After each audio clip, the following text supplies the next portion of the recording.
This is The Ollies, written by Barrow Coops.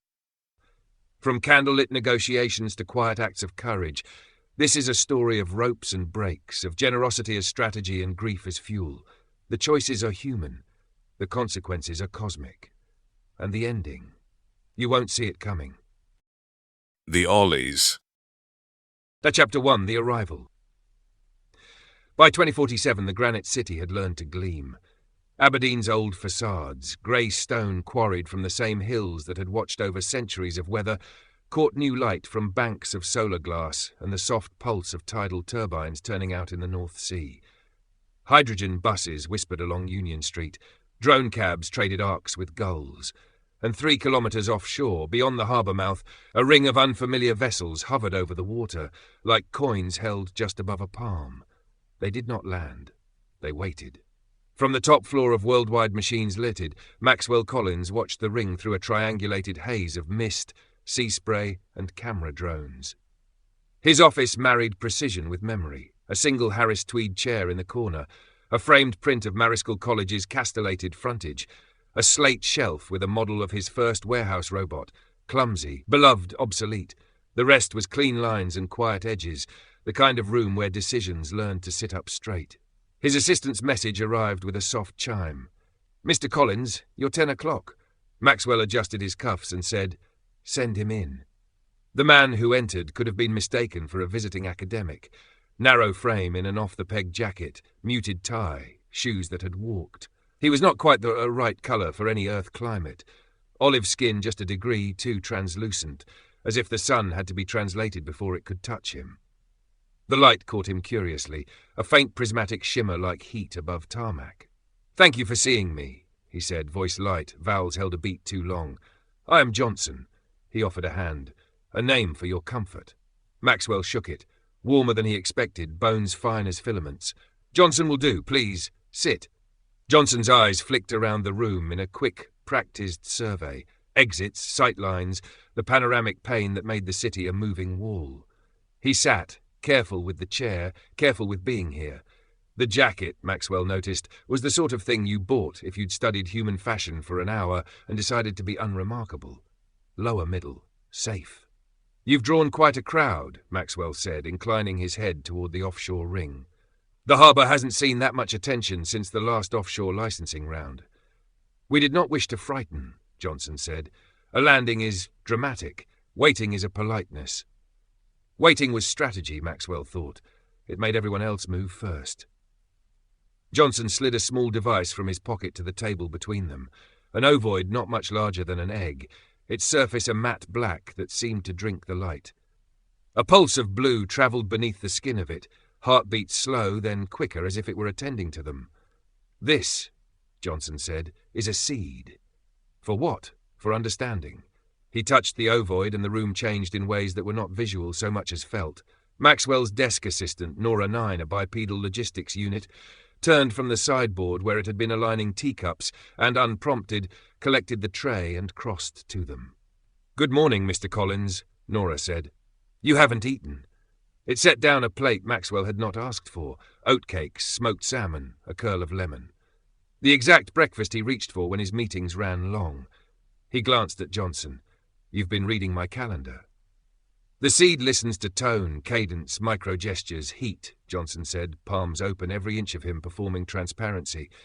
"We combine those with a library of learned cultural cues.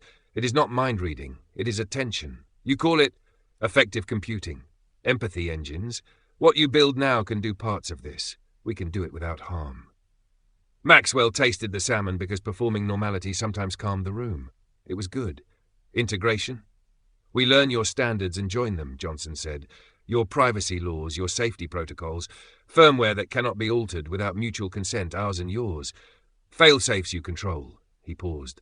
"We will license, we will teach. And in return?" Johnson's gaze went just for a heartbeat to the window, to the bright ring over the water. "In return, a place. Papers. Boundaries of safety that are honoured." He caught himself and softened the edge. "We ask to be allowed what your treaties call asylum."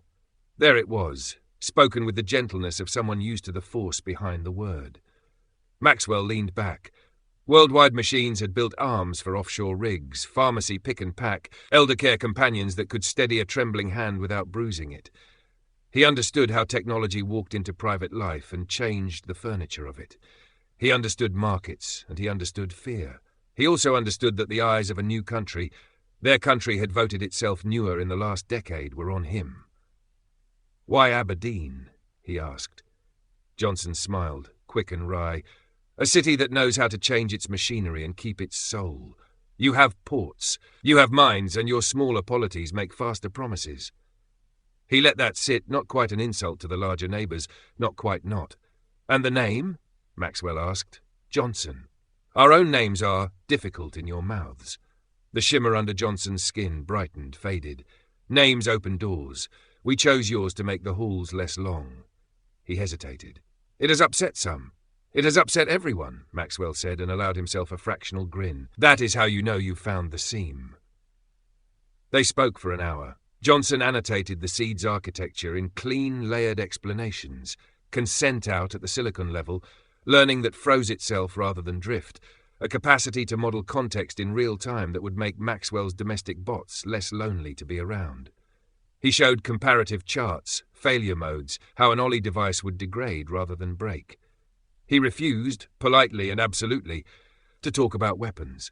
Every so often, something in him bluffed the poker face, a flick of the eyes at the distant sea, a small stillness when Maxwell asked about home. At last Maxwell said, "A pilot. Limited scope. 1 unit inside Worldwide Machines, 1 at the Royal Infirmary, 1 at a care home of our choosing. 6 weeks. Full transparency to our regulators. You and yours stay off our networks unless invited. We publish our findings, good and bad." Johnson's relief was a visible easing, like someone loosening a belt under the table. "Yes," he said, "that is fair." "We'll also need to talk to government," Maxwell added. "Asylum is not mine to grant." "It is yours to argue for," Johnson said, and there was steel in it. "A man like you can bend the air." Nora 9 cleared the tray. "Shall I prepare the visitor pass for Mr. Johnson's next appointment?" Johnson's eyes warmed. "Your machine is considerate. It is learning from you," Nora said. When the meeting ended, Johnson stood, then paused with his hand on the device. "We take Earth surnames to be easy for you," he said, softer. "But we are not hiding from ourselves." "I didn't think you were," Maxwell said. "You're negotiating with us." "We are asking," Johnson corrected, and carried the seed away in his pocket as if it could bruise. Silence welled back into the office. The city kept moving. Offshore, the ring kept waiting. Maxwell crossed to the glass and let the room fall away, until it was only the North Sea and the faint geometry of ships and turbines. He thought of the first time he'd watched a robot pick up an egg without shattering it. The same shock.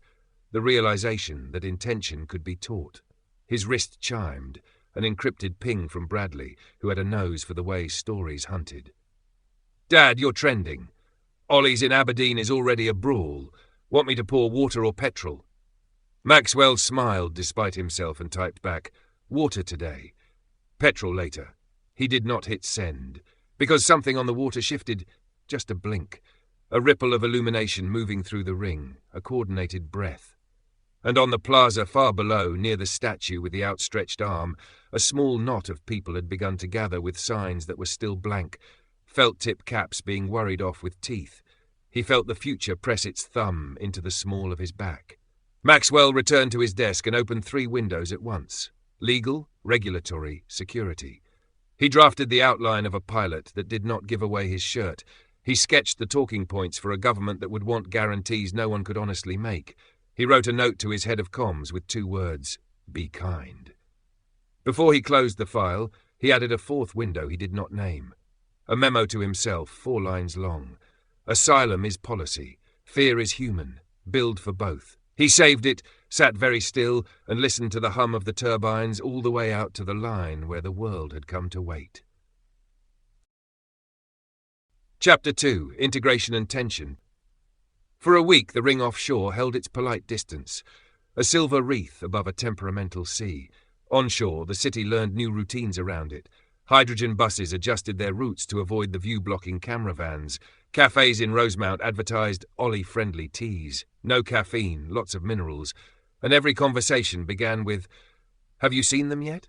even if the people speaking had nothing to do with ships or science. Inside Worldwide Machines, the pilot began. Maxwell walked Johnson through the production floor at shift change, the space a choreography of orange lines, pallet drones and human bodies that knew when to yield and when to insist. The Seed, today nested in a chest-worn housing clipped to Nora 9, pulsed its soft blue beneath the robot's breastplate. "It learns the room as a person does," Johnson said, "by failing quietly until it stops failing." Kira McLeod, safety officer, fell in beside them, tablet already open to a checklist. "We've walled the Seed from anything that can move on its own. If it wants to adjust a parameter, it asks me first. No surprises." "Good," Maxwell said. "Surprises are for birthdays." They stopped by the eldercare demo rig, a skeletal armature designed to help someone stand from a chair without tearing a shoulder. Nora 9 positioned itself, the Seed's rhythm quickening. "Mr. Collins," Nora said, "Kira's resting heart rate is elevated. Permission to offer a seated rest?" Kira blinked. "It's the 2 espressos. I'm fine." "Noted," Nora replied, and after a visible beat while the Seed thought about boundaries, did nothing. "That pause is deliberate," Johnson murmured. "We make the machine hesitate around dignity." They ran 2 hours of controlled tasks. The Seed suggested a gentler grip curve on the rig, and Kira signed it off. A logistics bot rerouted itself around a distracted intern who'd strayed into a marked lane. The bot flashed a polite apology emoji as it passed, which made the intern laugh and then blush. Nothing caught fire. No one shouted. By noon, the care home pilot was live across town. Maxwell watched on split screen as Kindness House, an old granite pile with a new glass atrium, welcomed a thin band of Ollie code. A resident named Mrs. Fraser let Nora 4 take her hand. "We dance, aye?" she said, and the robot, weightless on its feet, followed her in a slow, careful waltz under the sunlit dome. Somewhere off camera, a nurse sniffed, then pretended she hadn't. "Clip that for the comms package," Maxwell said, with consent. They took the pilot to the public because secrecy rots good ideas. Mariscal College's courtyard filled with a weatherproof crowd, cheeks pinked by wind, jackets zipped to the chin, a Sealith band tuned up beneath Gothic spires. The council had put out trestle tables, Cullen skink, butteries, bowls of shiny apples. On a stand beside the stage, Ollie artifacts that looked like tools until they looked like sculpture. A boy of 8, gap-toothed, peered up at Johnson. "Are you a robot?" "No," Johnson said gravely, crouching to the boy's eye level. "Are you?" The boy considered this with the full weight of childhood. "Sometimes," he said, and ran off. An older man in a flat cap hovered near the table of artifacts, his vowels thick with Doric when he finally spoke. "Folk dinna like the names, son. Johnson, Smith, Fields, put on." "We chose names to make speech easier," Johnson said, "but we will learn to be ourselves and be guests correctly. What is your name?" "Tam." "Then I will try to be Johnson in a way Tam can stand." Tam huffed. "Aye, well, try harder and pass the rowie." He pushed the plate toward the alien, who broke the buttered circle in half and smiled at the grease on his fingers like it was a certificate. On the stage, Maxwell kept his opening short. "No one gets to skip the safety questions," he said into the microphones, "including us. We'll publish telemetry. We'll invite independent auditors. We'll stop the trial if it makes people less safe or less themselves. We're asking for trust we intend to earn." Applause, scattered but sincere. Then the incident. It was small, which is why it became large. On the edge of the square, a demonstration drone, no blades, a buoyant ellipsoid used for inventory in tight spaces, misread a cluster of prams as a single obstacle. It floated sideways to compensate too quickly and stopped a hand's breadth from a baby's crocheted hat. The mother swore. A bystander shouted, "Oi!" and someone else shouted, "They're reading our kids!" And the sound that followed wasn't quite panic, but it was rehearsal. Nora 9 was there first, voice amplified, palms up. "I'm sorry. The drone is in training mode. It cannot touch. We've logged the misclassification and grounded its cohort." Maxwell moved through the press of people until he was beside the pram. "Are you all right?" he asked the mother. The baby, unfazed, grabbed his tie with a fist like a starfish. The mother's breath came fast, eyes wet with adrenaline. She nodded, then shook her head. "I'm sorry," Maxwell said again, and meant it. "We'll show you exactly what happened." He looked at Kira, who was already in her comms. "Ground them," he said, even though she had. The council hustled the demo drones into their cases. The Sealed band, with the instincts of disaster relief, struck up the gay Gordons to give the moment somewhere to go. People danced because it was easier than shouting. Backstage, Kira set a tablet between Maxwell and Johnson with the telemetry pulled up. A clean graph. A mistake you could point at. Edge case occlusion, she said. One buggy perception stack in the batch. No contact, no momentum, no damage. But if we spin it as no harm done, we lose the room. We tell it exactly as it is, Maxwell said, with the part where it nearly frightened a mother to death first. Johnson watched the clip play again, the near kiss of machine to wool. His mouth tightened. We will add a bias for distance around small humans, he said quietly, and a bigger hesitation. And we'll say we got it wrong, Maxwell said. Not you. No throwing guests under buses, hydrogen or otherwise. He stepped back out and took the microphone again. We made a mistake, he said without embroidery. A drone misclassified and moved too close to a child. It never could have touched. That doesn't matter. We scared you. We'll show our logs, fix the flaw, and pause that part of the trial until an independent safety team tells us it's safe. I'm sorry. A long beat. Then a woman in a Kindness House cardigan lifted a hand. My mum hasn't stood up without wincing in 2 years, she called. Today she did, with that robot arm. That counts and all. Laughter broke something brittle. Not trust, not yet. Something smaller and just as necessary. The town hall meeting that night at the beach ballroom filled beyond capacity, salt damp threading the air. People took the microphone and told the room what they feared. Jobs, minds being read, the slow dilution of a place that had already had to become a dozen new things since the rigs went quiet. Ian McCall of the True Scots stood up in a yellow jumper that had seen a lot of committee rooms. We're not xenophobes, he said. We're custodians. You let strangers write your code, and you wake up strangers to yourselves. What would you have us do instead? Maxwell asked, no heat, just the question. Close the door, McCall said. There's dignity in enough. Johnson asked to speak. He stood with the easy stillness of someone used to being watched. We cannot make you less yourselves, he said. We don't know how. We can make tools that pay attention, better attention than we paid when we first touched your sky today. We left our home because of a war that taught us slowness. We are not here to win anything. A man halfway back called, Then why take our names? So you would use your voices to say them, Johnson said. If you'd like me to try a name from my first sound, I will try. You will not like the way it feels in your mouth. A bark of unexpected laughter, then the murmur that meant some minds were at least busy. Maxwell closed the meeting the way he'd opened the day, with an invitation and a promise. If you want to see logs, come to the lab, he said. If you want a job learning how to make the machines more polite, apply. If you want to argue, I'll meet you here next Thursday as well. And if you want us to stop, we will stop. It's your city too. He meant it.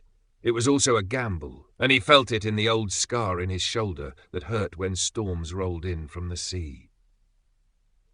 Near midnight, alone again in his office, he watched the incident video one more time. He sent the raw data to an external auditor with a note that said, publish whether we like it or not. He approved a stipend for the mother whose baby had become a symbol, then deleted the line about forbearance, because money doesn't buy that. On Union Street, the night buses hissed, emptying bar staff and nurses into the dark. Out beyond the breakwater, the ring of ships flickered once, twice, like a constellation remembering itself. Maxwell laid his palm flat on the glass. Be kind, he had told his comms head again, and added another memo to the little file he wasn't naming. Kindness is policy. Fear is human. Build for both. In the morning, he and Johnson would brief the regulators and the press. In the afternoon, they would go back to Mariscal with thicker safety lines and thinner egos. It wasn't acceptance yet. It was work. And in 2047, Aberdeen knew how to work. Chapter 3. Fault Lines. By morning, the city had metabolized the clip of the near miss with a pram into 100 edits and 1,000 opinions. Maxwell woke to headlines that rhymed miracle with menace, and to a voicemail from his mother that began, "You look tired on the telly," and ended, "Be careful." He answered both the same way, with coffee and a list. At 8, the pilot review. Kyra MacLeod stood at the wall display, hair still damp from the har. Telemetry from all 3 sites, care home green across the board. Factory, 2 minor interventions logged, 1 safe stop when a crate skewed across a line. 1 gentle grip adjustment the seed proposed and I approved. She flicked to a paused frame. And this, 3 minutes to 9. Halon dump in Bay C. Maxwell straightened. Why? Environmental sensor read a spike. No flame, no heat. False positive or something else. She didn't finish the guess. Johnson, perched on the edge of a chair with a notebook he used mostly to prove he understood how, tapped the timestamp with a careful finger. Bay C was hosting visitors. School group, Kira said. Press later. Are we sure it was halon? Maxwell asked. Not social media calling anything a gas release? Kira's mouth went thin. I was there. It was halon. It worked. Everyone coughed. Nobody died. But the clip's going to play like a bomb with manners. Okay, Maxwell said. We pull every sensor log, every maintenance ticket, every handheld video. We say nothing until we can say everything. Outside the main gate, a small protest had learned where to stand for camera sightlines. Signs, save our jobs, keep Scotland Scottish, one with an alien drawn like a green balloon with teeth. The gulls were louder than the chants. Johnson stepped out with Maxwell, hands visible, jacket zipped to the chin. Someone shouted, change your name.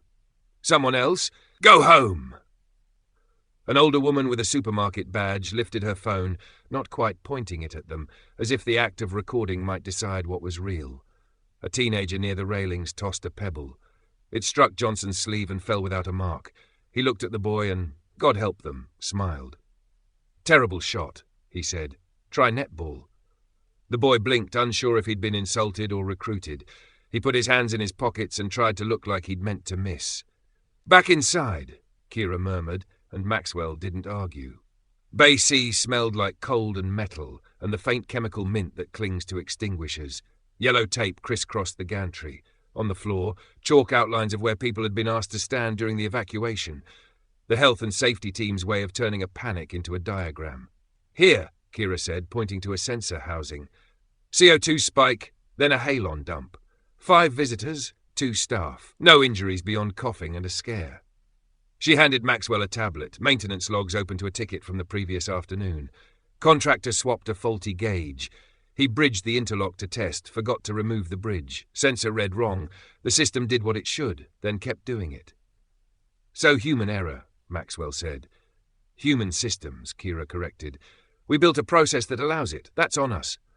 Johnson had gone very still. Our seed did not touch this? No, Kira said. Different network. But that won't matter to anyone's nerves. Then we treat it as if it did, Maxwell said. Same transparency, same fix. And we thank whatever saints look after fools and visitors. They ran the timeline again. At 91 seconds after the dump, Nora 12 had held out laminated masks, bright as toys. At 110, the schoolteacher had started counting the children, voice steady because she'd learned how in a different decade. At 130, someone had already posted the word gas. Press at 2, Maxwell said. We'll own it. Kira, you do the diagram. Johnson, you do the bit where you don't flinch. I can do that, Johnson said softly. I have practiced. They held the briefing in the factory mezzanine above the taped floor so people could see where the thing had happened. Maxwell went first. What, when, how many, fix. No metaphors. Kira showed the bridge, the sensor trace, the 3 points where the procedure had caught people and walked them out. Then she said, we'll change the maintenance protocol so a bridge cannot be left in. That's on me. Questions came fast. Was the alien technology responsible? No. Could it have been? Not physically, Kira said, but fear doesn't care about wiring diagrams, so we'll show ours anyway. Should the pilot be paused? The Bay C work is paused, Maxwell said. The care home and the hospital units remain live. We need to learn where they help and where they make us nervous. Both are data. A hand went up at the back. Dr. Ellen Hayes from Aberdeen Royal Infirmary had come in a navy coat and the look of someone who has slept in 30-minute segments for 20 years. Mr. Collins, she called, if your other pilot is still live, I'd like to expand it. I think your guests can help me with a problem we haven't solved in 50 years. Maxwell blinked, then smiled properly for the first time that day. Name the hour. Now, Ellen said, and bring your Mr. Johnson. I'd like him to meet Olin." "Olin?" Johnson repeated, the shimmer in his skin brightening. "You have an Olin here?" Ellen nodded. "He's been volunteering on the cardiac ward as Oliver. I don't think he likes the name." Johnson laughed once, a real startled sound. "He won't." The Royal Infirmary's research wing had the same antiseptic brightness as every hospital corridor anywhere. Ellen led them to a small lab where an Ollie stood at a bench, sleeves rolled as if he could keep himself clean by agreement. He looked up and broke into a grin that made his face sharper and kinder at once.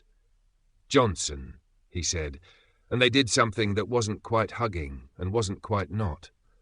"Olin," Johnson replied, voice warmer than Maxwell had yet heard it. "You left your name at the door?" "I borrowed it," Olin said. "I intend to return it." Ellen gestured them closer. On a tray lay a mock artery the width of a drinking straw, threaded with something like a lace of living cells. "We've been working on a delivery system for plaque regression," she said. "Your friend shows me maps I didn't know vessels could make." Olin tapped the console. A model bloomed. A river of red slowed by a pale, stubborn island, then, as a pulse of light moved through, the island softened and thinned. "We teach the body to recognize the wrong kind of hard," Olin said. "Then we ask it, very politely, to let go." Maxwell felt the hair lift along his arms. Kira, tough, practical Kira, said, "Oh." Ellen's voice was careful, the way you speak around a sleeping child. "It's early. Meissen models, but I think this is real." Johnson stood a little straighter, as if a weight he hadn't named had shifted. "This," he said, "is why we learn to hesitate around dignity. So we are trusted when we ask vessels to change their minds." Maxwell looked from the artery on the screen to the two beings who had chosen Oliver and Johnson to make his city easier for their mouths. He thought of the Halon fog, the chalk outlines, the boy with the pebble, the mother with the pram, the protest signs leaning in the wind. "Okay," he said.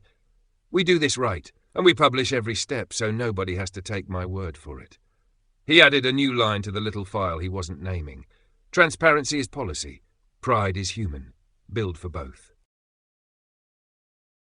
Chapter 4. A Breakthrough. The day the numbers held, Aberdeen wore its usual grey, soft rain, a haar that turned edges to smudge. In the Royal Infirmary lab, Ellen Hayes stood with her hands flat on the bench, as if steadying a boat. On the monitor, the mock artery flowed.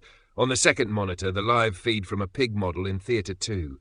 On the third, a wall of data marching toward significance. "Again," she said. Olin adjusted the parameters by a hair, voice low, precise. "We ask it to remember softness." The infusion pulsed. On the screen, the plaque, once a hard chalky crescent, thinned like frost under breath. Blood sped up. The pressure trace leaned from orange toward green. Kira exhaled a curse that was 90% prayer. Maxwell didn't say anything at all. Ellen's hand found the back of a chair. "We'll need replicates, and a different animal, and a dozen clever people trying to break it." She smiled anyway, a clean, unguarded thing that made her look 10 years younger. "But I think we have it." They kept it quiet for 4 days.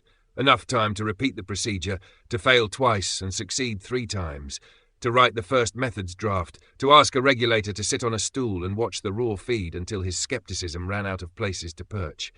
Worldwide Machines paid for the extra pigs and the overtime and the open access preprint fee. The Ollies refused authorship until Ellen forced the issue, arguing, with the kind of stubborn moral geometry that made people follow her, that names were how credit learned to behave. On the morning of the announcement, Maxwell walked the corridor with Johnson. "We do it in the atrium," he said. "Not a stage, people above, people below, light on faces." He checked his messages, 3 from his son, each shorter than the last. Watch tone. Don't dunk on fear. No jokes about bacon, and one from his mother that read simply, "Proud of you." Comb your hair. In the glass-walled space, media crews set up between potted trees. Nurses paused on their rounds to watch from balconies. Patients in gowns sat with blankets over their knees like theatre-goers. The smell was antiseptic and chips. A porter wheeled past with a mop and did not slow down for cameras. It all helped. Ellen opened. "I'm a cardiologist," she said into the mic, "which means I spend my days arguing with plaque. We think we've found a way to make the argument shorter." She explained without metaphor, the biomimetic carrier, the signalling peptide that taught macrophages to switch off their unhelpful stubbornness. the way the agent dissolved into harmless salts once the job was done. She showed the curves, first the pig, then ex vivo human tissue from surgery waste with consent forms big enough to be sails. Olin stepped up beside her. "Your bodies are familiar to us," he said, "because bodies are old and clever the same way everywhere. We did not bring a miracle. We brought a good question to ask a vessel." Questions came, sharp and necessary. "Side effects?" "So far, transient flushing, a mild dip in blood pressure we can manage," Ellen said. "We need human trials to know more." "Cost? We'll publish the recipe," Olin said. "Chemistry is not a secret. Manufacturing at scale is where you'll need to be fair." "Timeline?" "Months for Phase 1 safety," Ellen said. "Years to change guidelines, longer to change habits." "And the Ollies stake," a reporter called. "Licenses? Patents?" Johnson took that one. "Licenses for devices we make," he said. "Not for molecules you can make. We prefer to sell tools and teach." A beat. "And to be allowed to live here without being afraid." Someone in the balcony started clapping, the awkward kind that wonders if it's allowed. Others joined, then stopped, then started again when a porter in scrubs who did not care about decorum kept going, and suddenly it was a proper applause that looked like it had surprised everyone most of all. By late afternoon, the story had its headline, "Hearts Learn to Let Go." The hospital switchboard choked on hope. The care home pilot sent over 3 minutes of footage of Mrs. Fraser telling Nora 4, "We'll be dancing at my stent removal, hen," and the robot replying, "I do not wear hens," which made Mrs. Fraser cackle hard enough to need a chair. Not everyone was pleased. Outside the hospital gates, Ian McCall had found a camera and a puddle of sympathetic microphones. "Good news doesn't cancel caution," he said. "Face careful, words practiced. If we tether our health to guests from beyond, we risk waking up owned."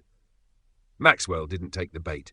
He gave interviews that were all spine and no spike, repeated the phrase independent audit until it sounded like a hymn, and refused 3 invitations to appear on shows that thrive on the sound of people not listening. He went back to the lab to stand, useless and happy, while Ellen taught registrars how to pronounce regression without turning it into a miracle. That evening he walked alone along the esplanade. The sea was a sheet hammered by a patient god. The ring of alien vessels still hovered beyond the harbour mouth, lights dim, waiting their way into the city's normal. A boy on a BMX bunny hopped a line of pebbles. A woman with a greyhound nodded hello as if he were just another man with too much weather in his coat. His wrist buzzed.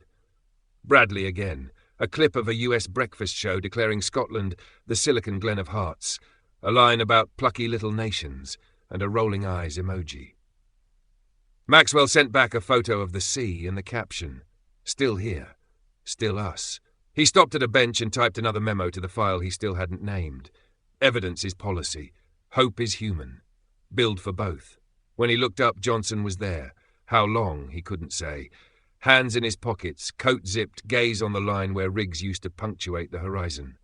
"We will be loved and hated for this," Johnson said mildly. "That's Tuesday," Maxwell said. "On our world," Johnson murmured. "The first time we coaxed a vessel to soften, we sang. The scientists. Badly. It embarrassed everyone, and that helped." Maxwell laughed, the sound carrying further than he expected on the damp air. "Next time warn me. I'll bring a tune book." They stood a while, listening to the North Sea pretend to be endless. "Tomorrow," Johnson said, "the other part begins. The diplomacy. The ones whose job it is to hold doors and to count who walks through." He tilted his head at the ring offshore. "And the ones we are not ready to talk about yet." Maxwell nodded. The world had felt big when he was a boy, and small when he built his first company, and infinite now that it had company. "Tomorrow," he said. "Tonight we walk home." They did, past shuttered kiosks and the smell of vinegar from a late chip shop, past a poster in a bus shelter that read, "Be kind," in block letters, as if someone had been reading his private notes from the future. Chapter 5. Global Reactions. By noon, the story had slipped its moorings. Clips of Ellen's graphs ran between footage of wind-battered fishing boats and the ring of ships offshore. Commentators spoke like auctioneers selling the future. In the foyer of Worldwide Machines, the security desk piled up with parcels that smelt of home bakeries and threats that didn't. Maxwell spent the morning on a staircase landing with decent signal, phone on speaker, notebook on his knee. First, the First Minister. "We need lines," she said, voice taut but not unfriendly. "Celebrate without gloating, emphasize partners, not ownership. And Maxwell, stop saying pilot in interviews. It sounds like we don't know what we're doing." "We don't," he said, "which is why it's going to work." She made the kind of sound politicians only make when they trust you enough to be annoyed. Next, the US ambassador, smooth as lacquer. "Congratulations," she said. "Also, access. Our NIH would love a seat at your trial design table." "Happy to share methods," Maxwell said. "Happy to co-author. No private pipeline." A pause. "You've got a lot of friends suddenly. Friends can be conditional." "I've noticed," he said. "I'm hoping to make them conditional on the right things." Beijing called via a trade attaché who used perfect English and the word win-win 4 times. "We can stand up a factory for your carriers in months," she said. "You will find our approvals brisk." "Publish first," Maxwell said. "Then we talk factories." Moscow didn't call. Russian state TV did. They ran B-roll of tanks in a snow haze and suggested the heart therapy was dual use. An analyst in a fur collar asked mournfully how long before bioactives could melt a general's arteries. Maxwell switched the screen off because there are only so many ghosts you can argue with. Brussels split itself right on schedule. His inbox filled with congratulations and questions. Could Scotland, as an applicant state, fast-track a research accord? Would Aberdeen host a joint institute? Could patents be pooled at a European level to avoid fragmenting the standard of care? "Happy to host and pool," Maxwell replied. "Unhappy to hoard." London sent 2 voices at once. A warm call from a health minister who knew Ellen by name, and a colder note from a Home Office official concerned about migration externalities if asylum for the Ollies became formal. Maxwell wrote 2 answers.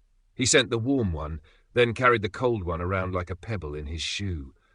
By late afternoon, the UN invited him to a special session, virtual, cameras in the chamber, flags looking like stained glass. The Scottish delegation asked him to keep to health and ethics, no flag-waving, no sovereignty grandstanding. He promised. He meant it. Before the speech, he ducked into the lab. Ellen was labelling samples. Olin was showing a registrar how to make a model fail on purpose. "Don't say miracle," Ellen told Maxwell without looking up. "Say discipline. Say transparency. And don't you dare promise dates. Consider my hands sat on," he said. Olin touched his arm, light as static.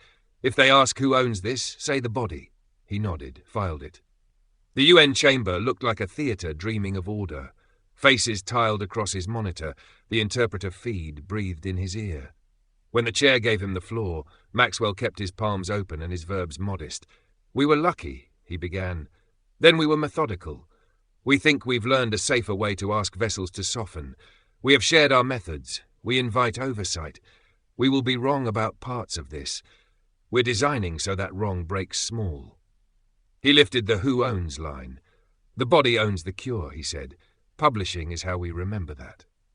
Questions arrived like weather. Will Scotland sell priority access from an EU health commissioner? Will prioritise the sickest and the trials that teach the most? Will price at cost plus a public margin? We're not building a moat. Is this technology contingent on asylum for the Ollies from a Latin American ambassador with a surgeon's hands? "It's contingent on safety and scrutiny," Maxwell said, "but I won't pretend their safety is separate from ours. They're not a bargaining chip. They're colleagues and refugees. Can this be weaponized from Russia? Most chemistry can," he said. "That's why we publish early and wide, so misuse can be seen and slowed." A US delegate leaned toward her mic. "What guardrails will you accept?" "Independent ethics boards in more than one country," Maxwell said. "Open registries for trials, a global clearinghouse to watch outcomes and inequities. If you want to house it here, we'll staff it. If you want to house it somewhere you trust more, we'll send people." When it ended, the chair summarized in the careful Esperanto of diplomacy. Applause fuzzed through the feed like rain on foil. He closed the laptop and let his shoulders fall the centimetre he hadn't noticed he was holding. Bradley texted, "Good. No petrol. Plenty water." Twitter still mad, but different mad. "Different mad is progress," Maxwell wrote back. Outside, the esplanade wind carried the protest's chant down to a thin thread. Inside, the lobby TV showed footage of a clinic in Lagos where a cardiologist had paused ward rounds to watch Ellen's talk twice and then hug a nurse who hugged him back as if permission had just changed. Johnson found Maxwell at the window, Aberdeen smudged to soft graphite beyond the glass. "Some of yours will say you gave it away," he said. "Some will be right," Maxwell replied. "There's more to give." Johnson's mouth tilted. "On Sirius, when we first shared the protocol for stopping an artery from misbehaving, the people who sold stents tried to set our lab on fire. How'd that go?" "We rebuilt the lab and invited them to work in it." He touched the glass, almost shy. "It took years." Maxwell thought of the First Minister's call, the attaché's brisk promises, the silence from Moscow, the careful warmth from London. He thought of a body, any body, learning to forget the wrong kind of hard. He wrote another line to the private file. "Cooperation is policy. Pride is human. Build for both." By evening, the parcels shifted from threats to requests. A girl from Inverness wrote to ask if her dad might live long enough to dance at her graduation. A minister asked, politely, how to keep the Ollies safe without frightening voters who were tired of being brave. A company in California offered £1 billion for a license he'd already promised to everyone for free. He took the last call of the day from the council leader, who sounded like a man congratulating a neighbour and asking for a favour while pretending it was all one thing. "There's talk of naming a square," he said. "Don't worry, not after you. After the partnership, the hospital, your lot, their lot, something like the, what did you call it, the global health." "Let's not name it yet," Maxwell said, watching the ring offshore breathe once, faintly, as if the ships were a chest. "Let's build it first. Can we put the spade in the ground?" "We can put the kettle on," he said. "Everyone thinks better with tea." He hung up and stood a while in the quiet office where the day began. Outside, Aberdeen carried on being itself, stubborn, practical, rainproof. Offshore, the visitors waited without hurry. Tomorrow would be treaties and terms and committees. Tonight he allowed himself one uncomplicated thought. Somewhere, someone's artery had let go. And for a breath the world felt larger in the right way. Chapter 6. The Aberdeen Accord. Marischal College's Grand Hall had been rebadged Coordination Suite with a laminated sign and a temperamental coffee machine. Laptops bloomed on trestle tables. Interpreters wore discreet headsets. Outside, gulls auditioned for NATO. Maxwell stood with the First Minister beneath a stone arch that had heard stranger oaths than treaties. Johnson hovered a step back, hands in pockets, absorbing the rhythms of a human scrum. "We keep it small," the First Minister said. "Health first, sovereignty nowhere. No one gets to leave saying we sold them a miracle." "Done," Maxwell said, and meant it. Brussels on screen, an EU Health Commissioner with the posture of a metronome and a minder whose tie had chosen violence. "We propose accelerated scientific alignment for Scotland," the Commissioner began. "Open labour movement for clinicians and researchers tied to the programme. In return, radical transparency of methods and manufacturing, ethics oversight with teeth, an EU campus for your foundation." Maxwell kept his palms open. "Publish first, open registries, independent audits in more than one jurisdiction. We'll site the Global Health Innovation Foundation near Aberdeen, with a sister campus you can chair." He glanced at Johnson. "And a standing invite for our guests to teach without having to ask permission every week." The minder leaned forward. "And accession." The First Minister smiled the way cliffs do. "Health today, institutions tomorrow. We'll walk before we rejoin." The Commissioner considered, then nodded once. "Call it the Aberdeen Accord," she said. "Make the title bigger than the signatures." London sent warmth and worry in alternating bands. The UK Health Secretary hugged Ellen on sight in a corridor smelling of disinfectant and new carpet. "We want in, trials training the lot," she said. "Patience before politics." The Home Office envoy arrived later, careful and pale. "We need assurances about movement," he said, meaning the Ollies, meaning borders. Maxwell answered the Health Secretary, so the envoy had to overhear. "Shared protocols, shared data, no secret lanes. You'll have first sight of negative results too." The envoy cleared his throat. "And reciprocity." The First Minister joined them, rain on her sleeves. "Lift the petty restrictions," she said.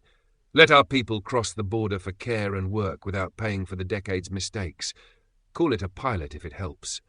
After 3 hours of corridor maths, they found the number that let everyone save face. Early access to results, seconded clinicians both ways, border checks down to a sniff. The envoy shook hands like he'd swallowed a tack and lived. Out by the curb, a reporter shouted, "Is this a thaw?" The health secretary grinned. "It's a kettle," she said. "We're making tea." Washington's secure room appeared as a wall of flags and a woman from NIH who wore her authority like a cardigan. The national security aide sat just out of frame, voice like polished granite. "Congratulations," NIH said. "We want to fund multi-site Phase 1 and 2 with you. Co-PIs split across continents. Data on a common backbone." "Good," Maxwell said. "We'll contribute people and methods, keep prices sane, and we won't accept exclusivity." Granite cleared its throat. "On the security side, if you detect non-human threats, you notify us and NATO first. In return, you get the umbrella." Johnson's shimmer deepened, faint aurora under skin. "We prefer umbrellas to shields," he said mildly. "Shields make people run at them." Maxwell nodded. "We'll notify the clearinghouse and NATO simultaneously. You get your umbrella, we get everyone else's eyes." NIH smiled, genuine. "And if this works, Mr. Collins, you'll have made a lot of cardiologists very bored in exactly the way they want." He let himself laugh. "I'm happy to be unpopular at conferences." By dusk, Aberdeen did what it always did, carried on. A chip shop on King Street taped a hand-lettered sign to the window. Aberdeen Accord Supper, Place and Plausibility. The owner slid a paper parcel across the counter to Maxwell when he wandered in after another call. "Is that what an accord is?" she asked. "Folk agreeing to stop being daft?" "On a good day," he said. "On a bad day, it's a table with microphones." She shrugged. "Tables need chipped. Microwaves need wiped. That's work. You hungry?" He was, and the supper was hot and perfect and tasted like something that had existed long before treaties. They drafted through the night, the accord accreting in clauses and cross-references. Kira came in with donuts and a red pen and struck out half the adjectives. Ellen added a paragraph on patient representation that made a civil servant cry and then pretend he'd got sugar in his eye. Key lines, tight as knots. Publishing, all methods, negative and positive results and safety signals released on a rolling preprint basis within 30 days. Pricing, cost plus with an indexed public margin, compulsory licenses triggered by shortages or hoarding. Oversight, a bi-continental ethics board with citizen seats and the power to halt trials in any jurisdiction. Movement, research visas for clinicians, engineers and Ollie participants tied to monitored programs, asylum precepts separate from scientific access. Security, a neutral clearinghouse in Aberdeen for non-human threat telemetry mirrored to NATO and UN health agencies. Institute, the Global Health Innovation Foundation sited at the old docks with a sister campus in Brussels. Governance balanced across nations and species. When they paused, the document hummed in the room like a new engine idling. Johnson touched the printed draft as if checking its temperature. "Where do we sign to make it binding to the quiet parts of people?" he asked. "You make it boring," Ellen said, "and you show your homework every day until the story stops needing heroes."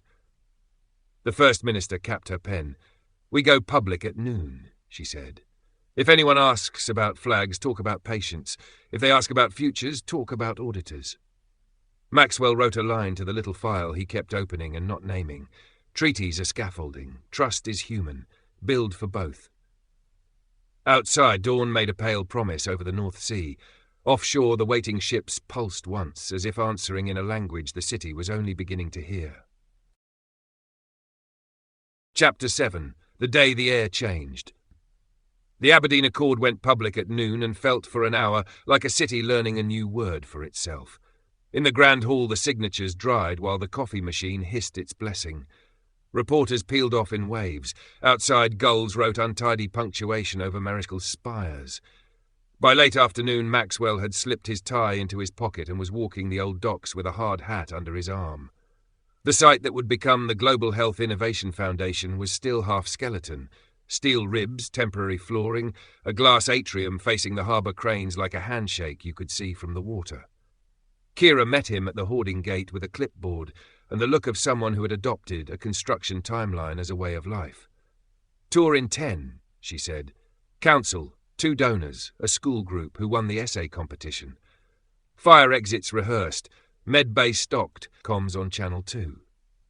"Bless you," Maxwell said. "Where's Ellen?" "Back at the hospital, pig number 6. Kira grimaced. "Regulators watching." Johnson arrived with 2 Ollies from the engineering cohort, both in the sort of jackets the internet had already decided to dislike. "These are Kavir and Raylin," he said. "Kavir has been teaching our robots your building codes. Raylin edits our terrible Earth grammar." Kavir bowed with the impatience of someone who preferred tools to talking. Raylin smiled like a schoolteacher forgiving a chalk squeak. They walked the atrium before the visitors came in. The glass threw back a pale sky. The North Sea looked close enough to pour. Maxwell rested the hard hat on the temporary balustrade and watched a tug push a rusted hulk in a slow, stubborn arc. "Looks like work," he said. "It is," Kira replied, "and it'll be safe." He believed her. He also remembered Bay C, the bridged interlock, the Halon fog, the way fear didn't read wiring diagrams. He took out his phone and added a line to the private file he'd been writing all month. Redundancy is policy. Instinct is human. Build for both. He hadn't yet hit save when the school group came in, a scatter of blazers and curiosity, followed by 2 counsellors, a donor couple in matching sensible shoes, and a maintenance man wheeling a boxy cleaning drone with a paper tag on its handle. ENV Services. Patch apply. After hours. Kira clocked the tag, frowned. "We didn't approve an after-hours patch." The maintenance man held up both hands. "Just staging it. Come back later," he said, accent local, smile apologetic. He parked the drone by a service door and backed out, hands still visible. The badge on his chest read North Harbour HVAC. Maxwell's eye flicked to the service door's access light. Green, then amber, then green again. The kind of error you told yourself you'd report and then forgot. "Tour," Kira said, shaking it off, and began her practiced patter about open labs and open data, and how the glass wasn't just for show, it was for accountability. It happened the way accidents do when someone has designed them to look like accidents. First, a soft chime from the building's lungs, the HVAC switching modes. Second, an unremarkable mechanical whir as the cleaning drone woke and drifted a meter from the wall. Third, the puff of something so fine you could mistake it for dust, except dust does not move in a single obedient sheet. It rose like breath, then billowed like a trick. "Mask protocol," Kira snapped, already moving. Nora 12, the site's general-purpose unit, opened a locker and handed out bright disposable respirators as if it had been practicing. The air tasted metallic and sweet. Maxwell felt his tongue go numb. "Evac! East stair!" he shouted, and the room obeyed by instinct. The teacher counted heads, the counsellor went pale and helpful, the donor couple found each other's hands. Johnson's shimmer brightened to pearl. Kavir stepped into the drone's path with a movement like a dropped pin, no flourish, pure intention. "Kavir, don't," Raylin began, but he was already there, fingers under the drone's chassis, reading its weight. "Bridge cut," he said, voice flat. "It is not ours." The drone's casing split along a seam that had never appeared in any procurement spec. A ribbon of wire flowered. A white capsule thudded to the floor and rolled, bumping once against Maxwell's boot. "Don't touch it," Kira barked. "Understood," Nora 12 said, and raised the fire curtain between the atrium and the east stair. The curtain stalled halfway with a cough of gears. Redundancy is policy, Maxwell thought stupidly, and then the capsule ruptured. There was no bang. There was a hard shove of pressure and a light that went through his eyelids. The world collapsed into chalk and ringing. He found himself on his back looking up at moving glass and the underside of a gull. Someone was screaming, and it wasn't a child. The sweetness in the air turned acrid. His throat closed. The respirator's elastic had snapped, and he had dropped it without noticing. He rolled and saw Raylin kneeling by a boy, fitting a mask to a face that had suddenly become all eyes. Kavir was on the floor by the drone. No blood, a stillness that knew what it meant. Johnson had his hands on the fire curtain's housing, forcing it down a centimetre at a time with a noise that sounded like a prayer translated into mechanics. "Max!" Kira, close to him now, face grey under the dust, tugged at his sleeve. "We've got to move." "Kids first," he said, and the words felt far away. He pushed himself up on an elbow, and the room tilted. In the shaken glass above them he could see the harbour cranes jittering. "Council stair is blocked," Nora 12 reported.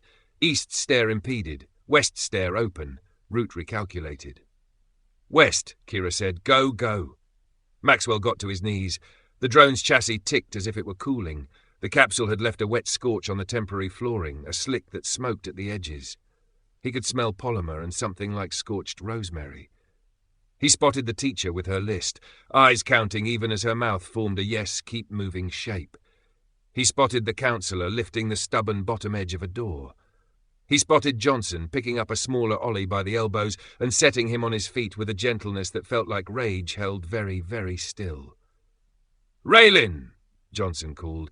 "I have him," Raylin said, voice steady, the boy clamped to her like a starfish to a rock. The second device went off near the service door, smaller, directional. It tore the lower half of the west stair railing and turned it into blunt, fast splinters. Maxwell saw it happen in a clean, almost polite sequence, a bright, a shove, a rain of hurt things. He felt one of those things arrive in his side like a heavy idea. He went down with surprise and an odd sense of shame at the sound he made. Kira was there immediately, palm on his cheek. "Stay with me." "Kids?" he asked. It came out like air under a door. "Moving," she said. "Keep your eyes here." He tried. His eyes slipped. The ceiling swam. For a moment he saw the sea through the broken glass, a flat pewter plate with a ring of alien ships, a faint, unwavering crown beyond the harbour mouth. He thought of the line he hadn't saved. Redundancy is policy. He couldn't find the rest. He felt a hand he thought was Johnson's on his shoulder, light as static. "We will carry him," Johnson said. "Don't," Maxwell heard himself say. "Don't trip. Go." Sirens stitched themselves closer. The fire curtain finally dropped the last inch with a clunk that felt like a period at the end of a sentence he hadn't chosen. He tasted salt and metal and thought absurdly of the butteries Tam had pushed across a table at Mariscal, of Ellen's laugh when the artery softened, of Bradley's text the night before. Different mad is progress. "Brad?" he said, not sure who he was talking to. "Here," Kira said, lying beautifully. The air did a long, slow dimming, and he let it. Somewhere above him a child sobbed in hiccups. Somewhere to his left, Raylin's voice said, "Breathe, wee man, in and out." And somewhere very near a machine repeated, "Route recalculated," as if belief could make corridors. Maxwell let the weight go. Sirens stitched the harbour roads into a single sound. Blue light washed the atrium's broken glass. Firefighters in orange made a door where there wasn't one. Paramedics laid out green and red like they were arguing with a traffic light. Unresponsive, penetrating to the left flank, weak carotid, a paramedic said over Maxwell, voice clipped to fit inside adrenaline. Kira kept her hand on his shoulder, as if the weight of it could hold him here. Johnson crouched opposite, mask stark against olive skin. "Take him," he said. "I will carry others." His voice did not shake. The light under his skin did. They lifted Maxwell. He caught only flashes. The teacher's list smudged with resin. Raylin counting breaths into a child's mask. The torn rail glinting like a quarrel someone had been saving. Then a ceiling he did not know. The metallic lull of a moving ambulance, the inside of a mask that smelt of rubber and lemons. "Stay with me, Mr. Collins," the paramedic said, and for a few breaths he did. Ellen met the gurney at Rhesus in theatre greens and a face already telling truths. "Too large bore," she said. "Type and cross. Prep theatre. If he's holding, we cut." Maxwell's world narrowed to hands, swift, certain, kind. Someone said his name like a question, and he tried to answer with the shape of his mouth. "Brad," he got out, or thought he did. "You'll see him." Ellen lied with a tenderness that forgave itself. The room brightened to a coin flash white. Then nothing, then less than that. At 17:46, Ellen took off her gloves and found Kira in the corridor. "I'm sorry," she said, and Kira sat on the vinyl floor as if she had been unstrung. Police Scotland declared a major incident before sunset. The cordon bit a blue loop around the old docks. Drones drew neat aerials of broken glass and quick tents. Someone in a clean jacket said deliberate act into microphones. Someone else said ongoing inquiry and no credible claim of responsibility. The words spilled over the pictures and failed to cover them. By nightfall, the rumours had learned to run. True Scots had done it, because Maxwell was selling Scotland to the stars. The Russians had done it, because dual use meant use against us. The Chinese had done it, because factories. A competitor had done it, because patents. Israel had done it because of a fight no one could quite source, but everyone could name. The Ollies had done it, a false flag to win asylum. The mass had done it, whoever they were, because stories like a bigger enemy. A councillor swore he'd seen 2 men in high-vis walk out of a service door 3 minutes before the first device. A dock worker said the men's high-vis was too clean. CCTV, when the detectives pulled it, offered a grainy kindness. 2 figures, faces a fog of pixels, a badge that read North Harbour HVAC, in a font that didn't exist on the council's procurement list. The cleaning drone's serial number matched a delivery that had never arrived. The access log showed a flurry of system messages within 90 seconds. A spoofed update, an HVAC mode flip, a fire curtain fault that felt engineered rather than unfortunate. The public would see none of that yet. They would see candles on a wall and 4 names trending. Kavir, dead at scene. Lyo, an Ollie apprentice with a laugh like dropped cutlery, succumbed in Theatre 2. A retired joiner on the tour who had given his rowie to a child and stepped between the second blast and a stranger's face. Maxwell Collins. Bradley arrived from Edinburgh the way sons do who have learned to run towards sirens. His taxi took the police line too fast and stopped too hard. He was out before the meter caught up, moving like the distance between 2 points had offended him. Kira met him with a surgeon's matter-of-factness she had borrowed and did not own. "Brad," she said, and tried to speak like a colleague. "I know," Bradley said, "because people tell you over the phone and you understand nothing until the air changes in the room where you are." He put his palm on the wall to steady the world and failed. "Who did this?" "We don't know," Kira said. "We know it wasn't an accident." Johnson was there, head bare, coat zipped, the shimmer under his skin low as an ember in ash. "Kavir is gone," he said simply. "Lyo as well. We grieve in numbers." He looked at Bradley as if measuring his edges. "I am sorry." Bradley nodded once, the movement more oath than thanks. "From this minute," he said, voice level and wrong with newness, "we treat this as hostile. No open doors. Every visitor is checked twice. Every device we own is stripped to screws."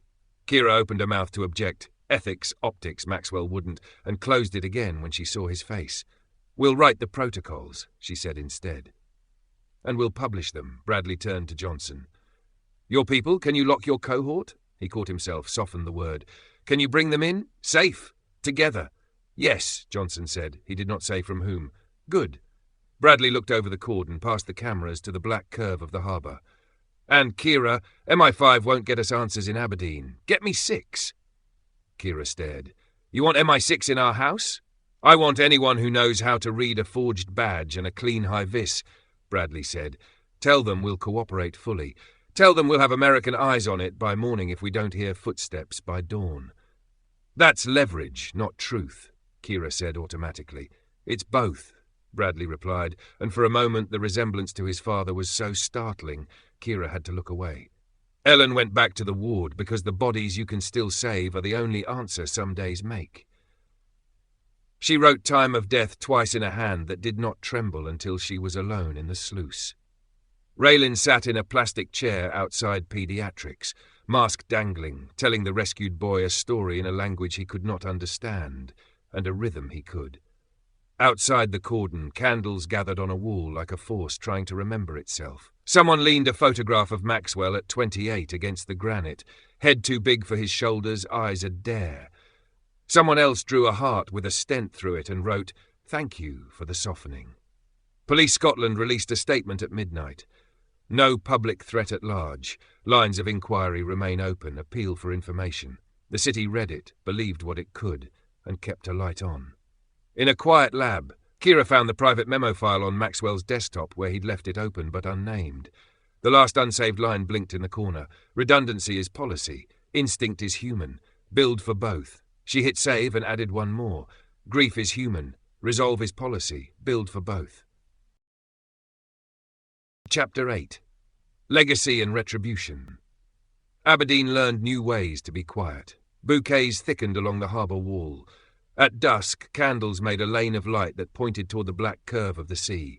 Someone taped up a printout of Maxwell's 4-line memos, and people signed their names beneath them, as if a promise could be contagious. Bradley arrived before dawn and did not go home. He slept 2 hours on a sofa in his father's office, woke to the smell of old coffee and antiseptic, and began. "Lock the perimeter," he told Kira. Badge every temporary. Double badge the permanents. Visitors escorted at all times, or they don't come in. That's a fortress, she said. That's a workplace people out there trust, he said, nodding toward the wall of flowers, and a place people in here survive. By mid-morning, contractors were bolting a second fence inside the first, a clean corridor of steel and sightlines. A mobile scanner rolled in on a flatbed. Drones began a lazy figure eight over the loading bays. The open-door atrium that had sold transparency to a city now required a pass, a pre-clearance and patience. The First Minister called while he was approving the third procurement order. "Bradley," she said without preface, "you're putting rifles on lanyards." "Sidearms," he said, "licensed, trained and holstered. We were attacked with precision. Our staff deserve more than posters and fire curtains. You'll start a fight we don't need." "I know," he said. "I'll win it, temporarily." A breath down the line. "Temporary authorizations only. Private security with firearms is not our default." Understood. He hung up and turned to the head of security, a broad woman with the posture of a harbour crane. "We're not a garrison," Bradley said. "We're a hospital attached to a lab attached to a hope. Your brief is deterrence and de-escalation. If anyone draws in anger, they're gone." "Aye," she said, "and the guard rooms get cups of tea, not slogans." He almost smiled.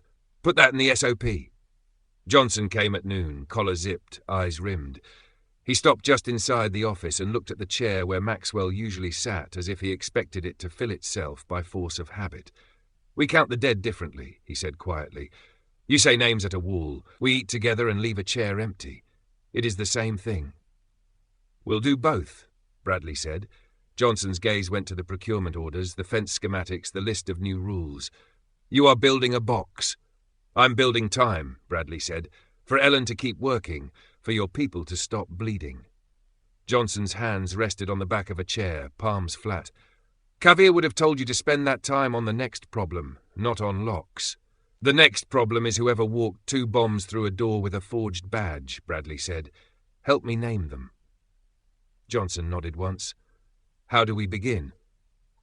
"With a phone call." The number Kira handed him connected to Vauxhall Cross by way of a Scottish field office that called itself an embassy for domestic awkwardness. The man who answered gave only a first name and a tone that suggested he enjoyed files more than people. "You want MI5?" the man said after Bradley summarized. "We do abroad." "The men who did this aren't from here," Bradley said, "and whoever sent them isn't either." A pause that weighed things. "And why should we believe that?" "Because of the badge," Bradley said. "North Harbour HVAC doesn't exist, but a shell company with the same director exists in 3 other countries, one of them without extradition with us. Because the cleaning drone was a bespoke model with a serial that lands in a free port 2 months ago alongside a shipment routed through." He stopped. "Because if I can find that in half a morning, your people can find more in an hour." "And if we say no?" "I'll be on with Langley by tea time," Bradley said evenly, "and they'll say yes before the kettle boils." Silence, then the sound of a pen tapping a desk, then, "Send what you have, don't call anyone else." He sent it. He also called someone else. By evening the inner fence was up. The rifles were locked in safes with combination wheels that clunked like small doors closing, and the press had learned a new phrase, graduated response, and was already arguing with it. Kira came in with 2 paper bags. "The union wants briefings," she said. "So do half the regulators and all of the councillors, and your mother."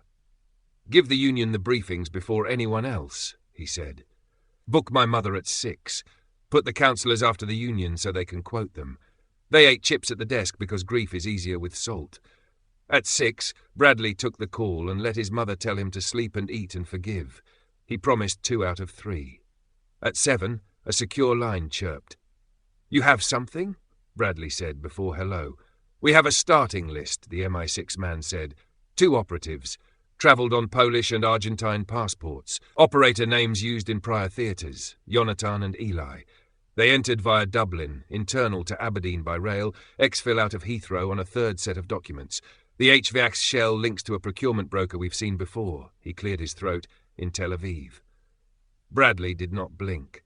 "And you are telling me this because—" "Because you wanted to be first to know," the man said dryly. and because you hinted you might let Langley beat us to a conclusion. Have you told the Israelis? Not yet. We will formally through channels. A beat. We also have chatter, noisy, inconclusive, suggesting a private donor cult was angry about your publishing terms. Your enemies are rarely monogamous. Understood, Bradley said. Send the dossiers. One caution, the man added. Do not say Mossad. Do not imply government sanction. If this is off-book privateers with friends in the service, you create a crisis you won't be able to put back in its box.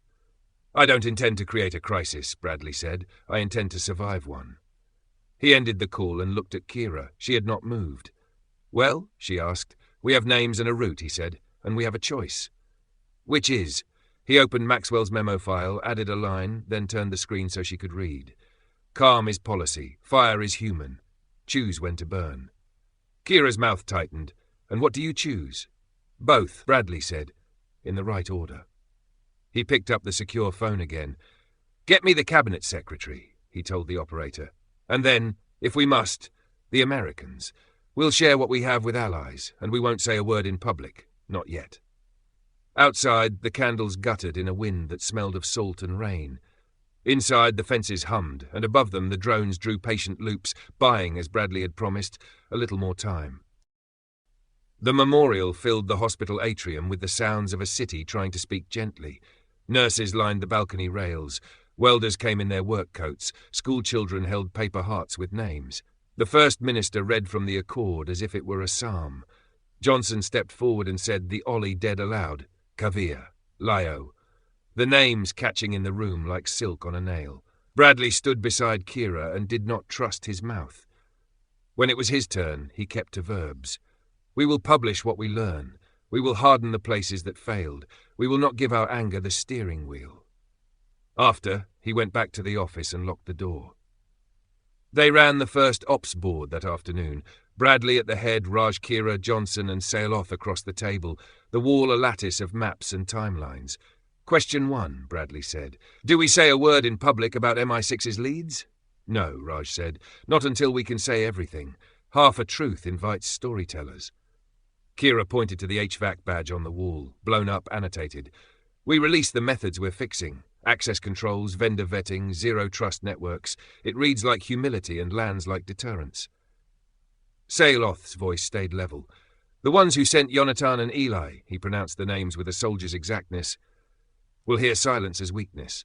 They'll hear quiet paperwork, Bradley said, and footsteps. Whose? Johnson asked. Ours, MI6's, and if useful, the CIA's. Raj winced. Triangulation instead of trust. I like it. Ugly but effective. Ugly is fine, Bradley said. Revenge isn't. Sailoth's gaze held his. We agree on words. We will see if we agree on weights. The back-channel call to Mossad lasted 9 minutes and used none of the nouns that make headlines. The London legal attaché answered on a line that sounded like new glass. We're in receipt of some unhappy rumours, she said.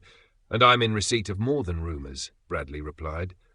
2 operator aliases, travel vectors, a broker who leaves his commas where they don't belong. I'm not here to accuse your flag. I'm here to make it expensive for whoever thought Scotland was a tidy place to tidy a problem. If there were private actors, she said carefully, they would have acted without sanction. Then your interest and mine align, Bradley said. I'm convening a tribunal under the Foundation's ethics board. If it points to privateers, we'll chase them until discovery makes them wish they'd loved paperwork more. If it points higher, we'll hand it to courts and diplomats, but we won't be silent. A pause. What do you want right now? Assurances my staff and your community in Scotland are safe, and a channel that answers when I call. You have it, she said. He believed the channel. The assurances would need proving. Langley came next, an old friend of Raj's from a student exchange who now wore a title that translated as professional warrior. The video was off. The voice was brisk. You're poking a nest, she said, with 2 sticks. I'm building a fence, Bradley said, with 3 posts. We'll take your help on forensics. No covert cousins wandering my halls. You'll get toolkits and time with our lab, she said. No bodies. And for what it's worth, we have no appetite for turning Aberdeen into a chessboard. Hold me to the same, Bradley said, and if you hear the word escalate in anyone's mouth, call me before they finish the sentence. Copy that. He hung up to find Raj smirking. "Your bedside manner has improved." "I'm billing them," Bradley said, in courtesy. The transformation inside the fence moved from visible to architectural. Kira and the security chief rolled out a zero-trust rebuild. Hardware keys for every admin, biometric gates on labs, segmented networks with air-gapped islands for anything that could move or mix. Every device that breathed got a provenance tag. Every visitor got 2 escorts or a rescheduled meeting. "Boring is the brief," Kira told the staff at a packed safety forum. "If a system surprises you, that's a bug. If a person does, it's training." "Or grief," someone said. Heads nodded. Bradley authorized a quiet program of counterintelligence tradecraft. Nothing cinematic, everything adult. Background checks that asked better questions. A rumor net to catch hostile probing. One small team who could read procurement like a crime scene. Johnson and Saleoth built the tribunal in parallel. Charter drafted with Ellen's ethics board, 3 citizen seats, 2 external jurists, a retired Scottish sheriff whose hobby was refusing nonsense. Evidence submission was blind-coded. The first docket items were dull by design. Shell companies, freight routings, expense trails that smelled of burner phones and bad coffee. "Painful and public," Raj said, watching the rule set go live. "Good medicine." "Good theatre," Saleoth said. "The kind that keeps knives sheathed." The world kept looking in. A cable host tried to drag Bradley into saying Mossad on air. He declined and talked about air filters. A columnist wrote that worldwide machines had become an intelligence service with a lab problem. Bradley wrote a patient reply about fire marshals and published it as a letter to the editor, where it looked old-fashioned and reasonable. At the factory gates, a woman left a note that read, "I don't like fences. I like my bairn alive. Do what you need and take them down when you can." Bradley folded the paper into his wallet. That night, he and Raj walked the inner perimeter. The drones traced their patient loops. A guardian stood at the corner and said, "Evening," because Kira had insisted that manners belonged in code. Rain ghosted across the lights. Raj kicked a loose pebble. "You realize we look exactly like the conspiracy theorists said you would," he said. "Guards, drones, secret phone calls." "Then our job is to be better than the picture," Bradley said. "Open the labs, publish the logs, feed regulators before they're hungry. And when the tribunal points at a government office with a flag outside? Then we work the levers that don't explode," Bradley said. "Sanctions, arrest warrants, sunlight. If we decide on anything sharper, we decide it in a room with rules. Not here, not tonight." They stopped under the overhang where Maxwell used to smoke a cigar once a year and pretend he didn't. The wind smelled of rain on metal. Bradley took out his father's memo file and wrote a line that felt like holding 2 wires and choosing not to touch them together. "Discipline is policy. Temper is human. Build for both." Chapter 9. The Shadows of Progress. The factories looked like sleeping whales against the North Sea. Once they had turned out nacelles for offshore turbines, now the bays were sealed, the skylights filmed, the perimeter a ribbon of quiet cameras that read heat more than faces. On windy nights the roofs sang. No one from the villages went close after dark. Inside the work never stopped. Robotic arms, Ollie-built, human-supervised, moved with the thrift of thought. Pallets slid along tracks that kept no cadence you could hum. On Bay 3's test range, a mannequin dressed in high-vis stood on a painted silhouette while a headless machine approached, slowed and spoke in a warm synthetic Aberdeen that had taken weeks to get right. "Identify yourself. You are entering a controlled zone. Please present your badge." The mannequin did not present anything. The machine tagged it with a dot of UV dye, then put a gel round its knees that hardened to cuffs in one breath.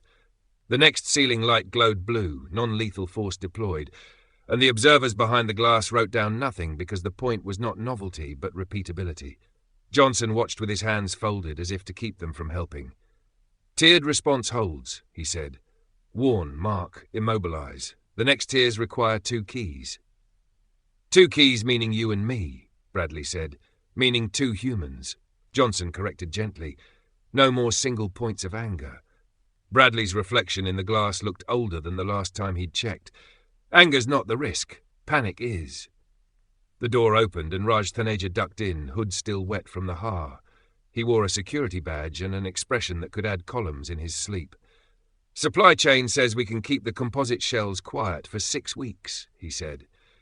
"After that, somebody notices that Aberdeen is buying a lot of clever plastics."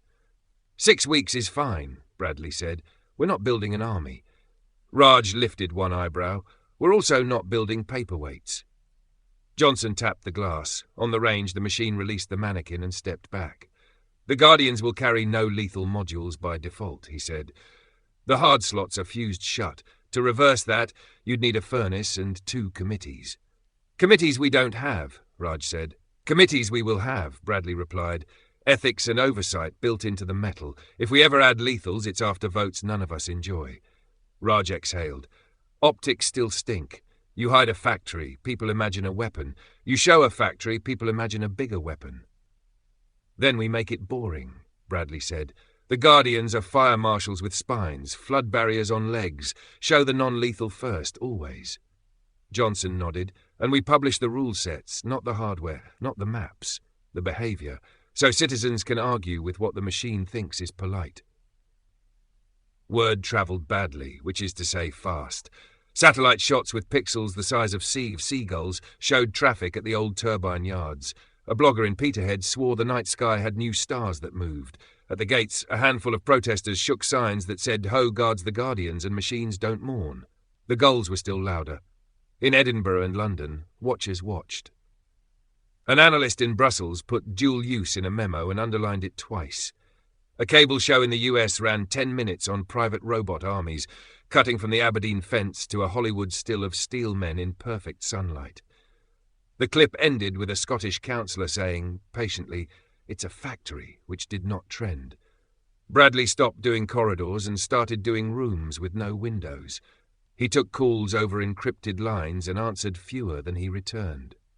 His public diary shrank to condolences, briefings, a memorial committee he tried not to chair. When he did speak, it was to repeat the same 6 sentences until they sounded like facts. The Guardians are defensive units. Their first 3 responses are non-lethal. Oversight exists and will grow. We will publish the behavior code. The Ollies won't be the ones who turn the keys. And yes, my father would hate fences, which is why I'm making them temporary. At night, he walked the factory floor with Raj, which is what he and his father had done in easier years when machines made boxes instead of questions. "Tell me when I'm wrong," Bradley said as they moved past a line of shells waiting to be skinned. "We need 20 for the compound, 10 for the hospital, a handful for the docks while the foundation goes up. After that, a pause. We'll say so, and we'll mean it." "You'll mean it," Raj said. "Will the world let you?" "Not my problem to solve tonight." "You keep saying that and making it your problem," Raj said, not unkindly. "Also, Kira wants the decision tree to include step away when a human says please. Apparently Aberdeen likes manners, even in robots." Bradley smiled despite the day. "Fine. Teach them to step away." They stopped at a window that looked onto the range where 3 Guardians stood at rest, broad-shouldered, jointed like athletes, heads a sweep of sensor and speaker beneath a hard cap that could pass for a helmet if you wanted it to. They were not pretty and they were not monstrous. They were tools. Johnson joined them at the glass. "We have a word," he said, "for machines that are asked to carry our fear. Kerath. It means the careful ones. If you call them Guardians, call them careful as well." "Careful is the point," Bradley said. "Careful buys us time." The first deployment was quiet by design. 3 units rolled out before dawn to the rebuilt inner fence at Worldwide Machines. 2 more went to the hospital's loading bay, where a porter in a wool hat eyed them and said, "Morning, laddies," as if he'd been expecting them since 1978. At the dock's construction site, a Guardian stood at the broken west stair and stared at the steel that had failed. It did nothing but stare for a full minute.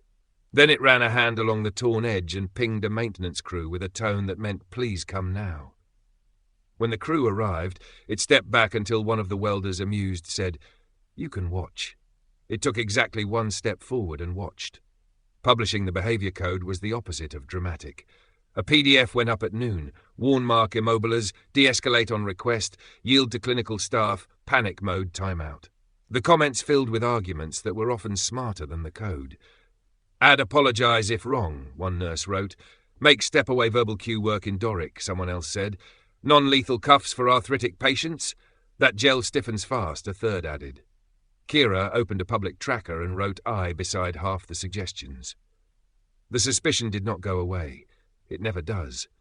But it changed shape. A mother from the atrium tour returned with her child and stood by the fence until a guardian came to the inside line, then lifted her phone and filmed herself saying, "Step away, please." And the machine did, and she cried anyway and posted it anyway, and the video was hard to mock. That night Bradley added a line to his father's file and for the first time put his name beneath it. Restraint is policy. Fear is human. Build for both. B.M. Johnson, reading over his shoulder, wrote a second line on a sticky note and left it by the keyboard. Care is policy. Anger is human. Teach the machines which is louder. Outside, the wails of the factories hummed on, and the wind climbed the roofs like a memory trying to get home. Chapter 10. Balancing Acts.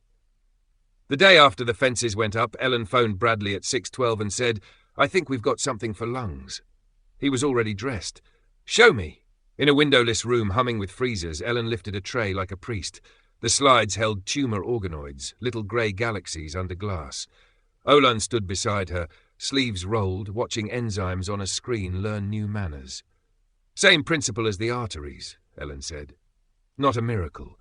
A delivery trick and a signal. We flag malignant cells with a peptide that your guests swear is older than pride. We coax the macrophages to stop helping the tumour hide. On the monitor, a ring of malignant cells dulled, then collapsed in pieces that drifted like ash. Mouse work is clean," Ellen went on, careful as ever. "Ex vivo human tissues promising. No cytokine storms. If this holds, we could reduce tumour burden before surgery. Make radiotherapy bite harder after." Bradley stood very still. The city outside was still a cordon and a rumour and a line of flowers. Inside this room the air felt briefly repairable. "How fast can we share it?" he asked. "Ellen X, you mean announce?" "I mean deflect a little terror with a little hope," he said. "And yes, announce what we can defend." Olin tapped a key. A curve bloomed, patient and unshowy. "We will not promise what time will keep," he said, "but we can teach." They chose the hospital atrium again. No banners, no strings. A small table with an old-fashioned microphone and a poster board that said simply, "Methods." Ellen wore a navy jumper. Olan wore the coat he'd refused to call a disguise. Bradley opened with the sentence he had been practicing in his head all night. "No miracles," he said, "just work you can check." Ellen walked the room through receptors and scaffolds and the dull, holy work of controls. Olan explained the part where their carrier stopped being anything at all once the job was done. A lung cancer nurse from Ward 306 asked about access if it reached trials. "Old men from Torry with bus passes first," Ellen said, and a laugh broke somewhere it needed to. Questions probed for weakness and found it. Safety, scale, who pays. Bradley kept his answers small. Publish first. Price at cost plus. Oversight across borders. "We'll start phase 1 when regulators say go," he said, "and not a day sooner, however many headlines we could sell." Outside, cameras made the story brighter than it deserved. Hearts then lungs. Aberdeen's double. Saviours or sellers? The pressure on the fences eased, then returned, a tide. Back in his office, Bradley watched the clip of Ellen saying, "Not a miracle," 3 times. He forwarded it to 3 ministers and to his mother. Then he called the head of security.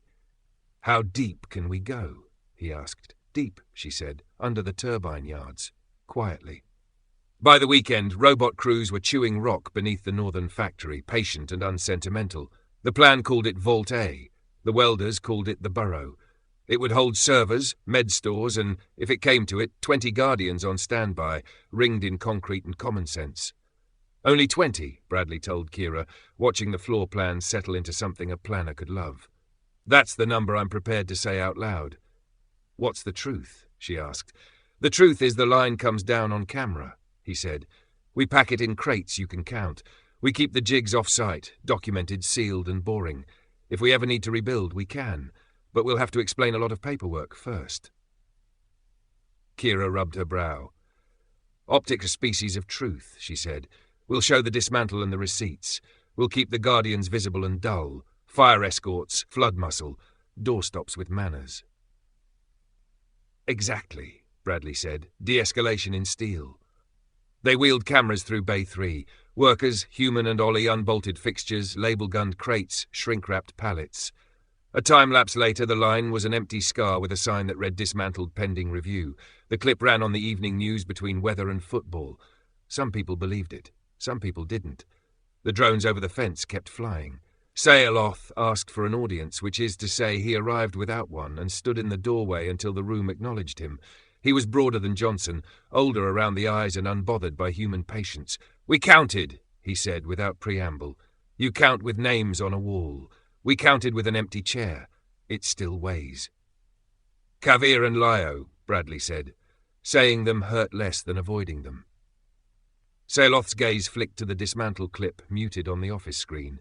"You are making your house safer. Good. Now make the math fair." "Meaning?" "2 of ours are dead. Your Maxwell is dead. Someone chose this. We require justice." "Justice I can agree to," Bradley said. "Vendetta I can't." Sayaloth's mouth tightened. "You think I am asking for a blood price. I am asking for a reckoning. The ones who gave the order, not only the hands that placed the device." He set a slim data key on the desk. "We have logs. Your satellites, our eyes, chatter your agencies forgot to encrypt. We will build a ledger. We will present it. We will not be told to forget." Johnson stood a half-step behind him, a quieter weather. "We propose a tribunal," he said. "Internal with human seats, evidence only, no action without consensus." "Consensus including me," Sayaloth added. "We are not your instruments."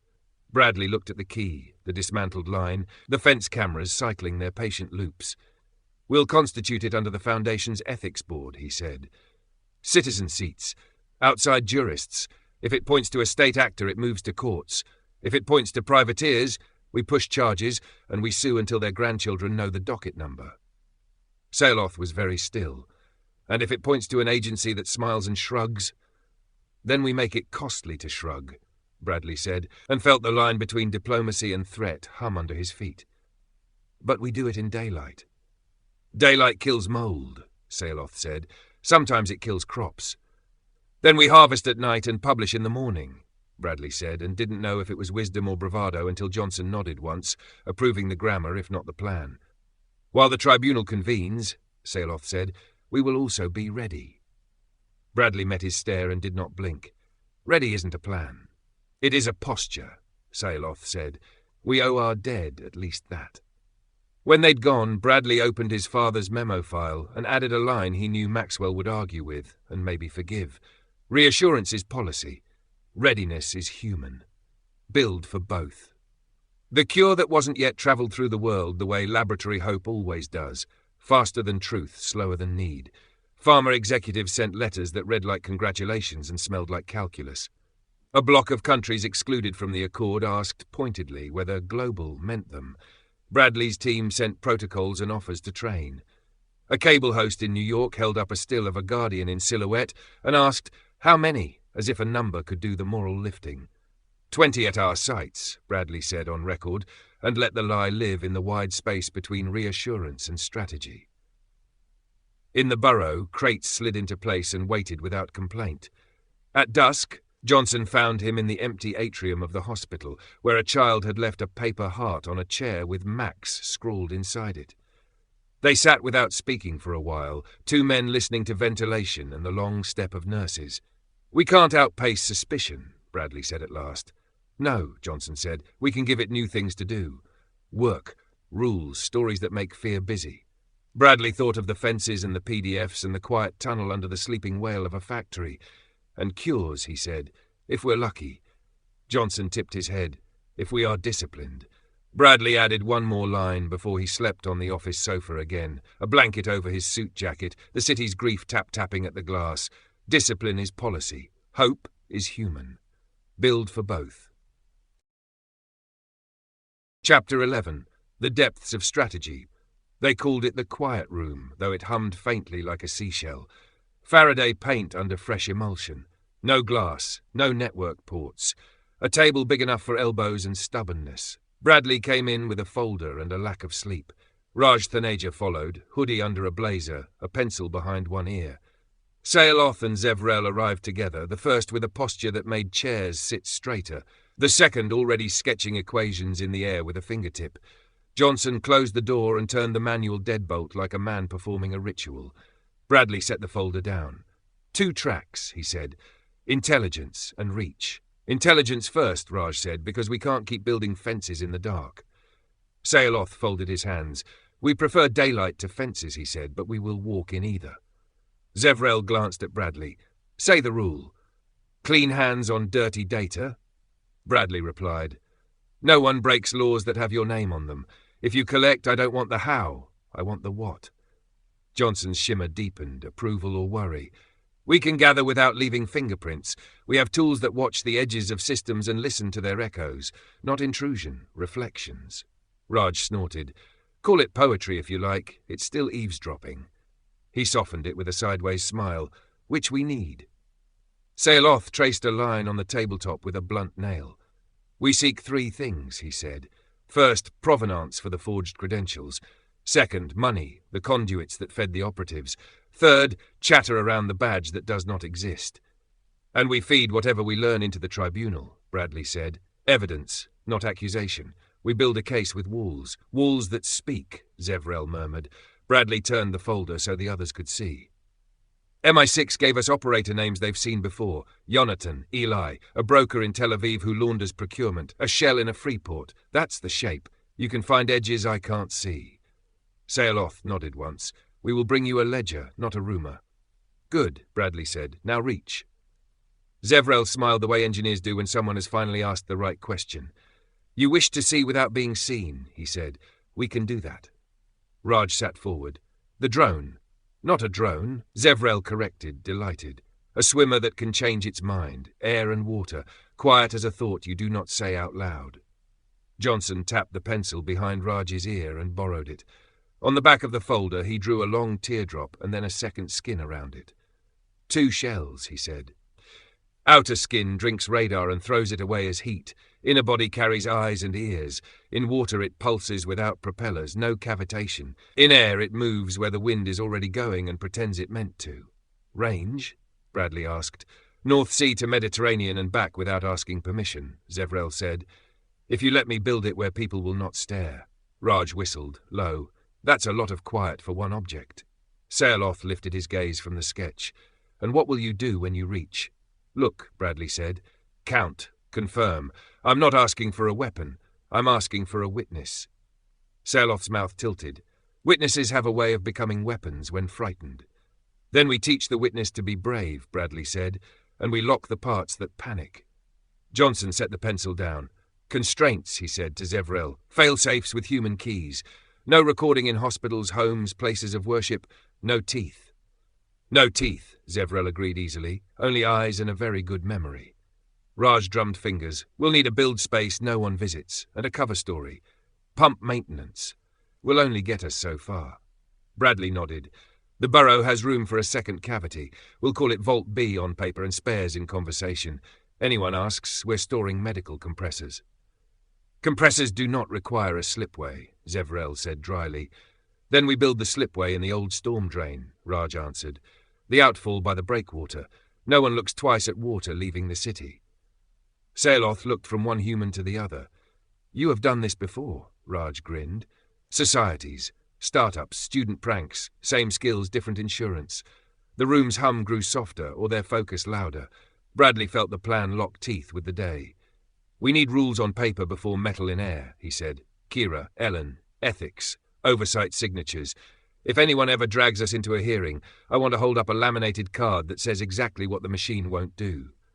I will write it, Johnson said, in your grammar and ours.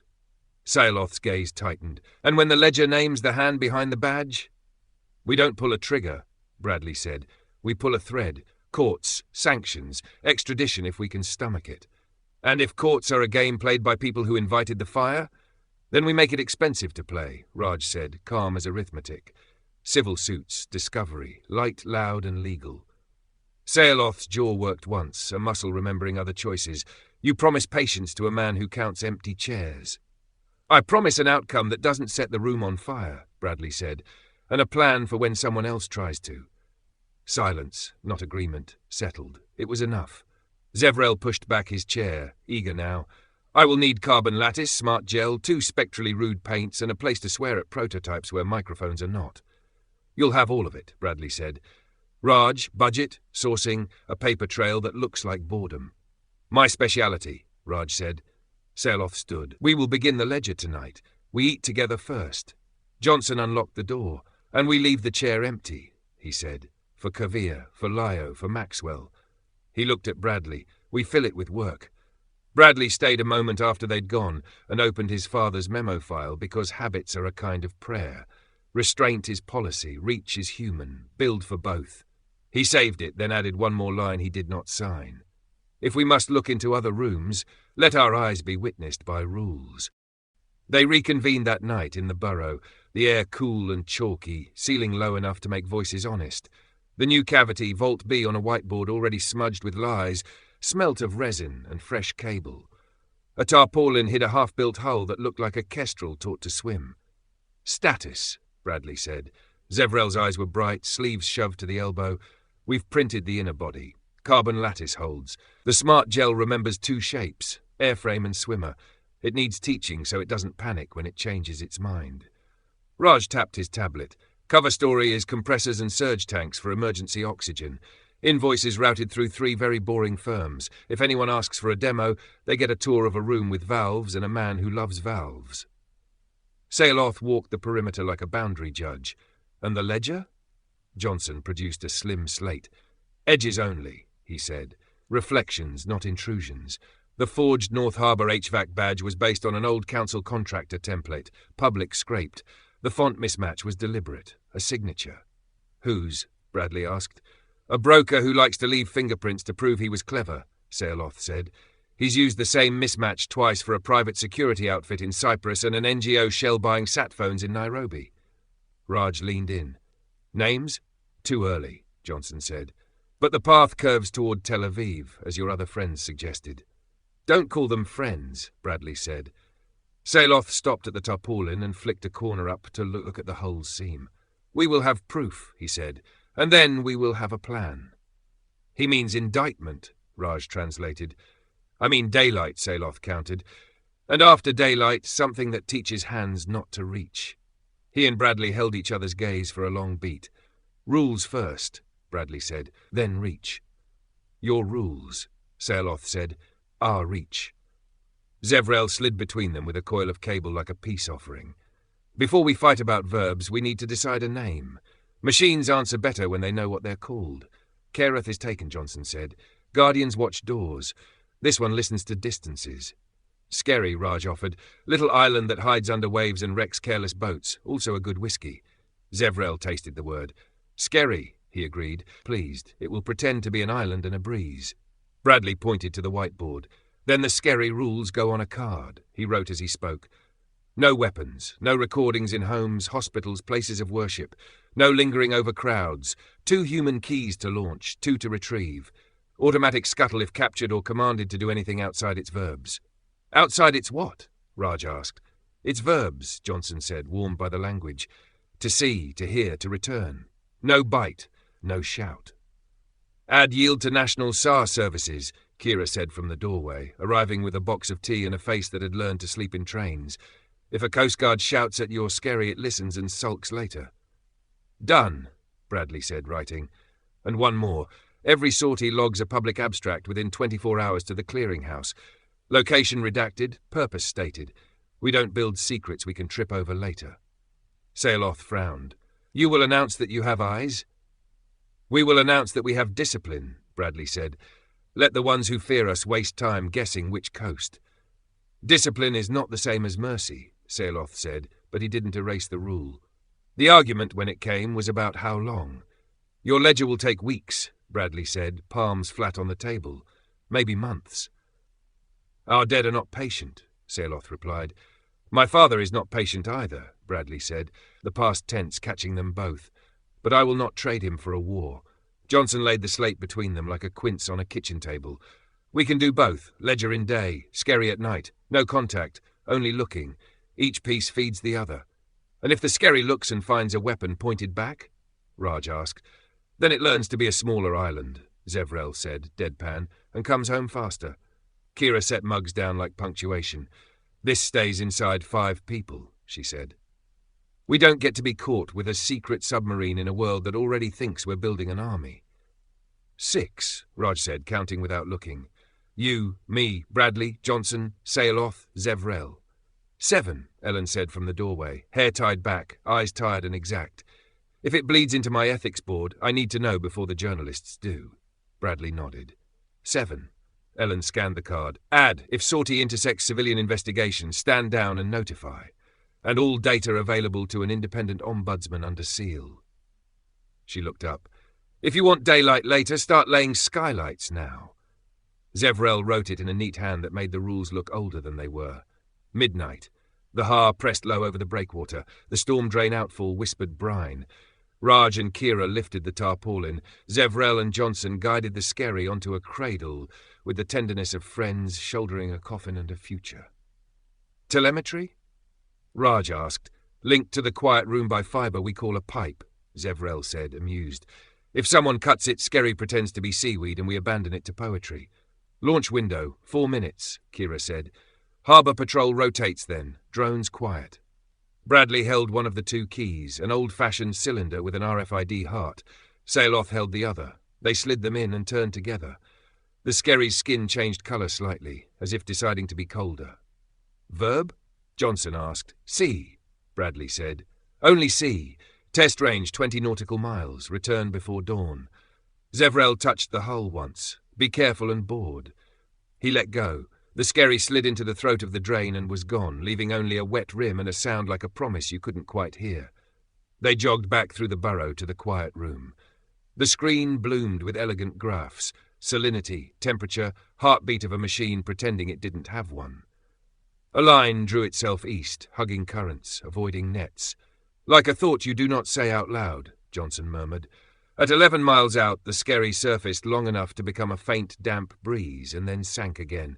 The feed showed nothing of the city, nothing of the yards, only the square dark of water and, once, a seal that head-bobbed and decided not to care. Good, Kira said, despite herself. Boring. They recovered it in the same hush with which they'd sent it. Zevrel knelt with a stethoscope because some rituals are nonsense you need. It wants to brag, he said, pleased. Let it tomorrow. Bradley felt the knot between his shoulder blades loosen a fraction. Good. Now the ledger. At 0312, the first clean shard arrived from the reflections. A procurement chatter fragment in sloppy Hebrew, a burner sim last seen in Larnaca, a car hire in a dead man's name, a stylistic tell in a vendor email, American commas in a British sentence. Privateers, Raj said, at least on paper. With friends who like to leave the door ajar, Johnson said. Sailoth watched the list lengthen like a tally scratched with a knife. 2 paths, he said quietly. One to court, one to a door that locks from the outside. Plan only, Bradley reminded him. Plan only, Sailoth echoed. The words didn't soften his mouth. They ate breakfast at the table. Oatcakes, tea gone brown with milk, Zevrel methodically demolishing a buttery like a small, tidy disaster.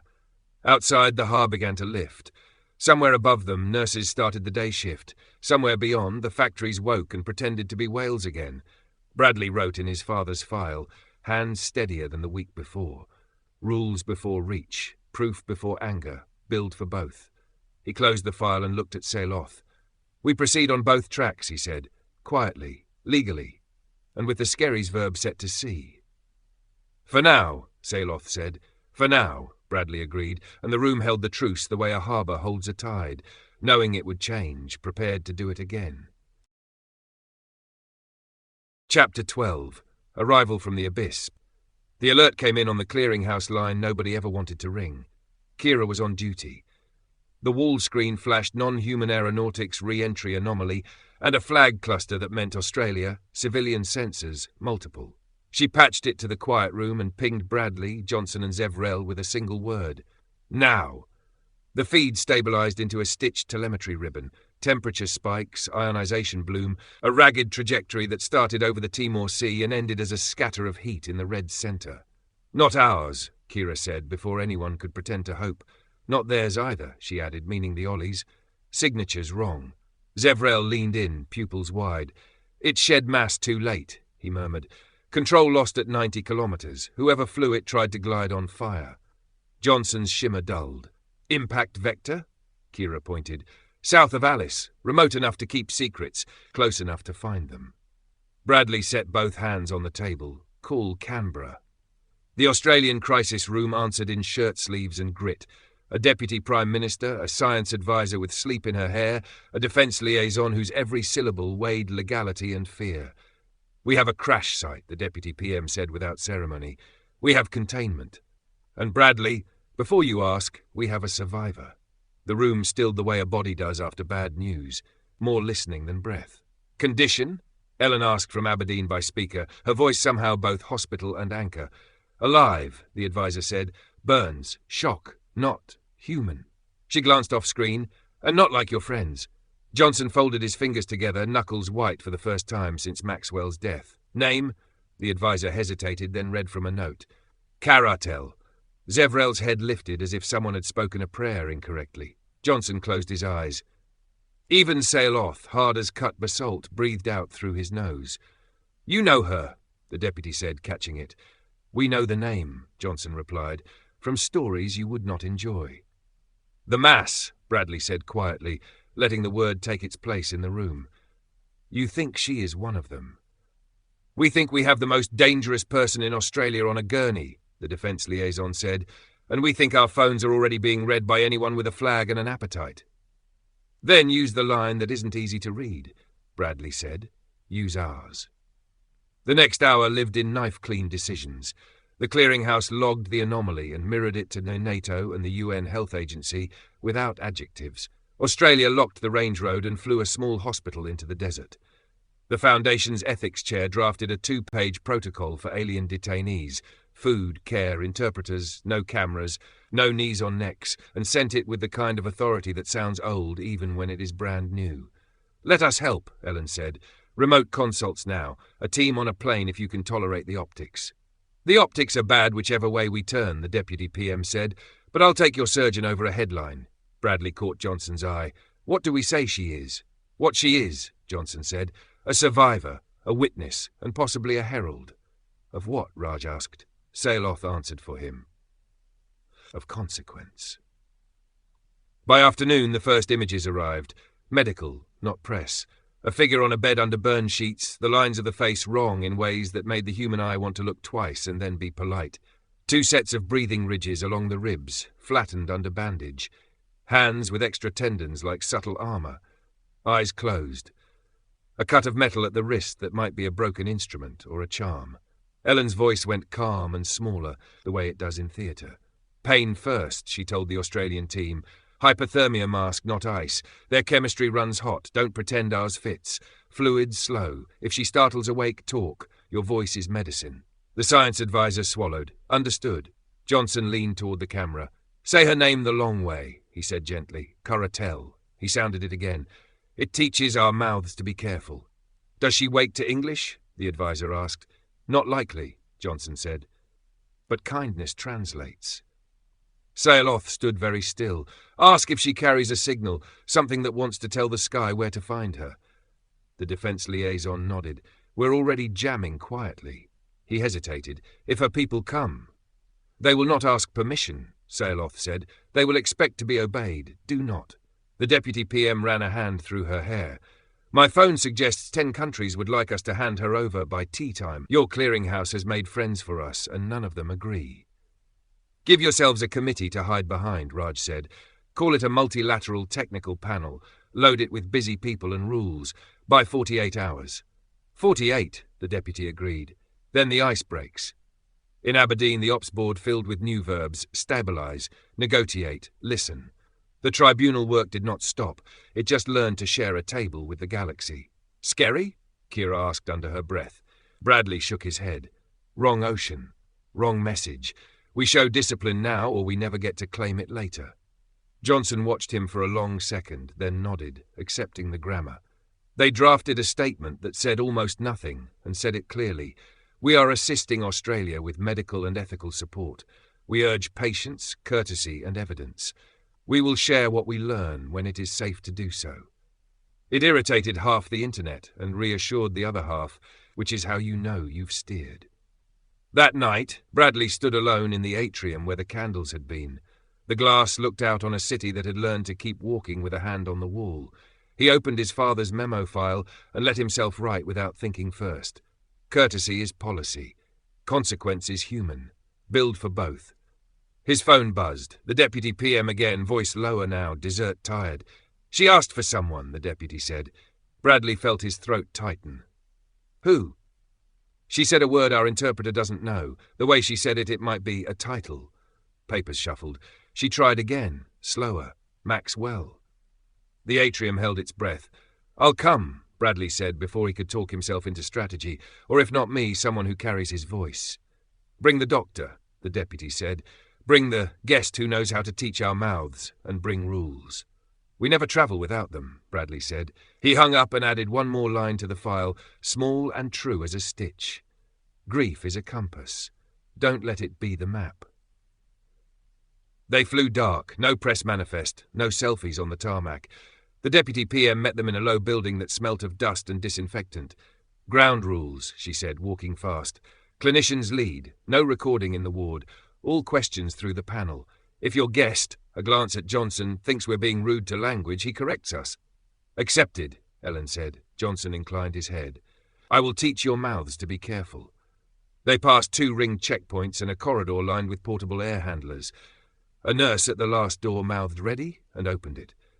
Caratel lay propped on a gel pillow, skin sheened, ribs laced with band. Her eyes opened as they entered, pupils adjusting like a camera learning Earth's light. She watched them arrive the way a pilot watches weather. Ellen spoke first, slow, showing empty hands. "I'm Ellen, doctor." Johnson stepped into her sightline. "I am Johnson," he said, then in the rounder rhythm of his first language, offered a greeting that tasted like water. Caratel answered in a thin thread of sound. Johnson translated without looking away from her. "She asks if this is a court." "It's a ward," Ellen said, "and a promise." Caratel's gaze moved to Bradley. "Maxwell," she said, careful as if the word were a door code. Bradley's mouth worked once before the sense arrived. "Maxwell was my father," he said. "He's gone." Johnson softened the sentence in Ollie cadences. Caratel closed her eyes. When she opened them, there was a tilt to her head that could have been respect. "She says," Johnson translated, "we mourn the careful." She thought he held the room. "He did," Bradley said. Ellen set down a tray of instruments that were mostly comfort. "Pain first," she murmured, checking a line. "Then answers." Caratel watched the movement, then spoke again. More words now, some shapes familiar. Johnson kept pace. "Scout, I am the scout. Collision, metal swarm, satellite fail. I did not intend to fall." "The beacon," the defense liaison asked from the doorway. Caratel's mouth tightened. A short roll of syllables. Johnson. "She cut it. Twice. There is still a whisper she cannot kill. If a patrol is near, they will smell it." "How near is near?" Bradley asked. Caratel angled a wrist where a broken band of metal sat. "If a warbird was on the rim of your ice," a glance toward a map, "days, if not longer. The mass do not hurry, they arrive." The deputy PM took that like a blow and made it policy. "We convene the panel in an hour," she said. Before that, one question each. Johnson nodded toward Bradley. "Why ask for my father?" Bradley asked. Caratel's answer was a slow plate of sound. "His voice," Johnson said, translating, "made edges. Your accord said publish then argue. My people prefer arguments with edges." A beat. She did not expect him to be gone. "None of us did," Bradley said. Ellen leaned in again, clinical and kind. "Any devices we should not touch?" A faint smile, more words. Johnson. "Everything, but the band at her wrist is safe to remove. It records metabolism. It will lie to us unless we tell it we're listening." "We'll listen," Ellen said, "and we won't touch anything else without asking." The defense liaison took the last question. "If the mass arrive, terms?" Caratel's eyes sharpened. The reply came in a cadence that had courtroom in it. Johnson's translation was flat. "They claim breach. They will ask to take the Ollies away. They will ask to cauterize what you have learned. They will use the word preserve and mean undo." "Will they talk?" Bradley asked.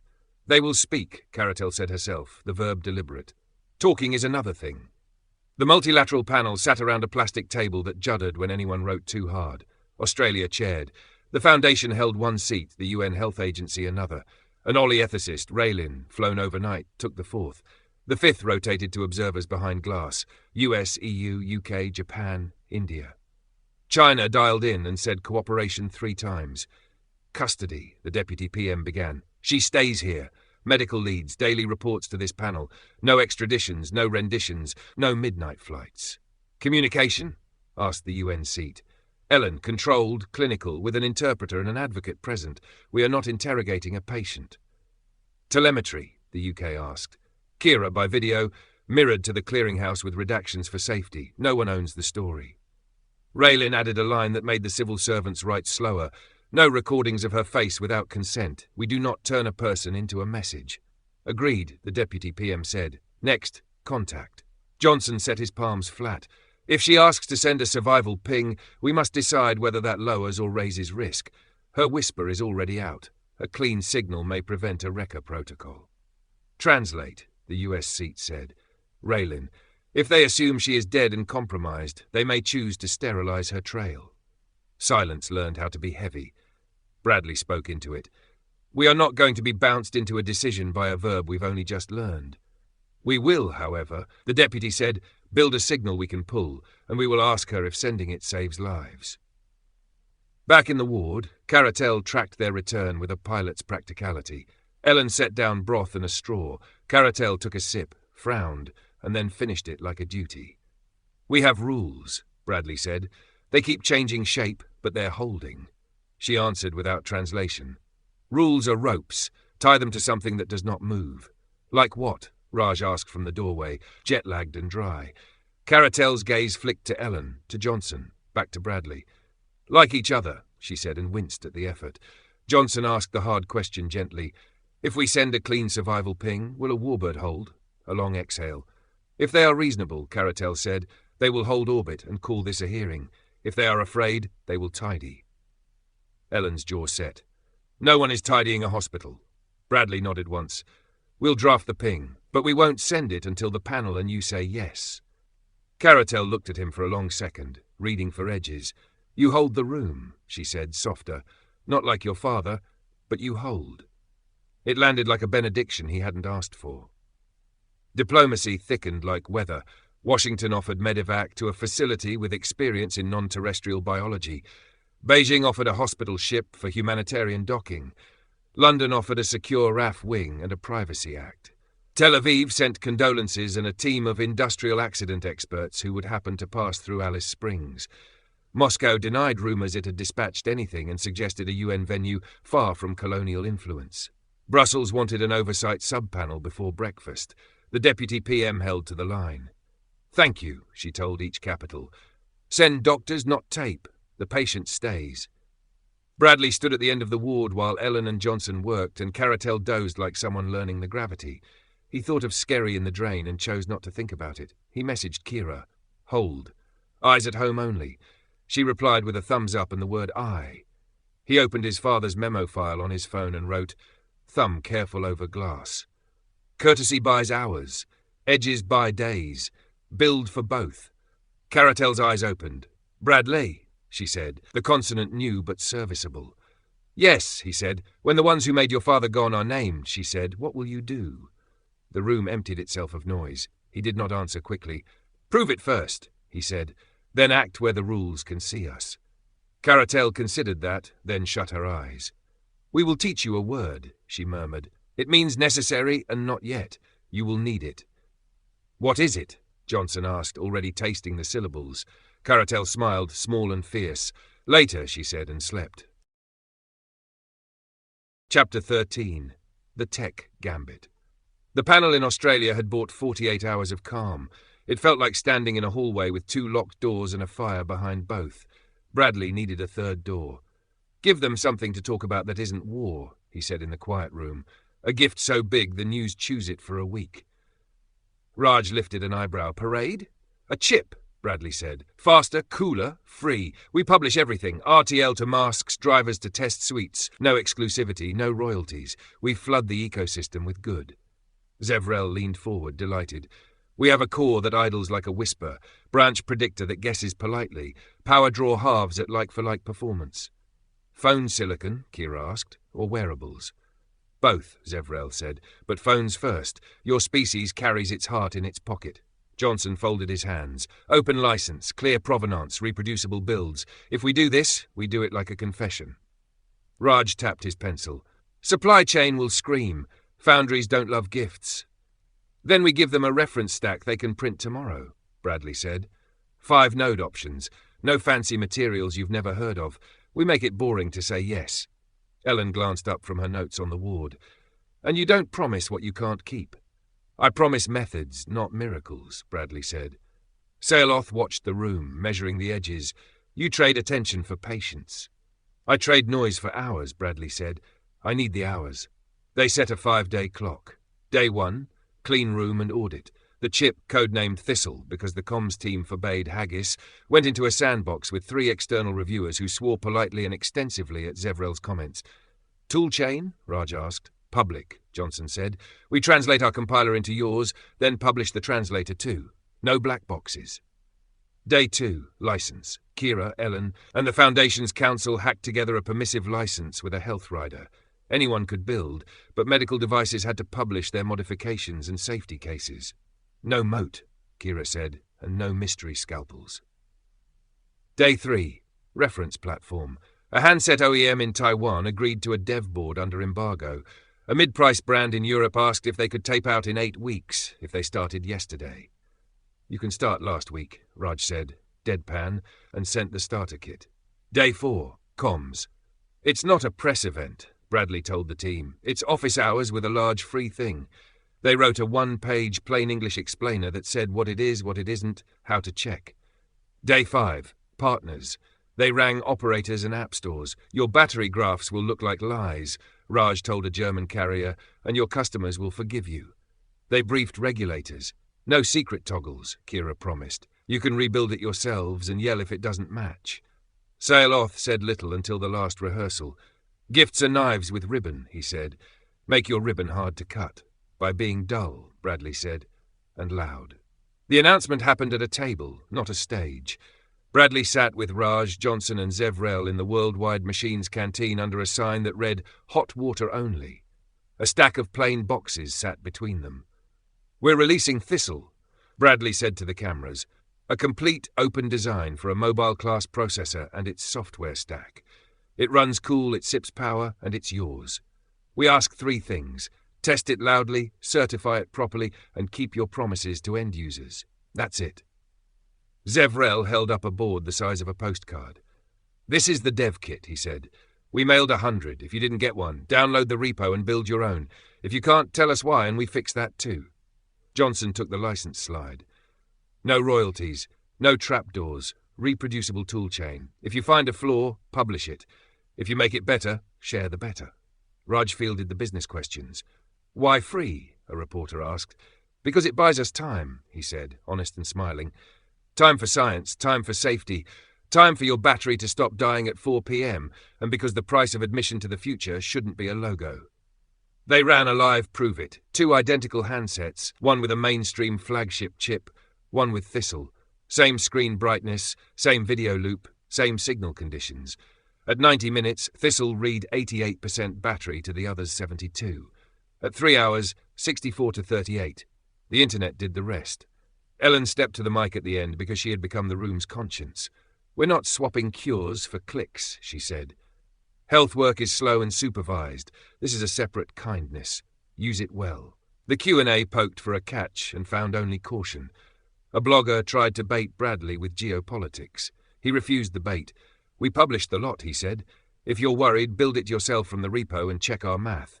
A reporter asked, what do you call this model? Charity. Maintenance, Bradley said, of trust. The world swallowed the story whole. Forums filled with build logs and arguments about NDNS. An Indian handset maker announced a $99 dev phone. A Californian giant said nothing and quietly forked the repo. A Kenyan startup posted a video of a solar-charged kiosk running Thistle boards as routers for a village. A teenager in Dundee got Doom running on a toaster with a proud first boot screenshot and a plate of actual toast. Not everyone clapped. A large chipmaker's share price wobbled. A columnist called Thistle a stunt with a license. A security researcher in Berlin wrote, "If this has a back door, I'll find it by Friday." And Bradley replied, "Please do," and linked the bug bounty page. Inside the fence, the temperature dropped a degree. The protest at the gate shrank to 3 regulars and a gull. The panel in Australia kept its hours, and Ellen's nightly consults became a ritual that steadied the room. In Aberdeen's canteen, Kyra read the watchdog forums and nodded, pleased. "They're tearing it apart like a roast," she said. "Good." Raj slid into the chair opposite with a coffee. "We've bought 72 hours of breathing," he said, "and 1,000 developers who think we're fun." "Fun is a policy instrument," Bradley said gravely. Saloth stood at the doorway, arms folded, expression not disapproving. "You have given away a hammer," he said, "and asked the world to build a table. Or a ladder," Johnson said, "or a door." Bradley opened his father's memo file and added a line that felt true in his hands. "Generosity is policy. Strategy is human. Build for both." He saved it, then closed his eyes for the length of a breath before the next meeting, the next call, the next rule. Outside, the gulls made punctuation over the harbour. Offshore, the ring of ships did not move. And far away, in the red centre of a continent, a survivor learned how to breathe Earth's air without wincing. Chapter 14. Digital Depths and Diplomatic Dances. The gift worked. Thistle colonised headlines and Git repos with the exuberance of a weed you'd keep. Battery graphs trended, teenagers posted toaster ports, carriers phoned to ask whether Joy required permits. For 48 hours the world's mouth was full. In the quiet room, Bradley watched another screen. Not code, not telemetry, weather. A map of meetings, redacted to absence, showing only when blue rooms gathered, and for how long. No content, no microphones, just the durable fact that power keeps a calendar. Raj called it the quiet layer, because names matter. It didn't live in Thistle's open repo. Kira would have set fire to the building, nor did it touch a public handset. It sat beside a handful of developer reference phones, quietly couriered to ministers, regulators and hospital chiefs as part of the launch kits. The companion setup app, boring to look at, boring to reverse, boring by design, asked the device to publish 2 things under a cryptographic pseudonym. "I am in a secure room and I have left." The Foundation's clearinghouse crunched it to weather and threw the rest away. "It's surveillance," Kira said flatly, arms folded. "It's a smoke alarm," Raj answered. "We're not listening. We're noticing flammable rooms." Ellen looked from one to the other. "We put rules on paper. 2 signatures to query. Ethics seat holds the second key. No content ever. A sunset in 90 days unless we renew in daylight." Johnson nodded, solemn. "I will write the verbs, to begin, to finish, nothing between, and a witness, an ombudsman who can pull the plug without asking us." Saloth did not smile. "The first time you build a quiet room, you also build the door for a loud one. Be careful what future you fund." "We're buying hours," Bradley said. "That's all." Hours they used. The quiet layer's weather bloomed at midnight in Berlin and again in Washington before dawn. In Beijing, a short meeting at an unhelpful hour suggested position-taking. Brussels scheduled a technical that would become moral if someone blinked on mic. London's red dots remained a corridor problem, warm for a while, then cooler, then warm again, as if 2 policies were sharing a jacket. "Call Berlin first," Bradley said. "They'll move if they can say they moved the patient, not the politics." He rang. "We'll brief your ethics council directly," he told the German health minister. "What we need from you is a sentence. Trials belong to doctors, not spooks." She laughed, then said she'd put it in a speech. The Washington dot flared. A senior at NIH texted, "Any backdoors in Thistle?" Bradley sent the live build script, the hash, and a promise. "If you find one we missed, I'll eat the repo on TV." The dot cooled. In Canberra, the panel argued verbs. Ping or no ping. Caratel's whisper still skirted the desert like fog. A clean signal might prevent a sterilize and forget reflex, or it might draw teeth. "Ask her again," the deputy PM said. Caratel was stronger. The burns had flattened to newness. Her eyes learned the light faster. Johnson set his palms up and asked the question in the long grammar. She listened, then answered in a cadence that sounded like a pilot rehearsing an emergency. She says, "If your aim is a hearing, send it on a leash," Johnson translated. "A pulsed code with a recall. If they answer with a demand, stall with courtesy. If they answer with silence, prepare for cleaning." "Cleaning?" the deputy asked, already knowing. Tidying what makes them afraid, Raylan said softly. They have a word for it that tastes like bleach. We don't do bleach, Ellen said. We do soap. Back in Aberdeen, they ran the first heated board since Maxwell's death, a meeting that kept trying to become a row, and only just remembered how to be strategy. Bradley, we can preempt some pressure if we know who's calling Canberra next. Which you learn from your smoke alarm. Ellen, which exists only because I hold a key. Which expires unless we say the word in public. Oth, you cannot publish a thing and also hide the hand that holds it.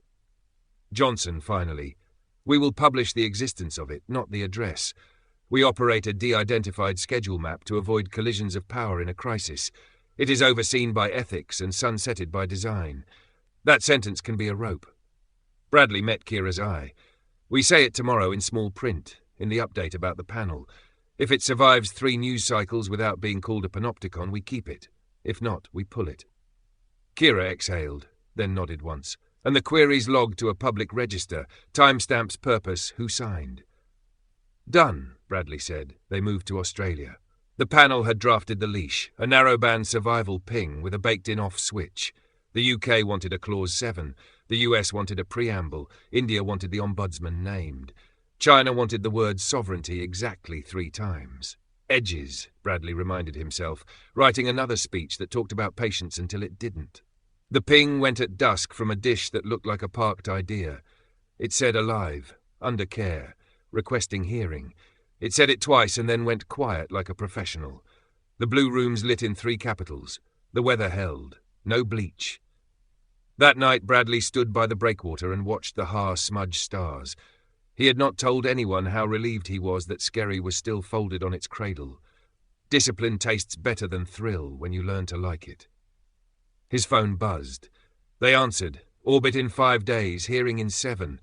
They used the word preserve, bring your auditors.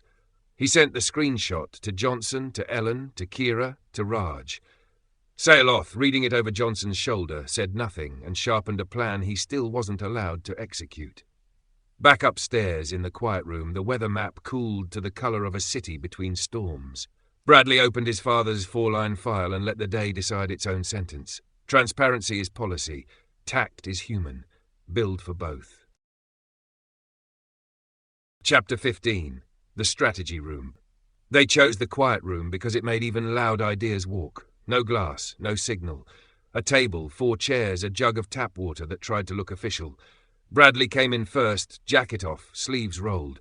Raj Thaneja followed with a pencil behind his ear and the expression he'd worn cramming for finals at Robert Gordon University. I will pass or die, amusing the examiner. Saleoth arrived without hurry, carrying the gravity that made other rooms square their shoulders. Zevrel last, already sketching in the air with a fingertip no one else could see. Agenda, Bradley said, flipping a card. 1. Caratel and the hearing. 2. Time to mass arrival. 3. What they are and what they want. 4. What we can actually do. 5. Lines we will not cross. Raj tapped the pencil, and a footnote. We have 7 days and a city that measures time in candles. Begin, Saleoth said. Bradley nodded to Raj. Threat first. Caratel says hearing, not talk. That's courtroom energy. Best case, terms to keep the Ollies under supervision, plus a tech quarantine. Worst, retrieval order for every Ollie and a tidy-up clause for what we've learned. Tidy, Saleoth repeated, a flake of iron in his voice. They mean bleach when they say soap. Zevrel, she also said leash your signal. We did. They answered. That argues for procedure over panic. Time? Bradley asked. Conservative path, Zevrel said. 5 days to orbital insertion, 7 to formal contact. If a patrol was closer when Caratel fell, less. They do not sprint, they arrive. Saleoth folded his hands. They will not negotiate with fear. They will negotiate with rules that smell like fear. And the mass themselves? Bradley said. Assume I know the bedtime story. Give me the War College lecture. Johnson wasn't here, but his grammar was. Zevrel stayed gentle. Ancient, oldest we know. They carry a catalogue of early mistakes. Uplifted worlds that burned. Economies that collapsed under tech they could not maintain. Cultures that drowned in memes they did not have immune systems for. So they wrote a law. No gifts to children. It calcified. They became its bailiffs. Add more motives. Liability management. If you police interference, you never have to admit when you meddled first. Resource control. Lock the frontier so your own tech stays the tallest tree. And religion by another name. If you're the oldest, you start believing age is ethics. Sealoth's mouth tilted, almost approval. 90% of your species are fools. You two might be the remainder. Bradley didn't smile. Danger to Earth? Yes, Sealoth said, in the way a glacier is dangerous to a village that built in its path. They do not rage, they correct. And to the Ollies? Bradley asked. Zevrel looked down. Existential. The pencil ticked on Raj's pad. So our options, Bradley signalled. We start with Caratel. Is she a present-tense threat? Not today, Raj said. Took days to get plain facts. She cut her beacon twice. She's playing for process. Sealoth, but she is also mass. She will not let your sympathy move her duty. Good, Bradley said. I prefer duty I can see. He turned the card. Defence. Without the world, what do we have? Walls and manors, Raj said. Fences, guardians, the burrow. Nothing that survives a warbird. We can build eyes. Better than any you own. If we know where a hand is, sometimes it does not slap. Which brings us to reach. Zevrel's eyes brightened. A swimmer that can change its mind. Air and water. Quiet. We launch from the storm outfall. It listens to distances. It comes home. No teeth, only eyes. Sealoth cut in. Satellites too. Not your kind. Ours. A metamorph. Drone leaves as weather. Becomes a watcher above the geostationary crowd. Blinks in the gaps your species forgets to guard. Earth will not see it unless we teach them what to look for. Kira would have said ethics first if she'd been in the room. Bradley said it for her. Rules on paper before metal in air. 2 keys to launch, 2 to retrieve. No homes, no hospitals, no temples. Logs with abstracts to the clearinghouse. Ombudsman with a kill switch. Zevrel nodded, pleased to be leashed. I will write the verbs, see, hear, return. And retribution? Bradley asked, looking at Sealoth. The room tightened. 2 of ours dead, your Maxwell dead, we are owed. Bradley kept his voice level. You will draft a plan. 1 incident, targeted, reversible optics. It must look like physics and read like an accident even to people who come to it wanting a story. You do not implement without my signature. And if you refuse to sign, then it does not happen, Bradley said. We win this by surviving with rules. Sealoth stared at him for a long, flensing second. You build boxes, I bury friends. I do both, Bradley said quietly. Ask Raj who taught me. Raj didn't look up from his pad. He did, and for the record, I'm the one who kept us both out of student court when our influencer site got too good at selling sarcasm. Backstory later, Bradley said, but softer. Right now, tasks. He flipped the card again. Zevrel, you own Skerry and the Metamorph satellites. Raj, you build the paper trail and a boring cover story with valves. Sealoth, you draft your accident on paper and nowhere else. Johnson and Ellen lock the tribunal and ethics. Kira writes the public rules before anyone sees metal. And you? Raj asked. Bradley looked at the blank corner of the card where his father would have written a 4-line prayer. I hold the room until the hearing, and I keep our anger out of the driving seat. Sealoth rose. Your hearing will be theatre. Then we take our own lights, Bradley said. The jug sweated. The clock did not. Outside, the city worked around its grief like a scar that refused to be only pain. Reconvene in 12 hours, Bradley said. Bring proofs, not adjectives. As they filed out, Raj tapped the pencil against the doorframe. Max, 1 more line? Bradley pulled the small file from his pocket and wrote where his father used to. Rules are policy. Heat is human. Build for both. They reconvened 12 hours later with coffee that could file metal and eyes that had learned not to blink. Proofs, Bradley said, no adjectives. Zevrel slid a tablet across. Skerry constraint tests. Verb set. See, hear, return. 2 key arming. Ombudsman socket live. Kira joining by video. I'm the Ombudsman socket, and yes, it shocks. Raj leaned over the logs. Dry run? Launch 01 storm outfall, Zevrel said. It swam, became air for 13 seconds, remembered water without panic. Telemetry? Bradley asked. Johnson, salt, temperature, magnetics. No faces, no rooms. We taught it to look at currents and forget people. Kira, good. Keep forgetting.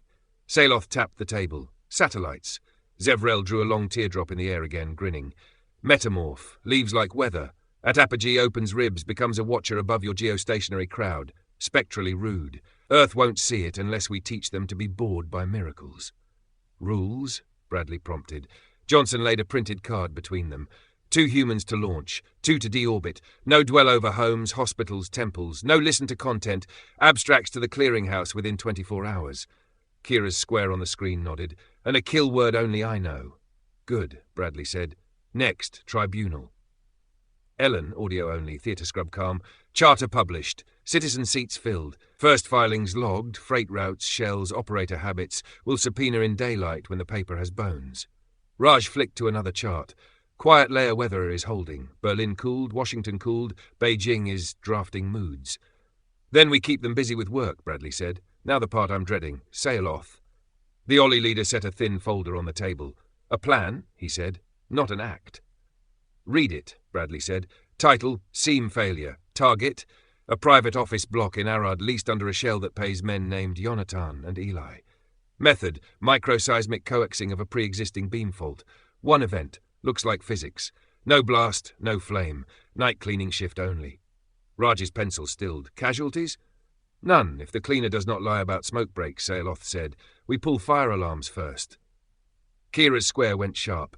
You are proposing to drop a building. A facade, Saloth said. A warning. Our empty chairs deserve at least an echo. Bradley kept his palms flat. Walk the chain. South Drone A applies a frequency to loosen a weld already cracked. Drone B triggers alarms. Drone C nudges a support into yielding. Optic, a structural failure. Opt-out, abort at any step. Fail-safes, 3. Weather, occupancy, and a human key you hold. Johnson turned the folder so he could see the diagrams. The verbs in this plan are push and hide, he said softly. Not warn and stop. It is stop, Saloth said, and for the first time the iron in him rang. Stop the hand that reaches from a distance and calls us acceptable loss. Kira, and if the hand belongs to a state with a bigger hand behind it, you don't get a second accident, you get fireworks. You want a deterrent. I want you not to blow up my calendar with funerals. The room's temperature climbed. Bradley let it, then brought it down with process. Conditions, he said. If this ever moves off paper, 1 incident, 0 fatalities or we walk it back to court, 2 non-Ollie human signatures, mine and Kira's, tribunal concurrence that we exhausted civil levers, and an outside jurist who would resign rather than nod. Saloth stared. You build a box for my anger. I build a box for ours, Bradley said. You're not the only one who wants to hit back. Silence tried the walls. Raj cleared his throat. Put a clock on it. 90 days. If the tribunal can't thread the needle in law by then, we reconvene and argue like devils. Saloth weighed him, then nodded once. 90. Good, Bradley said. Park it. Back to reach. They took Skerry to the water again at 03. Harlow tied at half, the outfall whispering. 2 keys turned, the hull cooled an extra degree like a swimmer thinking brave thoughts. Verb? Johnson asked. See, Bradley said. Nothing else. Zevrel's hands fluttered over a console. Test of temptation, he warned. At 12 miles, Skerry will detect something shiny. It will want to be clever. We watch it obey being dull. The feed drew its quiet line. At 12.4 nautical miles, a sonar bloom like a coin on velvet pulsed on the screen. Fishing gear, probably, Raj said. Skerry annotated it and kept swimming. Kira's voice ticked in. If it peaks, I pull. Skerry did not peak. It returned on time, wanting to brag, and Zevrel let it for 30 seconds before patting the hull like a dog and muting the urge. Good, Bradley said. If it can resist that, it can resist us. He turned to Johnson. Metamorphs? Johnson said. Fuel is the long pole. We have non-carbon mix at small scale. For Orprod, we need more, and we need quiet. Raj, cover story? Atmospheric research for storm modelling, Kira said instantly. Which is also true, and we file a boring permit with the most boring office in Brussels. Bradley almost smiled. Do that. Back in the room, the argument found them again. Your restraint will be read as softness. Your plan will be read as war. Ellen, both readings kill patience. Raj, which is why we write the reading. Rules, logs, tribunals. We chew their patience with paper. Zevrel miled. When I was small, my teacher put a sweet on my desk and told me not to eat it. She said if I waited, I'd get 2. I waited and got 3 because she liked my face.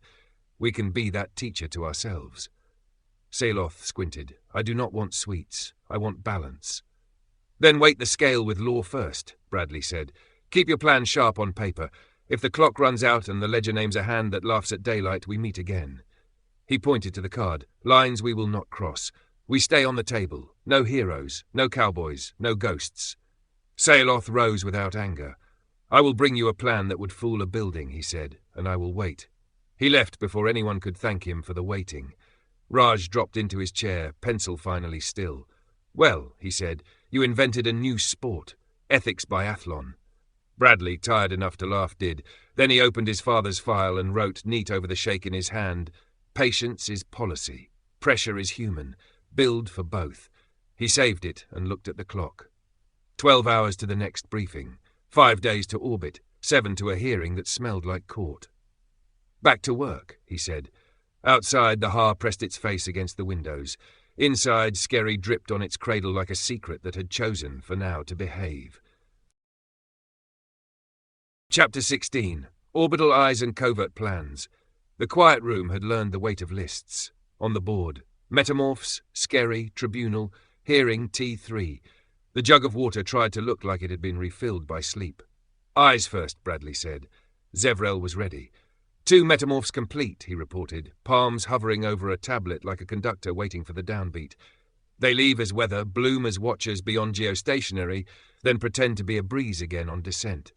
Fuel mix stable, thermal signature rude in the right spectra, deorbit burns look like boredom. Kira, joining by video, fixed him with ombudsman eyes. Rules? Johnson slid a laminated card across the table. 2 human keys to launch, 2 to deorbit. No dwell over homes, hospitals or temples. No content, only telemetry and shadows. Abstract of each sortie to the clearinghouse within 24 hours. Killword lives with me. And me, Kira added. If I say home, they fall. Good, Bradley said. Launch window? Tonight, Zevrel said, happy and a little scared, which is the correct posture for space. 1 east over the Med approaches, 1 west to give us a wide ear. Raj flicked to logistics. Cover story filed, atmospheric sampling for storm modelling.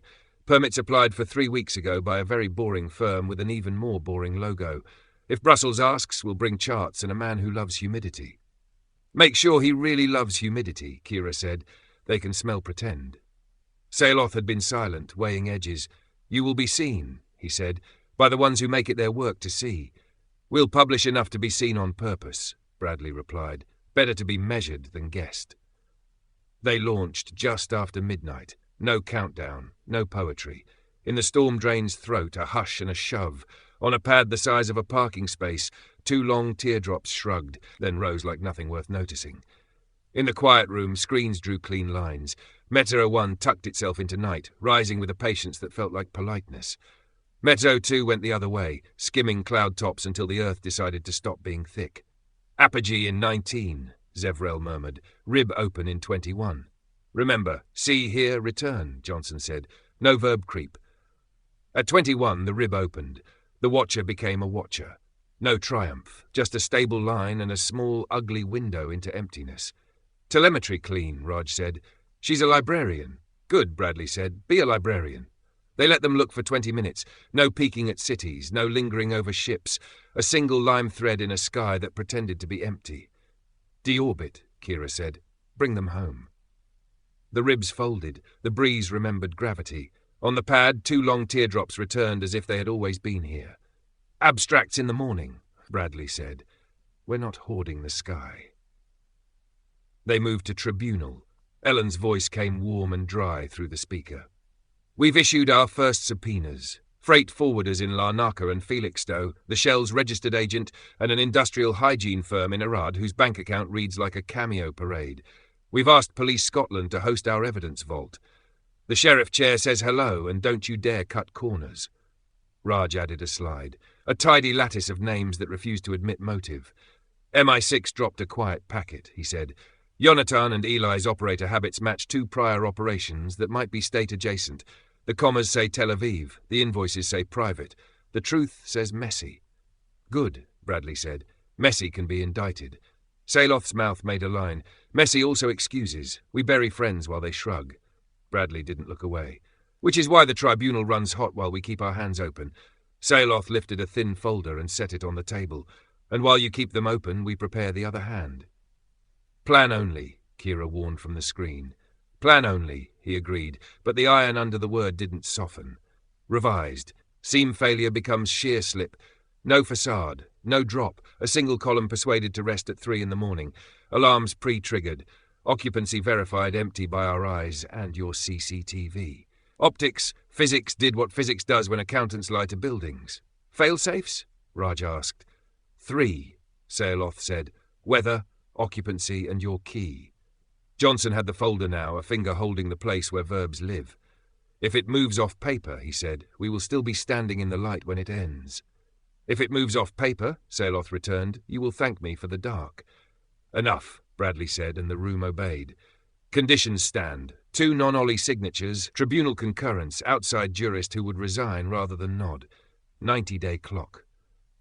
Sayaloth inclined his head like a blade acknowledging a whetstone. 90.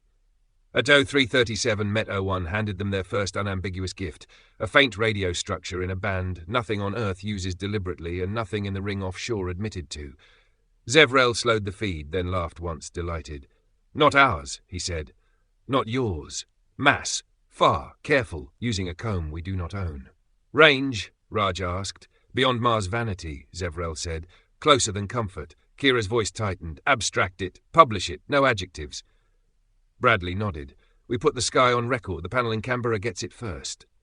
He drafted the note.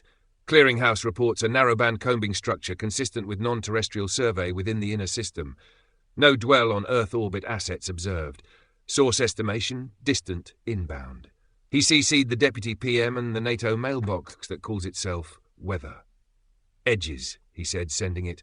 We hold them. At dawn he walked the inner fence with Raj. A guardian tagged a gull with UV by accident, apologised because Kira had insisted that code could learn manners, and stepped away when a porter said, Please, pal. Good, Raj said. Boring saves lives. Bradley stopped under the overhang where his father had pretended not to smoke on good days. The city smelled of wet stone and bakery vans. Offshore, the ring of ships pulsed once, polite as a cough. 3 days, he said. Less if the comb is closer than we think, Raj said, and your accident plan is going to ferment. It can ferment, Bradley said. It can't explode. He went upstairs to the quiet room and opened his father's file because some rituals are engineering with pens. Vigilance is policy. Nerve is human. Build for both. He saved it and looked around at the people who were making a scaffolding out of disciplines and luck. Abstracts at 9, he said. Tribunal at 10. Ethics at 11. And at noon we tell the world the sky is busy. Without adjectives, Kira reminded him. Without adjectives, he agreed. They got back to work. Chapter 17. The Dual Operations. Part 1. The countdown clocks shared a wall. Hearing T2, Met 0102 ready, tribunal subpoenas returned due. The room smelled of coffee and resin. The metamorph frames lay on cradles like long questions waiting to be asked again. Eyes first, Bradley said. Zevrel pointed to the sky map. Met 01 and 02 are behaving. Clean abstracts posted. No dwell. No curiosity leaks. One more watcher, North Arc, gives us coverage if a warbird feathers in above Iceland. Launch tonight, Kira said from the Ombudsman Square. Same rules, same kill word, same public log. Bradley nodded. Do it. Raj slid a new sheet onto the table. Tribunal update. Freight forwarders coughed up paperwork. The Arad shell has a tenancy in a tower that calls itself Corporate Brit Park and eats contractors for breakfast. He tapped a red block on a calendar grid. Quiet layer weather is interesting. Tomorrow night, that address glows like a Christmas tree. Phones go dark inside, secure room behaviour, then reappear in the same lift bank 90 minutes later. Names? Kira asked. Not content, Raj reminded. But cross-border travel stubs say 2 of them smell like Yonatan and Eli, plus middle managers who like to meet after hours. Sayaloth's hands flattened on the table. Window. Evidence window, Ellen said over speaker. For subpoenas and warrants and daylight, not for physics. Sayaloth didn't look away from the grid. They will not sit for your daylight, Doctor. They will sit for the Deputy PM and a judge if the papers are good, Ellen said. We are making them good. Bradley let the room breathe before he spoke. The conditions stand, he said. If your shear slip ever moves off paper, 1 incident, 0 fatalities, alarms pre-pulled, my signature and Kira's, Tribunal concurrence that we've wrung law dry, outside jurist who'd resign rather than nod, and a clock that hasn't yet hit 90 days. Sayaloth's jaw worked once. The empty chairs do not recognize your clock. The hearing does, Raj said. You kick a hornet nest now and we'll be arguing with stings while the mass ask for the keys to our guests. Johnson slid the folder towards Sayaloth, voice low. Hold. Let us try the rope. We are not rope climbers, Sayaloth said. We are engineers. We correct. Then correct with us, Kira said. Put your corrections on paper where the sheriff can see them. If law fails, you'll find fewer hands in your way. Sayaloth closed the folder. 90 days, he said, not quite conceding. I will draft to fool a building and to spare a cleaner.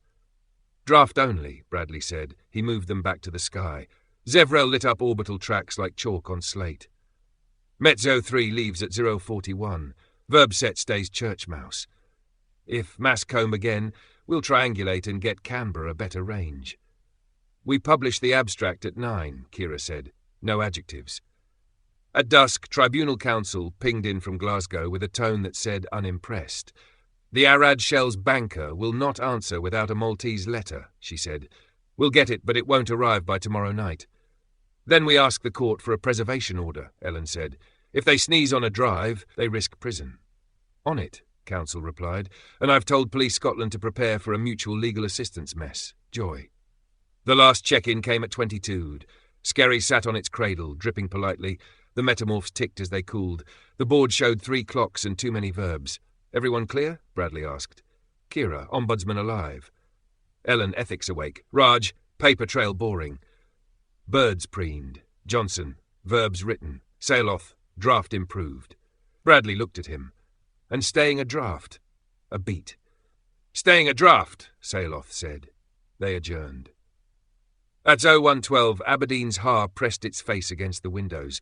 In the burrow, a hatch opened that was not on any map Kira had signed. 2 small drones slid out and took a breath like men who had decided to lie. They did not log to the ombudsman. They did not ask for a verb. Sayaloth watched them on a private slate, eyes as still as the sea before a squall. In Arad, a night cleaner propped a door with a rolled magazine and checked her phone for a message that would not come.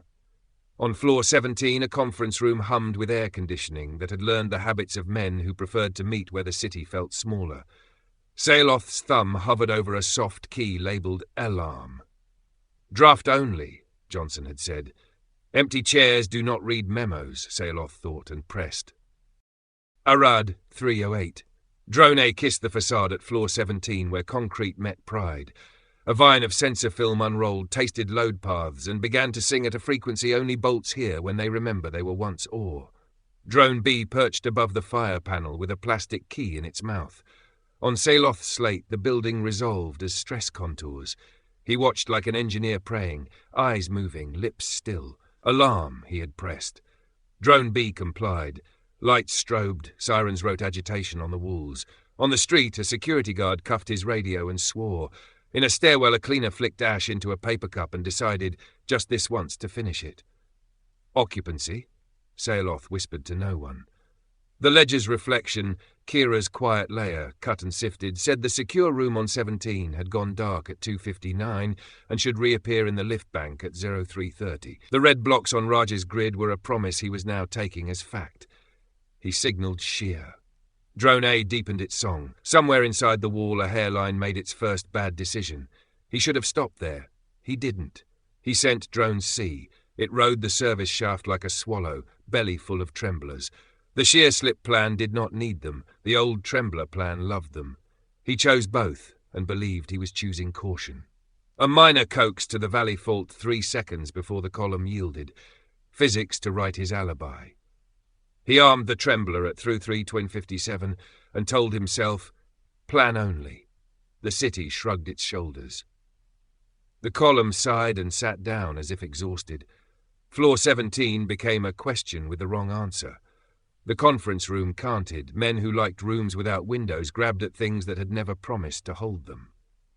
The facade folded like a book that had been read impatiently. Dust wrote itself into the air. Drone C got its timing from a clock it trusted, and a path with delays he had not modelled. The trembler thumped the fault line 5 seconds late, a polite knock after the door was already off its hinges. The ground rippled. Cupboards opened. A dog howled 4 streets over. On camera, the building had already fallen. Saloth did not swear. He closed both eyes, saw an empty chair, and made himself look again. In Aberdeen, the quiet room lit in all the ways you don't want. Kira's ombudsman socket spat red.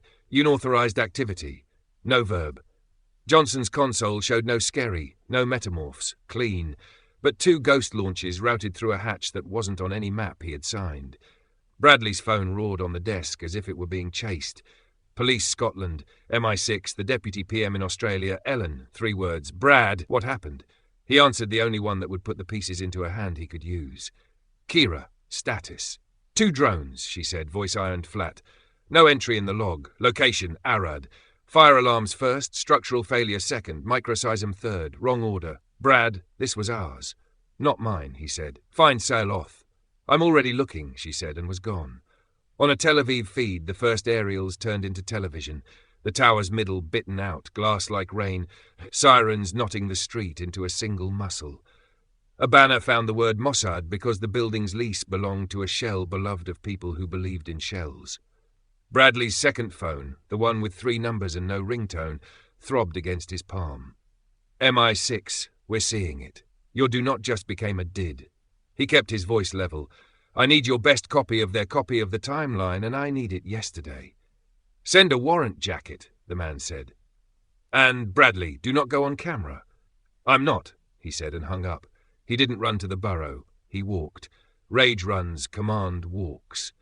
In the corridor he passed a guardian that said morning, because code had manners. It made him want to break something kind instead of something that deserved it. Saloth was waiting in the doorway to the quiet room, slate dark in his hand. His face had the stillness of iron cooling. You pressed it, Bradley said. Yes, Saloth said.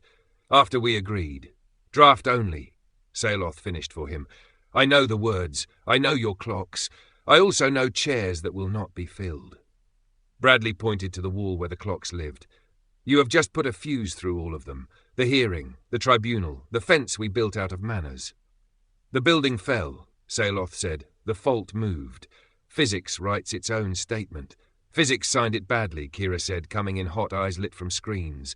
Seismographs on 3 continents have the tremor after. Every dorm room analyst will see it by breakfast. We will be the story and the suspect. Johnson stood between them, palms up. Stop. Count. Is anyone dead? Kira's throat worked. Israeli media says injuries. Unconfirmed fatalities unknown. Floor 17 was occupied until Zoo 59. Their phones disappeared. We don't have content, just weather, but... She swallowed. There were people. Yonatan and Eli? Raj asked from the doorway, hair wrong with speed, breath wrong with stairs. Maybe, Kira said. Maybe, plus whoever pays them to sit in rooms without windows. Ellen's voice came over the speaker with the exact calm you use when blood is in the hall. Whatever you did, undo the part where we look like liars. Tell the truth that hurts less than the lie that burns. Bradley looked at Saloth.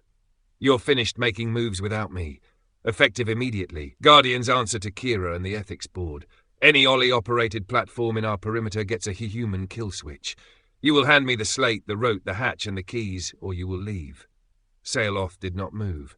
You are outnumbered in this building. Johnson turned, slow and quiet. No, he said. Not for this. The sentence hung like a weight finding its chain.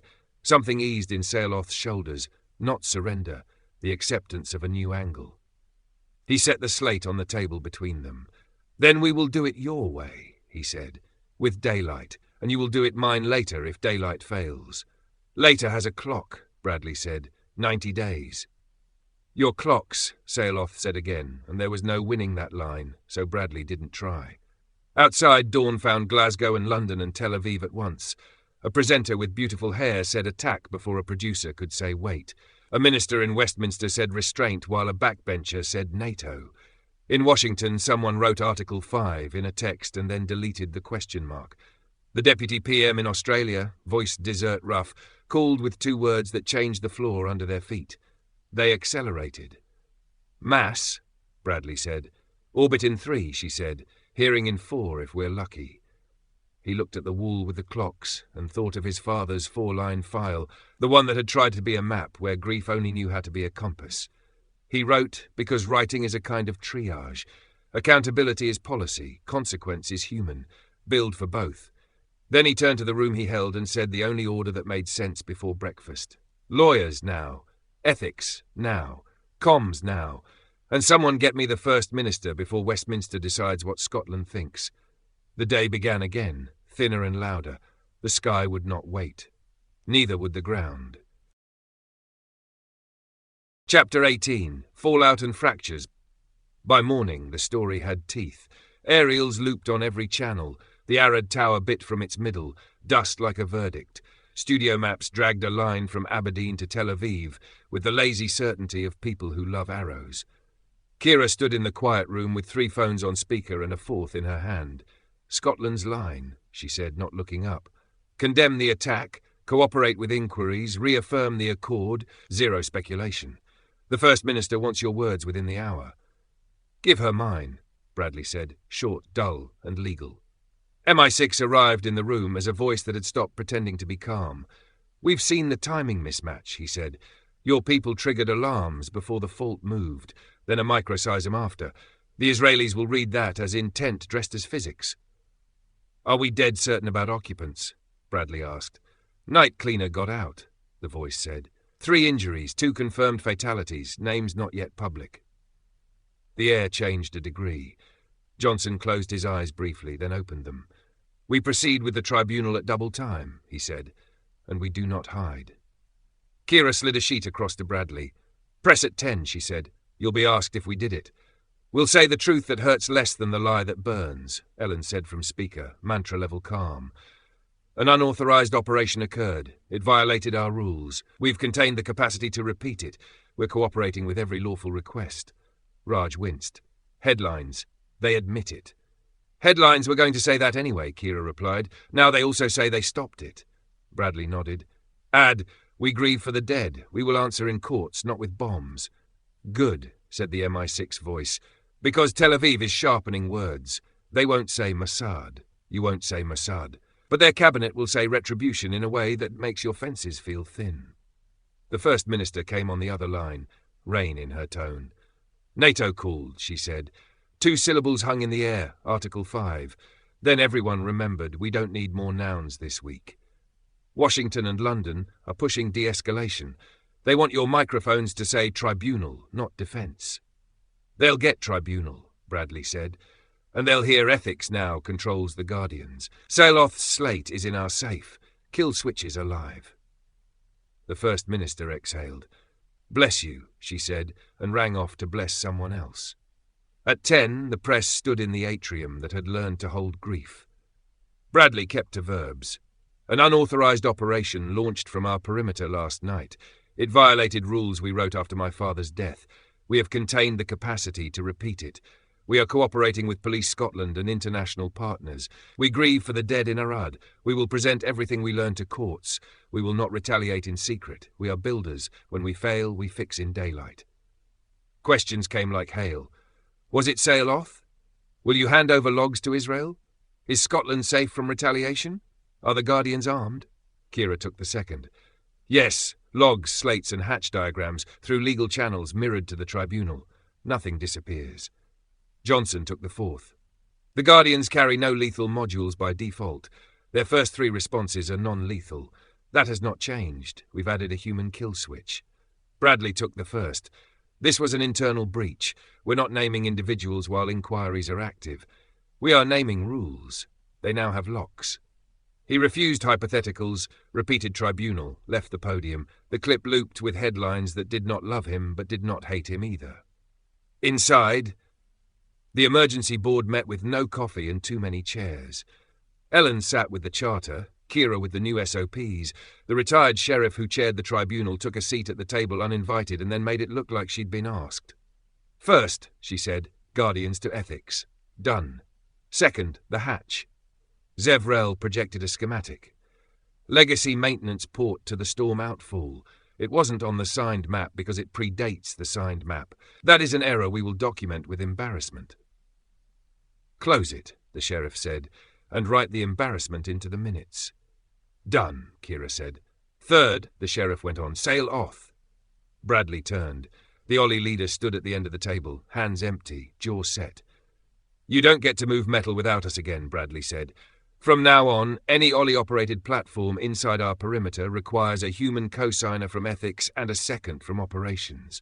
Any external platform touches our airspace, it pings the clearinghouse first or it doesn't fly." Saloth's mouth made a thin line. "Understood." "Say it again," the sheriff said, voice like granite with manners. "Understood," he repeated, a sliver softer. He glanced at Johnson. "We will wait 90 days for your ropes." Johnson held his gaze. "We will use them."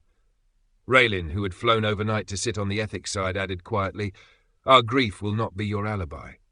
Saloth inclined his head, accepting the angle. Phones kept ringing. Washington sent "Appreciate transparency.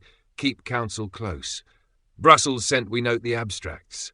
Thank you for not being dramatic about orbit." Tel Aviv sent a formal request for evidence under mutual legal assistance and an informal message that smelled like steel. "You will deliver names, or we will." Kira drafted the answer. "We will deliver logs, devices and testimony through courts.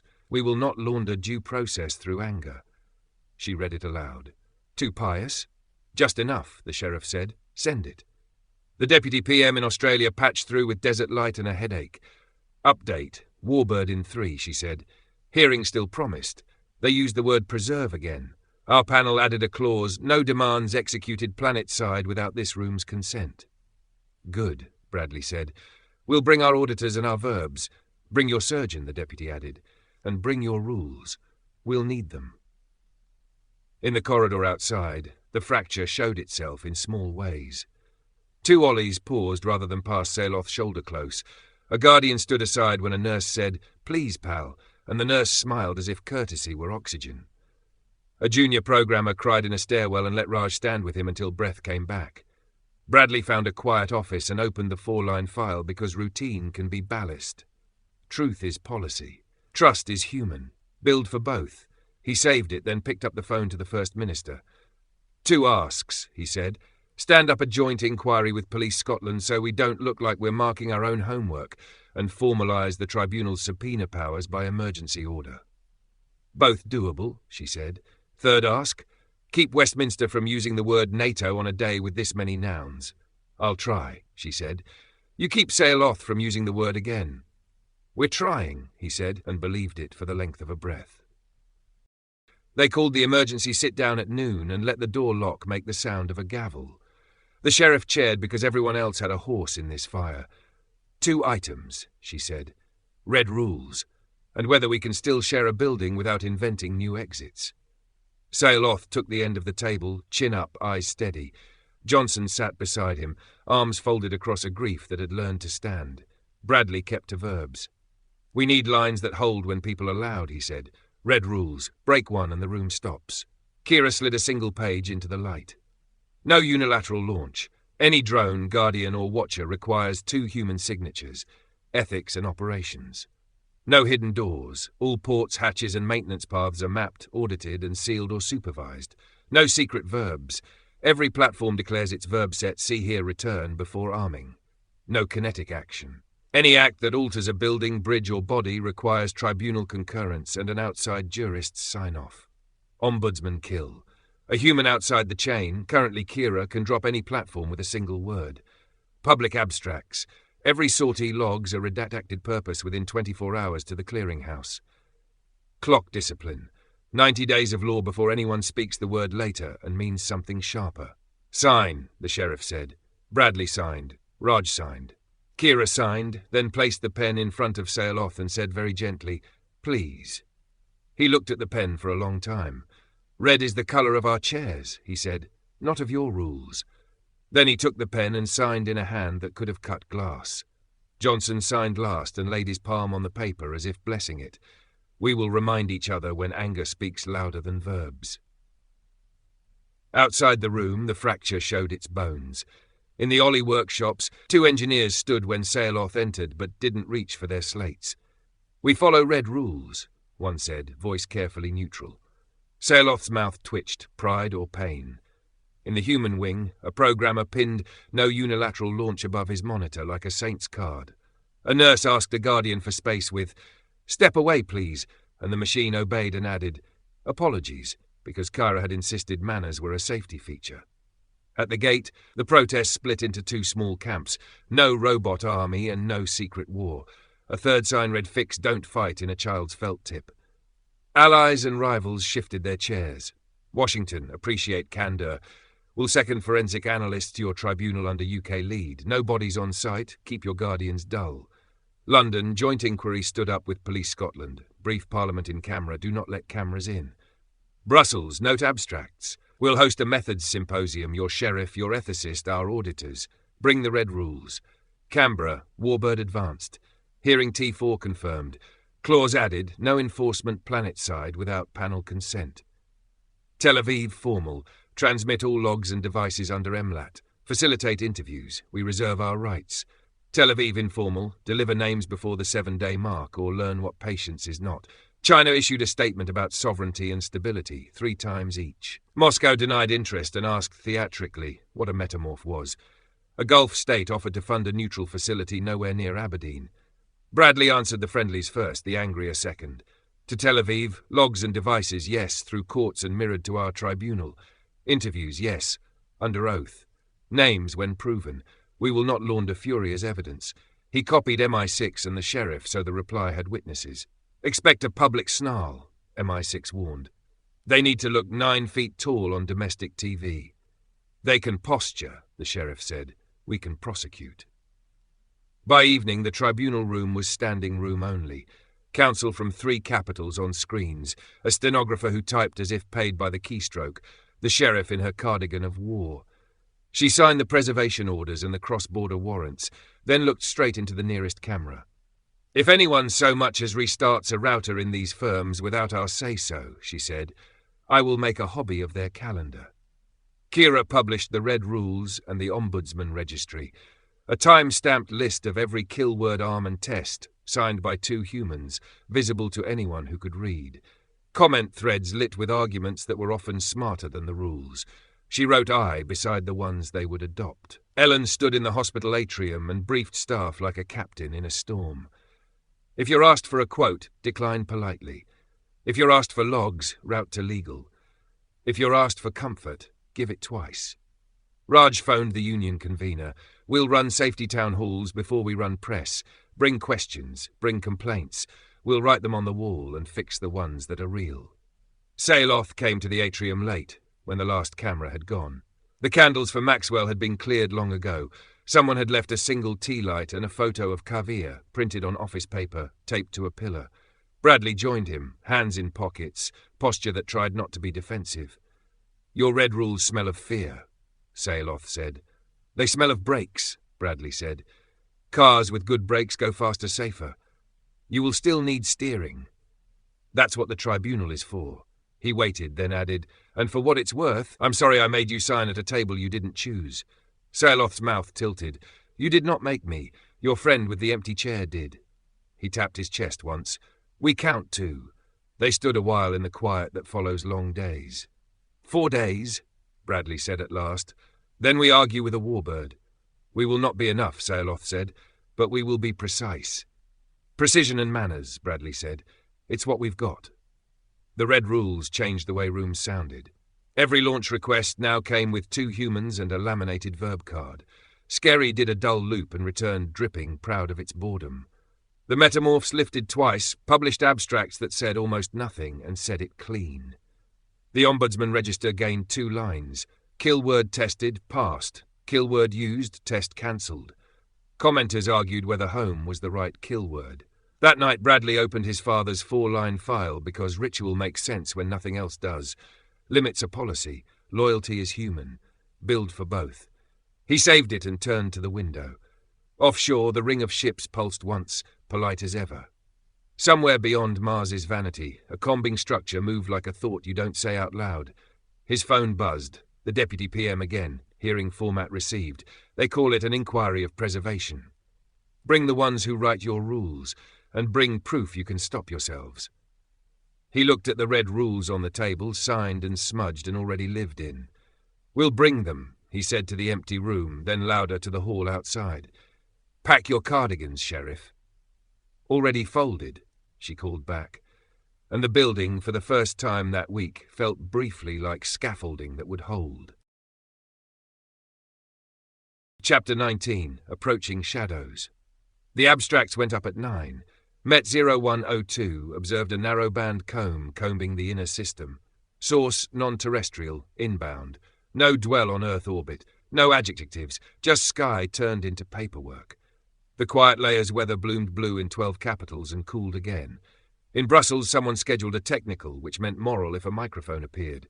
In London, the corridor stayed warm, then cooler, then warm, 2 policies sharing 1 jacket. Bradley stood by the board where the clocks lived. Warbird, T3. Hearing, T4. The red rules were taped beneath like a prayer said in the right order. "Public line?" Kira asked. "Plain," Bradley said. "Visitors inbound. We'll be ready with doctors, law and manners. No verbs we can't afford." They staged the press in the atrium because rooms remember how to behave. The sheriff stood off to one side in her cardigan of war. Ellen wore navy. Johnson's shimmer was turned low. A guardian in the corner practiced being furniture. Bradley kept to verbs. "In 3 days, a vessel belonging to the civilization our guest calls the Mass will enter Earth orbit. In 4, if they keep their word, we will hold a hearing, an inquiry of preservation in their terms. We ask that the world meet this with patience. Our red rules hold, our tribunal works, our clinicians lead. We will publish methods, not panic." Hands shot up. "If they demand the Ollies be taken?" "We will answer in law," Bradley said, "with our guests' consent and with our partners present." "Is Scotland safe from retaliation over Arad?" "We're cooperating with lawful inquiries," Kira said. "We will not dignify threats with theatre." "Isn't this all naive?" The sheriff smiled like granite that had learned a joke. "We issue subpoenas and carry big pens." The clip looped. The internet did its work, half chewing, half calming. In Canberra, the deputy PM's face had dessert edges. "They've given us the script," she said. 3 seats at the table, host nation, affected party, a glance toward Johnson, and a keeper of methods, which I assume is you. "Us," Ellen said, "clinicians and ethicists together." "Bring your sheriff," the deputy added. "They're very keen on custodianship. It smells like control. I want counterweight." Bradley nodded. "We'll be wheels up in 8 hours." "One more thing," the deputy said, voice lower. "Caratel asked for him." She tilted her head toward Johnson. "And for you, Bradley, she said your father held rooms and you've learned it." "We'll come," Bradley said. RAF Medwing, Red Centre. The wards smelt of gel dressings and scrub soap. Caratel was upright now, bandages neatened, eyes learning Earth's light faster. Johnson spoke first, in the long grammar. She answered, a clean roll of syllables that made the interpreter's pen slow. "She says the hearing is theatre that can become law if we give it edges," Johnson translated. "She will speak as pilot and as keeper of the catalogue, their rules. She warns that preserve is a soft word that has hard cousins." "Will they attempt retrieval?" Ellen asked. "Likely," Johnson said. Caratel's mouth tightened. She added a phrase like wire. "She says they will phrase compulsion as custody for safety." Bradley stepped to the bed, palms open. "We want you in Scotland as a witness, not a prize," he said. "Help us write terms we can survive." Caratel watched him the way pilots watch weather. Then she lifted her wrist, where the broken band now sat slack. "I go," she said in careful English, "but I go with rules." "What rules?" the deputy PM asked from the doorway. Caratel looked to Johnson. He translated without softening. "No chain. Advocate present. Consent for recording. No night moves. If they ask for custody, the answer is panel decides." "Done," the deputy said, surprising herself with the speed. "But I'll need my cabinet to pretend they thought of it first." "Let them," Bradley said. Cabinet did its dance. Lawyers sharpened commas. The panel voted temporary transfer of custody to Scotland for purpose of hearing preparation. Conditions enumerated in fonts no one loved. Tel Aviv sent an objection drafted like a threat. London and Washington called it noted and moved their chairs a quarter inch. The flight lifted at night. Lights dimmed. Johnson sat beside Caratel and told a story in Ollie about a dock in fog. She listened like someone measuring the angles of a cliff. Ellen checked lines and pain and respect. Raj read the red rules again as if they were going to be examined on them. Over the Indian Ocean, Caratel said softly, You do rules like a crew ties rope. Rope keeps you from drowning, Bradley said. Rope can also hang, she replied, then softened it with a look. But you carry knives. Only to cut the rope when we must, the sheriff said from 2 rows back without opening her eyes. Aberdeen received them quietly. No cameras. A convoy that smelt of disinfectant and rain. They didn't take Caratel to the foundation or the hospital. Raj drove them to a door that wasn't on any map. His private bunker, 1,000 square feet of carpeted necessity under an anonymous warehouse. Kira stood at the hatch with a tablet and the ombudsman key. Red rules apply, she said. Even underground. Caratel's gaze wandered the room, mapping exits. You hide, she said, not unkindly. We prepare, Raj said. Hiding's what you do when you run out of preparation. They sat around the same old table that had held funerals and budgets. The sheriff spread the hearing script. Ellen placed the clinical ethics card beside it. Johnson laid down the Ollie catalogue with the care of a man setting out heirlooms. Bradley set a blank pad in front of him and wrote the title, Terms We Can Survive. First line, he said, no planet-side enforcement without panel consent. Second, Ellen said, care before custody. Third, the sheriff added, methods can be seen but not seized. Fourth, Johnson said, no mass. He stopped, smiled at the word. No large-scale removal of people. Fifth, Kira said, logs, not whispers. Caratel listened, then tapped the pad with a bandaged finger. Add, no tidy, she said. Use your word, no bleach. No bleach, Bradley wrote and underlined it. He opened the 4-line memo file on his phone because habit makes ladders when rooms tilt. Edges are policy, nerves are human, build for both. He saved it and looked around at the people he was going to take into a room with a warbird. Sleep, he said and almost smiled at the absurdity. We'll pack the ropes in the morning. Chapter 20. The bunker meeting. Raj's bunker had the stillness of a held breath. No glass, no signal, a long table, 2 kettles that made their own weather. The red rules hung on a corkboard like a contract they could touch. Caratel stood a moment at the threshold, mapping corners. Good room, she said, each word weighed. Edges. We bring our edges, the sheriff replied, cardigan on like armour. We leave the fireworks outside. They sat, Bradley at the head, Ellen beside him with a slim stack of clinical protocols, Kira with the ombudsman key clipped to a lanyard as if it were medicine, Johnson and Raylin bracketed Caratel, Zevrel and Raj flanking a whiteboard already titled Terms We Can Survive. Bradley tapped the board. We go to the hearing with rules, not outrage. We propose a compact that lets the mass keep their law without bleaching our lives.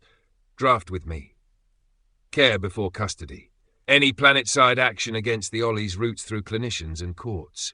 The sheriff, custody, if forced, means custodianship, not possession. No removal without consent and panel vote. Independent ombudsman with a kill word in every process. Auditability. Every method we've shared has a paper trail and a sunset clause. We publish how we would stop if asked, and why we won't, without harm minimized. Johnson, quiet. Respect our catalogue. We will enumerate what we taught, where, to whom. We will offer to fence it with rules we sign. Caratel listened, then spoke in the round of music. Johnson translated. She adds, no bleach. They say preserve and mean undo. You must say tend and mean keep alive. Zevrel, already sketching. Technical undertakings. A transfer moratorium on anything that breathes without a human. Guardians stay non-lethal. Watchers stay librarians. We publish verb cards like passports. Raj wrote as he talked. Governance scaffolding, mixed panel, host nation, Ollies, mass and neutrals, regular audits, public abstracts, a 5-year review that can loosen, never tighten without consent. Language, the sheriff said. They admire age, we respect it, we refuse to worship it. Caratel smiled, brief and rueful. You will be called children, she said. Say, we are not careless. Bradley circled the top of the board. Opening line, we accept that gifts can burn. We reject that fires are answered with winter. Kira lifted her tablet. Quiet layer weather, she said. Berlin blue, Washington blue, London changing its jacket every hour. Tel Aviv, red room tonight, same floor as last night's statements. Beijing scheduled a technical at 2 a.m. local, posture, not policy. Publish the Watcher abstracts on the hour, Bradley said. No adjectives, and announce the Red Rule Symposium with Brussels. If we're seen as busy with boring, it lowers everyone's blood sugar. Raj pointed his pencil at the ombudsman badge. We also need to rehearse a world where someone says custody and means now. Then I remind them what now looks like in a hospital. Beds, lines, consent.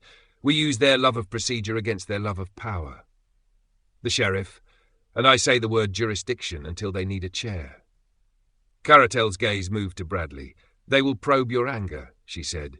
They will ask what you did when your father was gone. Truth, Bradley said. An unauthorized act happened. We stopped it. We put locks on our grief. We brought our dead into our rules. Raylin added softly. And we will say 2 names in the hearing before any argument, Kavir and Lio, so consequence arrives as a chair, not a headline. They ran the script until it stopped sounding brave and started sounding like minutes. The sheriff marked the places where forceful became foolish. Kira flagged any sentence that would read as a dare. Johnson polished metaphors until they carried their own weight. Caratel corrected 2 idioms that would amuse a warbird. Break tea. The kettles remade the air. Zevrel rolled a second whiteboard forward. Contingencies.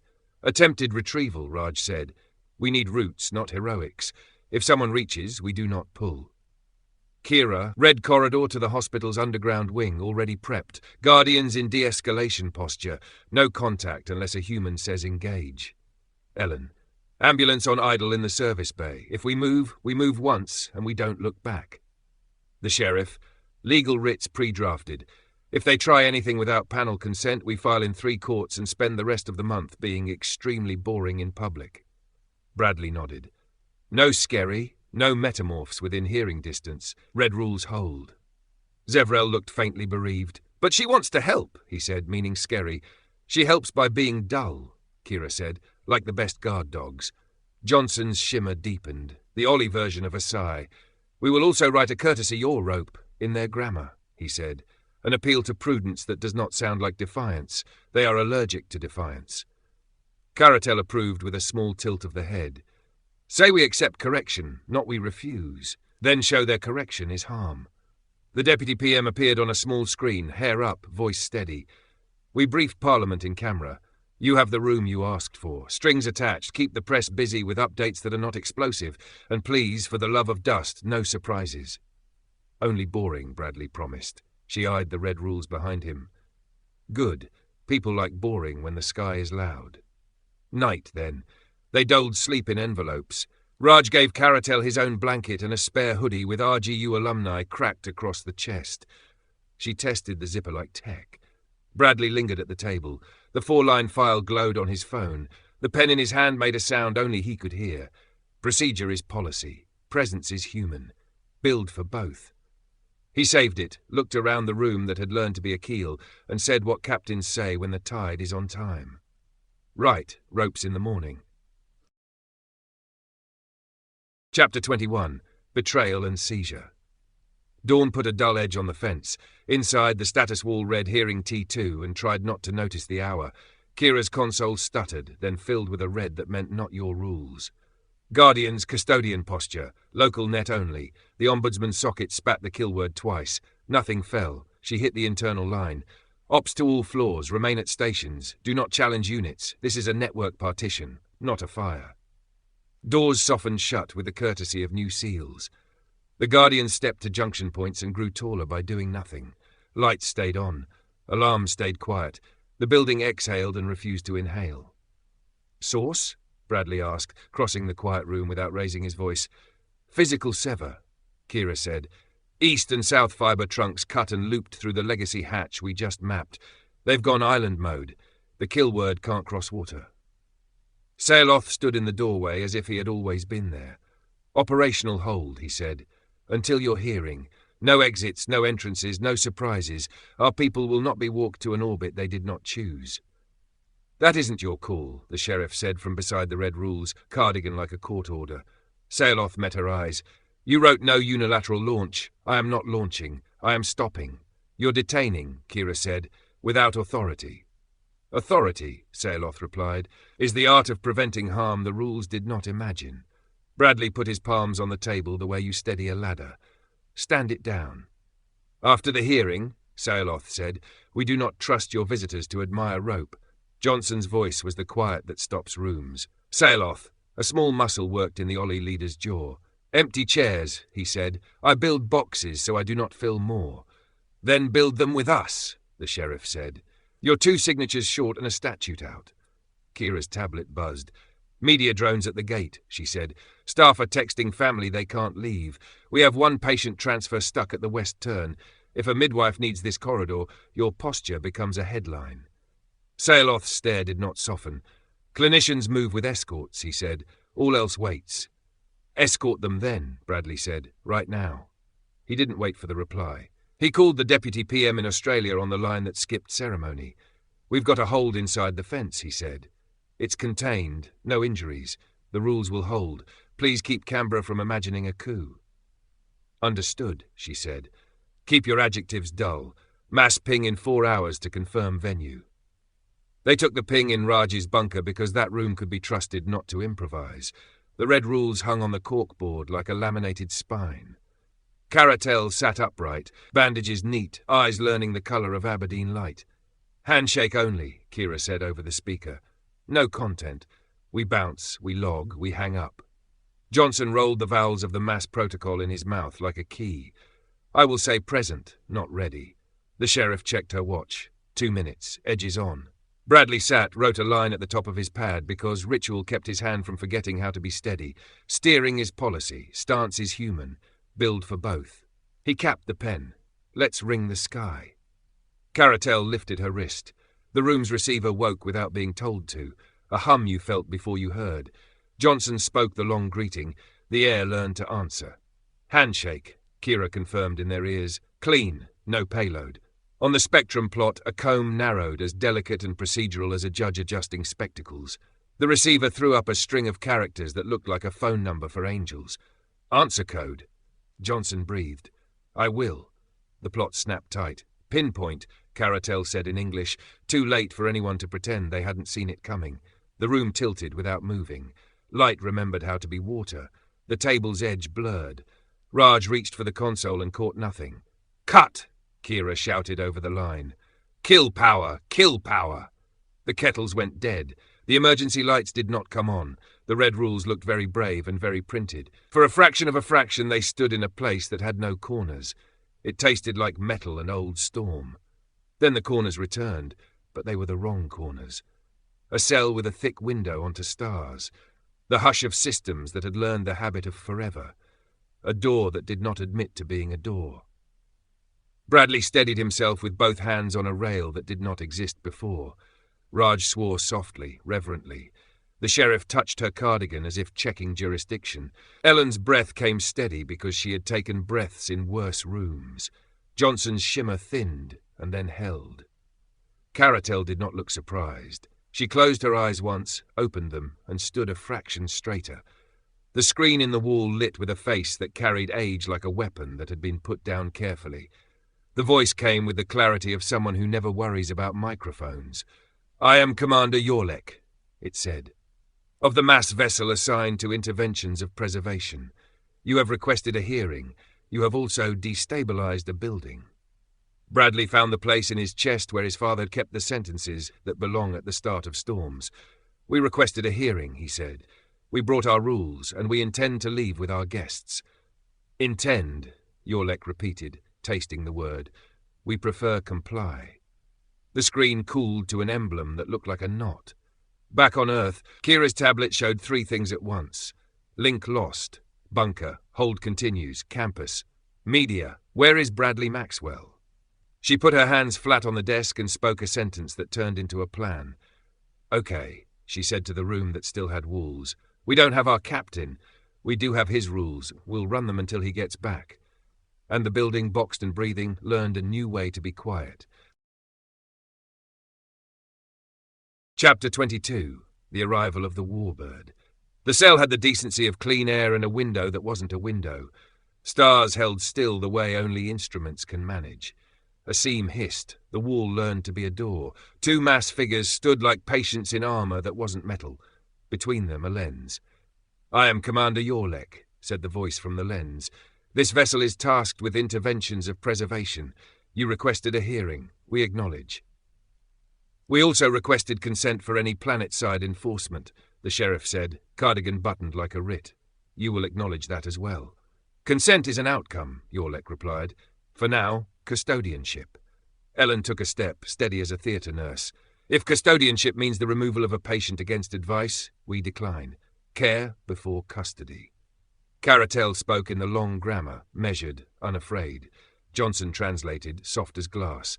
She says they are in procedure. Commander, give it edges. Honour your catalogue. Yorlek regarded Caratel as if weighing an old compass. You cut your beacon twice and did not burn. That argues for prudence. The lens turned. Demonstrate your own. Bradley met the lens without blinking. Pick something we can stop. The watcher you call Metro 2, Yorlek said. Deorbit it now safely. Publish the act. Show that your rope is real, not drawn on a wall. The sheriff raised 2 fingers. 2 human keys, she said. One is here, one is on Earth.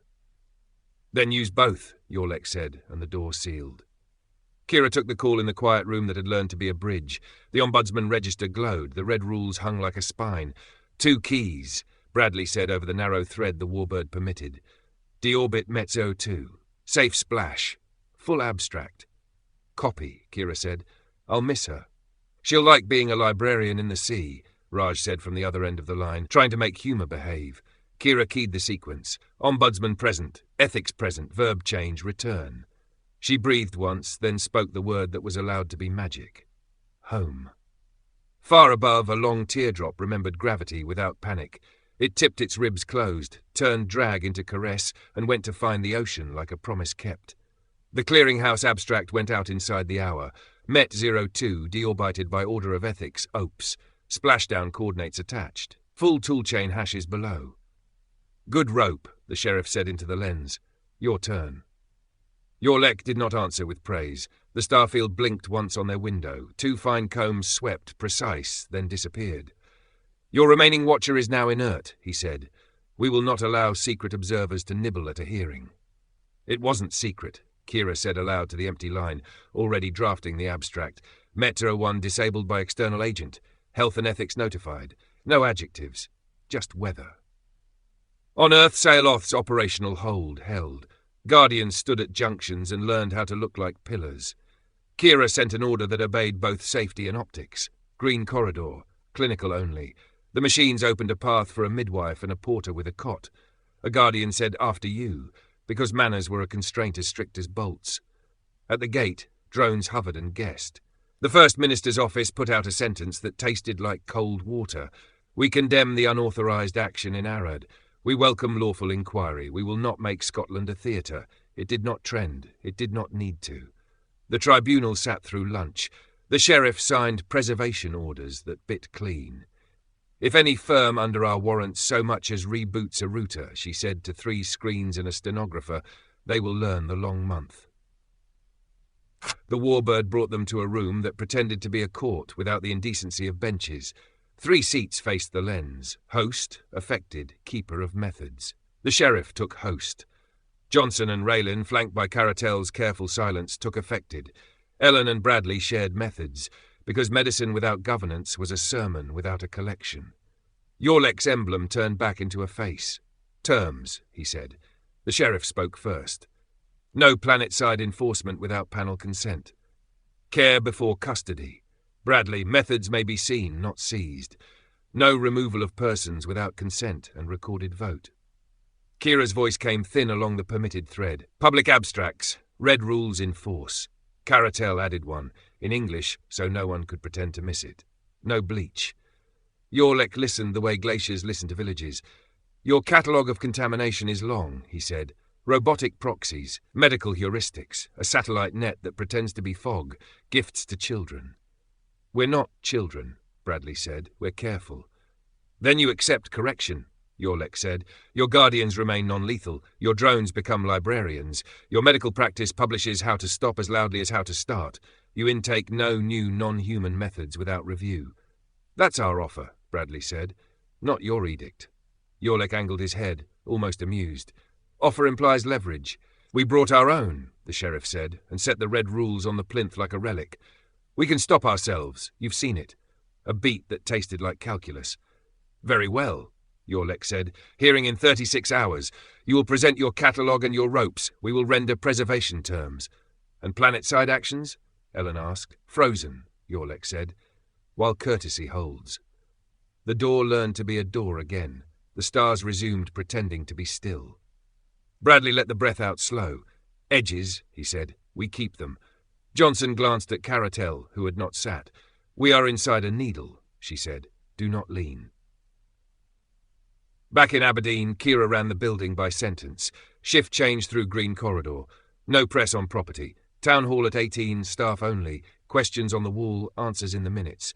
The Guardians obeyed human sentences like they were voltages. Raj stood on a loading dock and told a line of workers the only joke he trusted. We do boring now so we don't do grieving later. They laughed the way tired people laugh when their bones agree. Saleoth watched from the mezzanine, a figure carved out of insistence. Johnson's message reached him via Raylin's slate. Wait. Ropes first. He did not reply. He did not cut another hatch open. For one day, that was enough. Kira published the Meteo 2 deorbit and the Meteo 1 disable abstracts and ate the comments like medicine.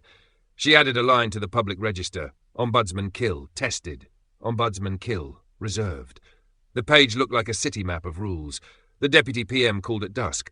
Orbit locked, your hearing in 36. Parliament wants to know if you're safe. Nothing is safe, Kira said, but we are disciplined. Good, the deputy said. Discipline travels. On the Warbird, the room that pretended to be a court pretended to sleep. Ellen made notes until her pen understood the point.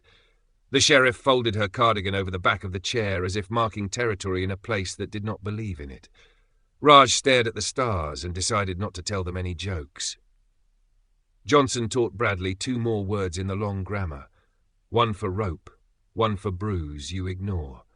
Caratel listened to the ship think. Bradley opened the 4-line file on a slab the mass had provided that worked like paper would if it were carved from night. Discipline is policy. Dignity is human. Build for both. He saved it in the only place that mattered, the room that looked back when he held the pen. 36 hours. Then theatre that might become law. Then a decision from a glacier in orbit.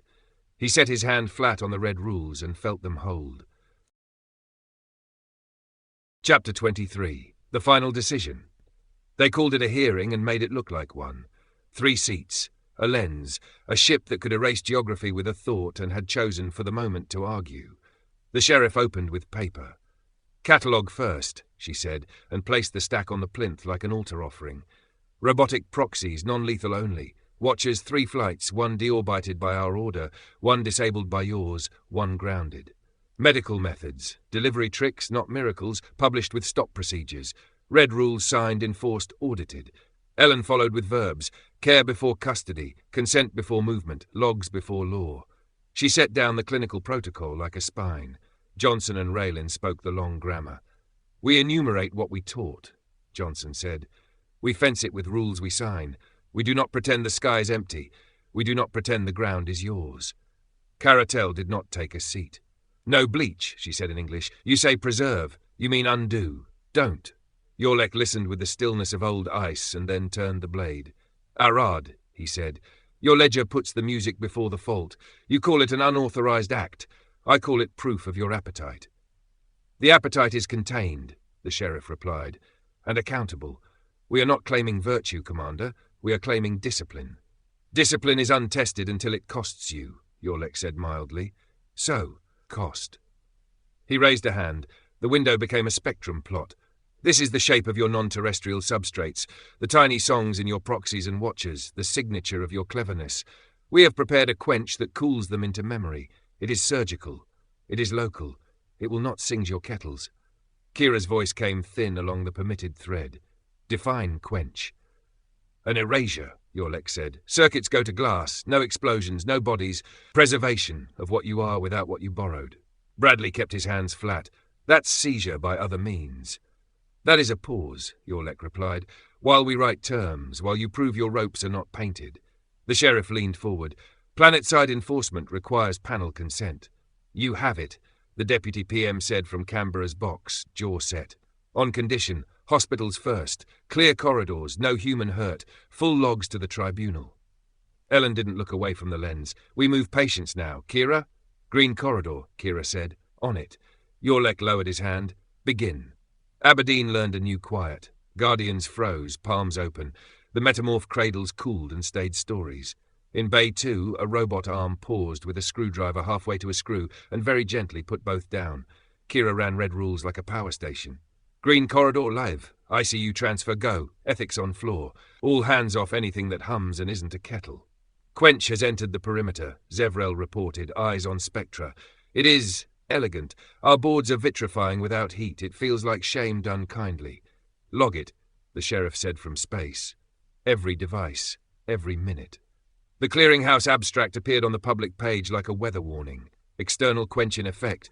Non-terrestrial substrates being disabled under panel consent. No casualties. Logs mirrored. Comment threads filled with anger shaped into questions. Kira answered with timestamps. In the burrow, Skerry went to sleep like a dog told to stay. In Vault A, 20 guardians held their hands up, contrite statues. In a dark storage room, Saloth stood very still and learned how to swallow a plan. Back on the Warbird, Yorlek watched their restraint like a test he had designed and was hoping they'd pass. "Your ropes hold," he said. "Good." "Then terms," the sheriff said, "not edicts." "Terms," Yorlek agreed. "Interim. Non-terrestrial substrates are paused. No new transfers. Guardians remain non-lethal. Watchers fly only with public abstracts and ombudsman kill. Medical methods continue under clinical governance, with how to stop as public as how to start. Caratel remains under host care until the panel concludes." Johnson's fingers flexed once. "And custody?" "A word for children and prisoners," Yorlek said. "We will use stewardship. You will not like it less, but it will fit your rope." Bradley nodded slowly. "We can live with that for 30 days. 30, Yorlek said. Then the long terms, or a longer quench." Caratel spoke, the cadence like wire drawn thin. Johnson translated. "She says, if you call it preservation, do not salt the field. If you come with bleach, you will be alone." Yorlek's gaze held her. "A fraction, then. Pilot, your catalogue still buys you the right to speak without being moved." He turned back to Bradley. "One more thing. You will send 2 witnesses with us to the edge of the map. Not prisoners, observers. When we return, your world will have learned how to live with less of you. They will tell us if your rope held without your hand." Raj found his wry. "A sabbatical with glaciers. A courtesy," Yorlek said. "Or a penance, if you like better stories." The sheriff looked at Bradley. "Your call."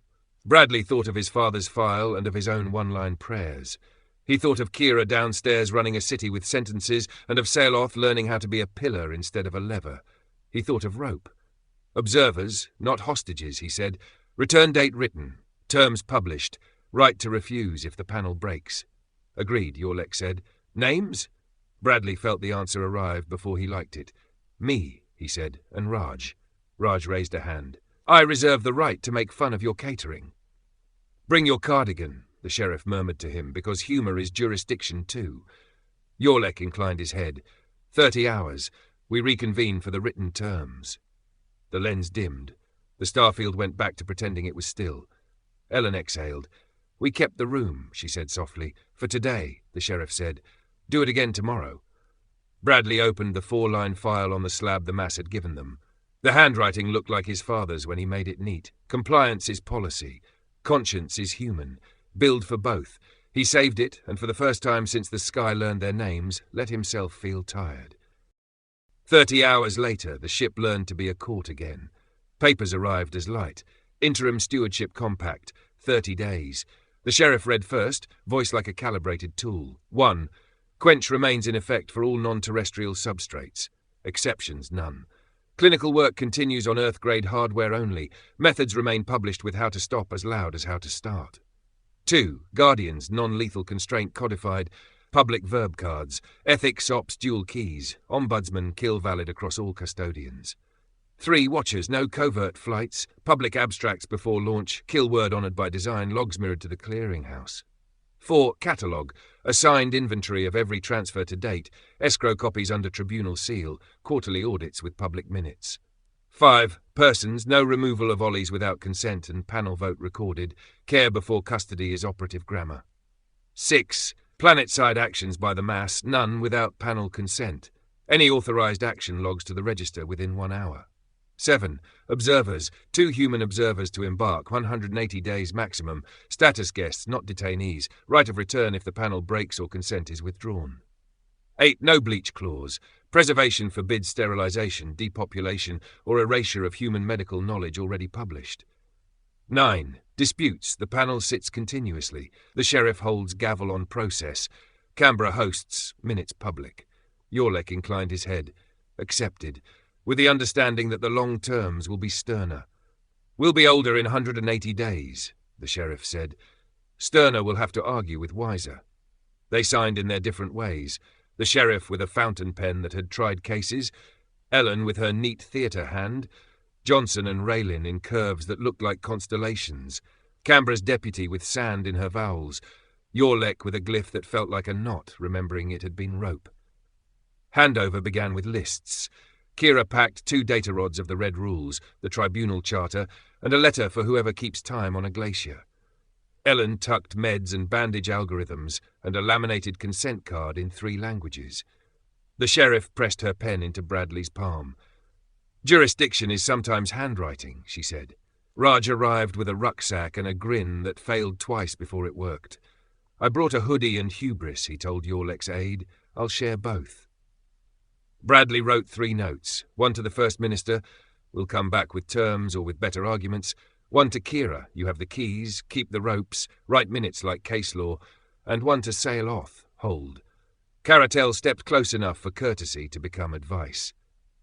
When they say preserve, she said, ask them what they are afraid to lose. Fear is a map. Teach me the word you promised, Bradley said. She smiled. Nalath, she said slowly. Necessary and not yet. Use it on yourself before you use it on others. Johnson clasped Bradley's forearm in the old Ollie way. Bring back the long grammar for we remained ourselves, he said. It has 3 tenses. You will need all of them. Saeloth came last, a figure cut from apology and iron. The words cost him, so he paid. I held when I should have signed, he said. I sign now. I will answer to ethics until the 90 days end. Bring me a world I can still engineer. Bring me one I can still publish, Bradley answered, and they let that be forgiveness. Day 1 under the quench felt like a city remembering muscles. In the wards, a ventilator with a foreign heart went glass quiet. A spare rolled in from the Earth-grade store. A nurse said, right, and made it true. Ellen's team published a 1-page how to swap without panic. Within hours, it was taped above beds from Aberdeen to Alice Springs. In Vault A, 20 Guardians stood with hands open. Kira logged Ombudsman kill, tested OK and no kinetic, enforced. She added a line to the public register, quench honoured 3 times, no patient impacted, complaints routed to ethics at. The comments were merciless and often useful. She marked 2 with I. On the factory floor, worker robots froze mid-gesture. Human crews took spanners like batons. Raj's safety town hall ran at standing room only. We do boring so we don't do grieving, he said, and the room repeated it back as if it were a spell. Ports and turbines learned to like the quiet. Fishermen grumbled about fewer eyes in the fog and accepted a crate of proper life jackets instead. The metamorph cradles stayed stories. Kira posted a photo of the empty pad with the caption, Librarians on holiday. Thistle kept humming. Teenagers kept compiling. The toaster in Dundee booted Doom and printed Paused Not Me on a label maker. The clearinghouse ticked like a metronome. Quench, hour 16-12-24, tribunal warrant served, red rules, no exceptions granted. The page looked like civic weather. At noon, the Ollies held council without spectacle. Raylin read the compact. Johnson read the red rules. Saeloth stood to one side and let censure find him. An engineer with grease on his cuffs spoke first. You built a lever out of grief, he said. Build us better tools. I Whitloth said, plain as steel, and I will not move them alone again.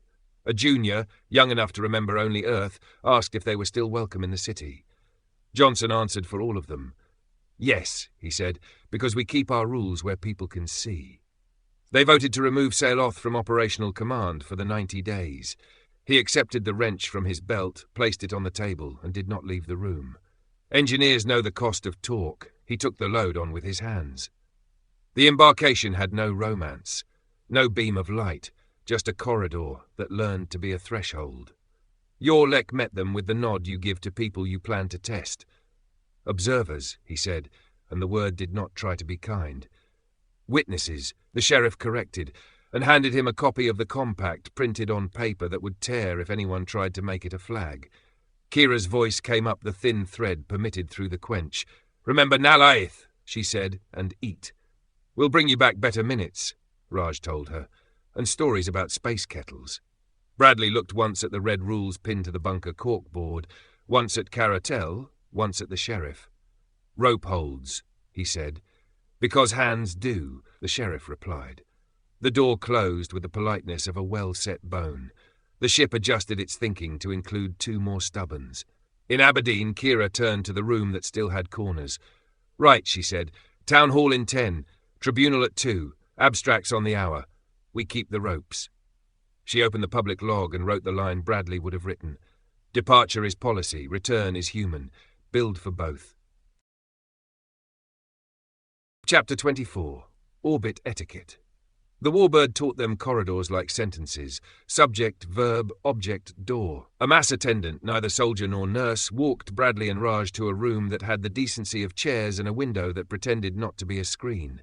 "Observer protocol," the attendant said. "You may ask questions, you may not touch, you may record with paper."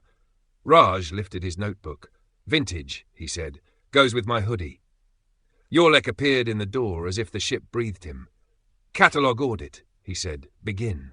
A table unfolded from the wall with a gentleness that made Bradley think of wards at night. On it, projections of Aberdeen's systems, each tagged paused or Earth. Guardians greyed like statues, Skerry labelled sleep. Metamorphs, too, marked deorbited and inert. "We will verify your inventory against our own," Yorlek said. "Discrepancies become rope or knives." "Knives cut rope that shouldn't have been tied," Bradley said. "Rope stops knives that think they're scalpels." Yorlek's mouth almost moved. Useful metaphors travel. They worked, hours turned to neat minutes. Raj translated between mass glyphs and human boredom. Bradley refused to bluff when a number bit. When they finished, Yorlek set a glyph that looked like a knot turned sideways beside the table. "Concordant," he said, "for today. Tomorrow gets its own count."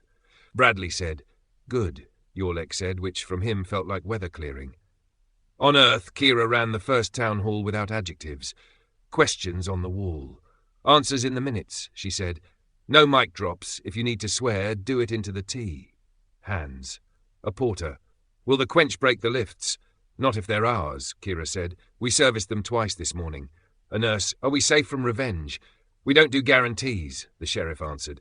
"We do boring. Boring deters fireworks." An engineer. "Is Saloth still in charge of anything?" "Engineering, not operations," Raylin said. "He signs wrenches, not launches." Kira pinned a printout of the red rules next to the clock. "Read them like fire exits," she said, "because they are." On the Warbird's preservation deck, Yorlek showed them the quench the way a surgeon shows a scar. A lattice hung in the air, frequencies and gates, and a long, slow sigh. "We would have called it something uglier," Raj said. "That is why you are here," Yorlek replied, "to remind us which names are lies." Caratel stepped from a shadow the room pretended not to have. She had discarded some bandages and kept others, like a pilot conserving fuel. "You're no bleach held," she told Bradley. "They like ropes they invent. You brought your own." "How long before Stern?" Raj asked. 30 days, Yorlek answered. "Then terms that make your engineers insulted and your ethicists useful." "Useful wins," Ellen said in Bradley's head. He wrote the line down. Aberdeen's tribunal bit down. Preservation orders matured into warrants. Warrants matured into interviews. The Arad Shell's logger-in-chief tried to reboot a router. The sheriff's clerk rang his doorbell with a smile like a writ. "Devices, please," the clerk said. Police Scotland bagged slates and drives. MI6 forwarded a polite forensic toolkit and a note that read, "Nice cardigan." The tribunal's public minutes put timestamps where speculation had been. Tel Aviv snarled, formally and on television. Kira answered with logs and a sentence. "We grieve. We cooperate. We don't improvise justice." It didn't trend. It anchored. Saloth worked like penance. He supervised hardware swaps with a patience that looked like obedience and felt like regret. When a junior engineer flinched, he handed over a wrench and a story about a beam that had taught him humility. He didn't mention Arad. He didn't need to. Night aboard. The ship dimmed in ways that weren't power. Raj lay on a cot that had learned human weight. "You could have sent someone else," he said into the quiet. "I had to send someone who would come back the same," Bradley replied.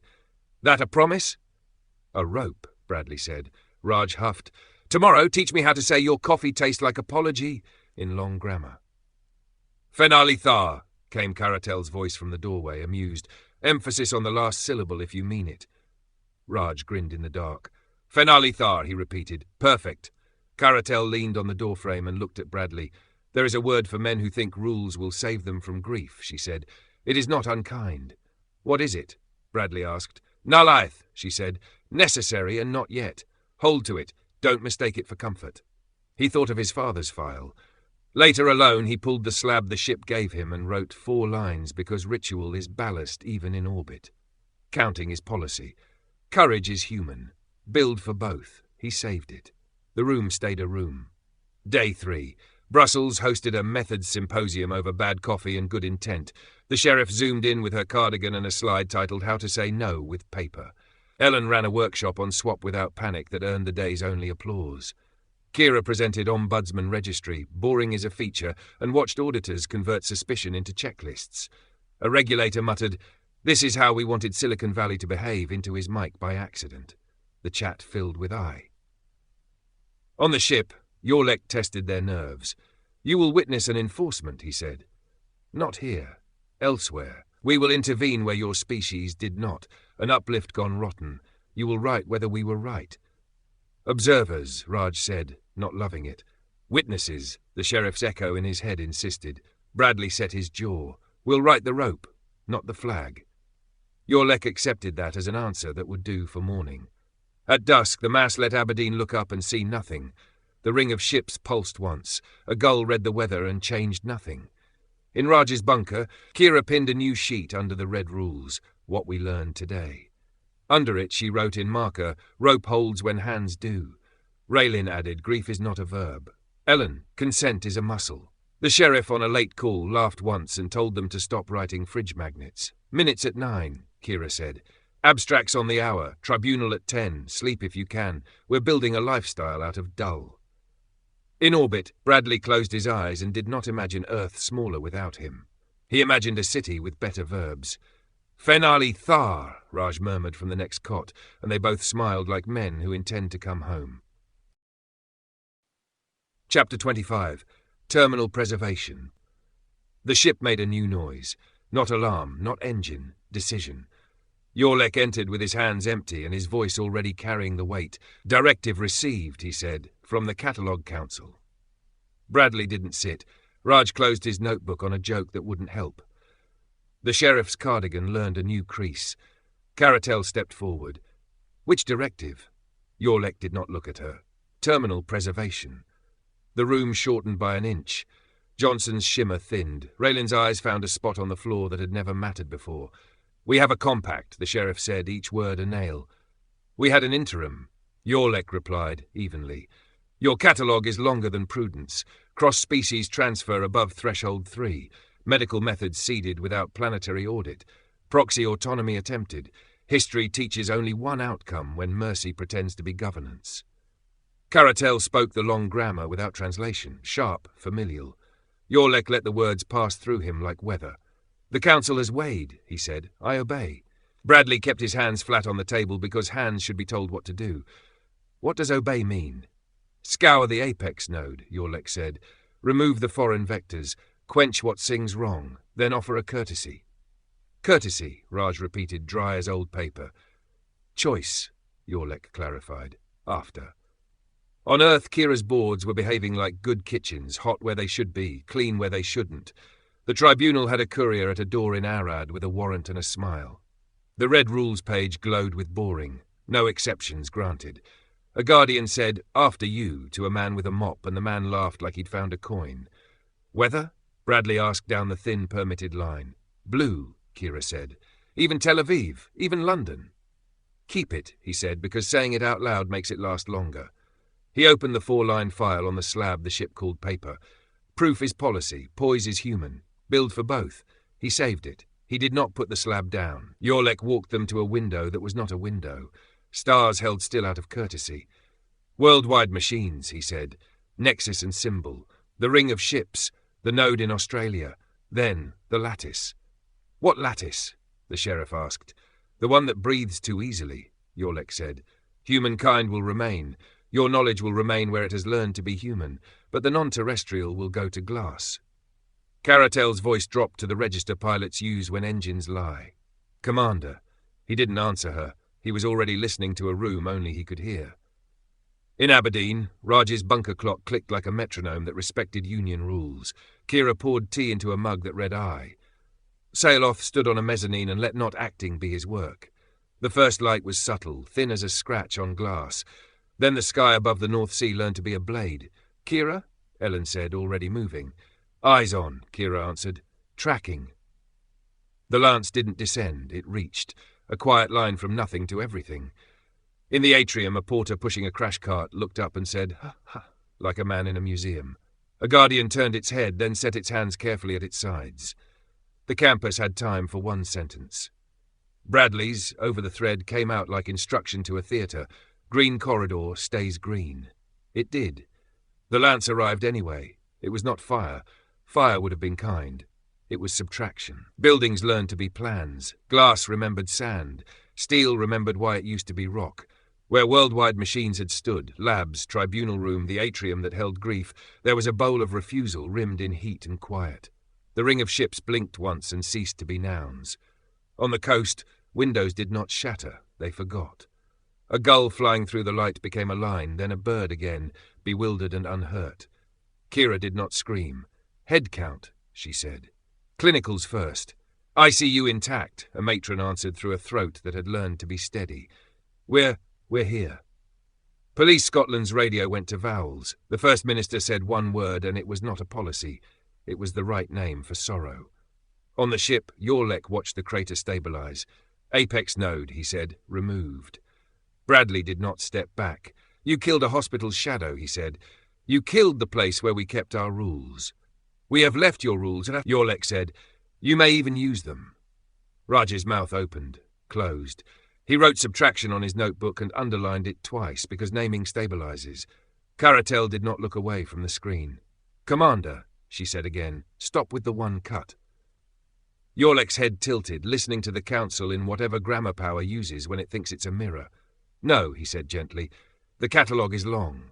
The Australian feed lit on a lower pane, a hanger in the red centre and a tarp over alien bones. The light touched it like a curator with gloves. Then the tarp and the bones and the building that held them agreed to be clean. Node, Yorlek said, removed. He turned then, and for the first time there was something like regret in him. Courtesy, he said, after the lattice. The what, the sheriff began, but the ship answered for him.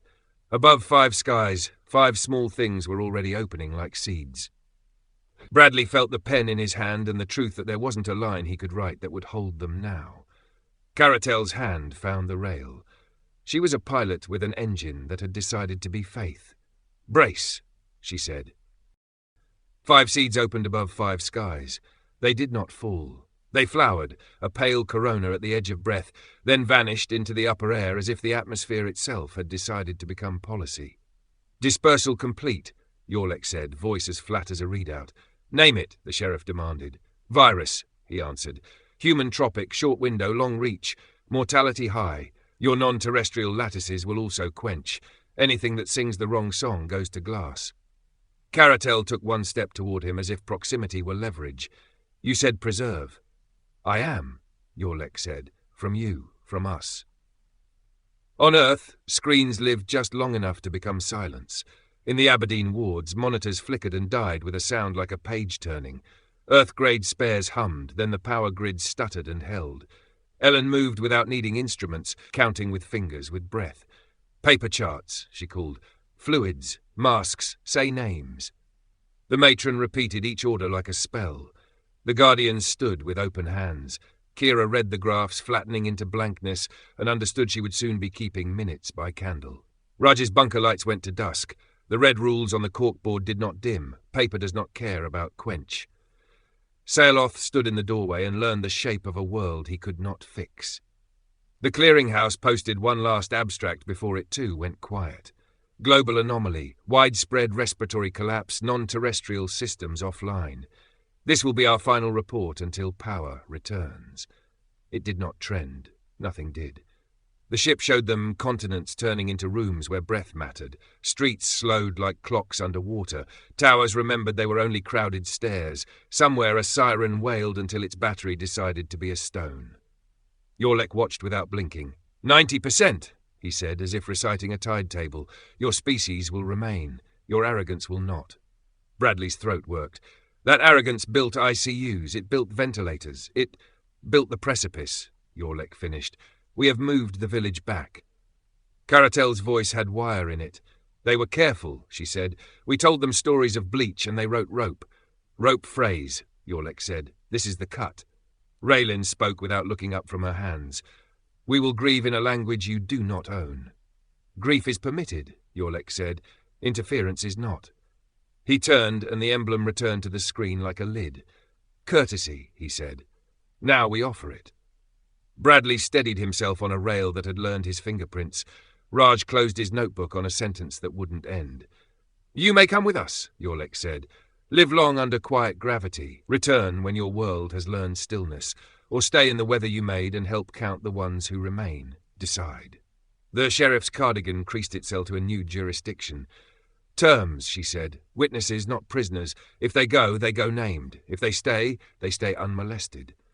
Agreed, Yorlek said, already bored by the word. He faced Bradley. Now. Bradley glanced at the slab the ship called paper. His 4-line file waited for a hand to tell it the last truth it would need for a while. He thought of Kira running a hospital by voice and paper, of Ellen counting breaths, of Saeloth holding still because stillness was finally the work, of his father's memo's first line, courtesy is policy, and how thin it felt under a sky that had decided to be a blade. Raj's mouth found a crooked courage. Centuries is a long time to be useful, he said. So is the next hour. Caratel watched them both, grief sharpening into a kind of pity he didn't want. Bradley lifted the pen. Consequence is policy. Care is human. Build for both. He set the pen down as if ending a surgery and looked at Yorlek. We. The word was a choice and a verdict. It hung between stars and a darkening earth, heavy as new law. The ship waited, polite as a glacier. This was The Ollies, written by Barrow Coops. I hope you enjoyed my short story. Please hit the subscribe button so you don't miss the next one. I have written over 500 short stories over the years under many pen names. I will be updating these and recording them under the Barrow Coops name. I will be listing them on YouTube as fast as we can get them recorded. They will include historical drama, humor, adventure, romance, period drama, mystery, thriller, war stories, spy stories, revenge, horror, psychological horror, dystopian, disaster, children's stories, love stories, and more. Too many to name. Something for everyone. If you enjoyed this story, please give it a thumbs up. It helps others find my channel. Until next time, thank you for listening to the end.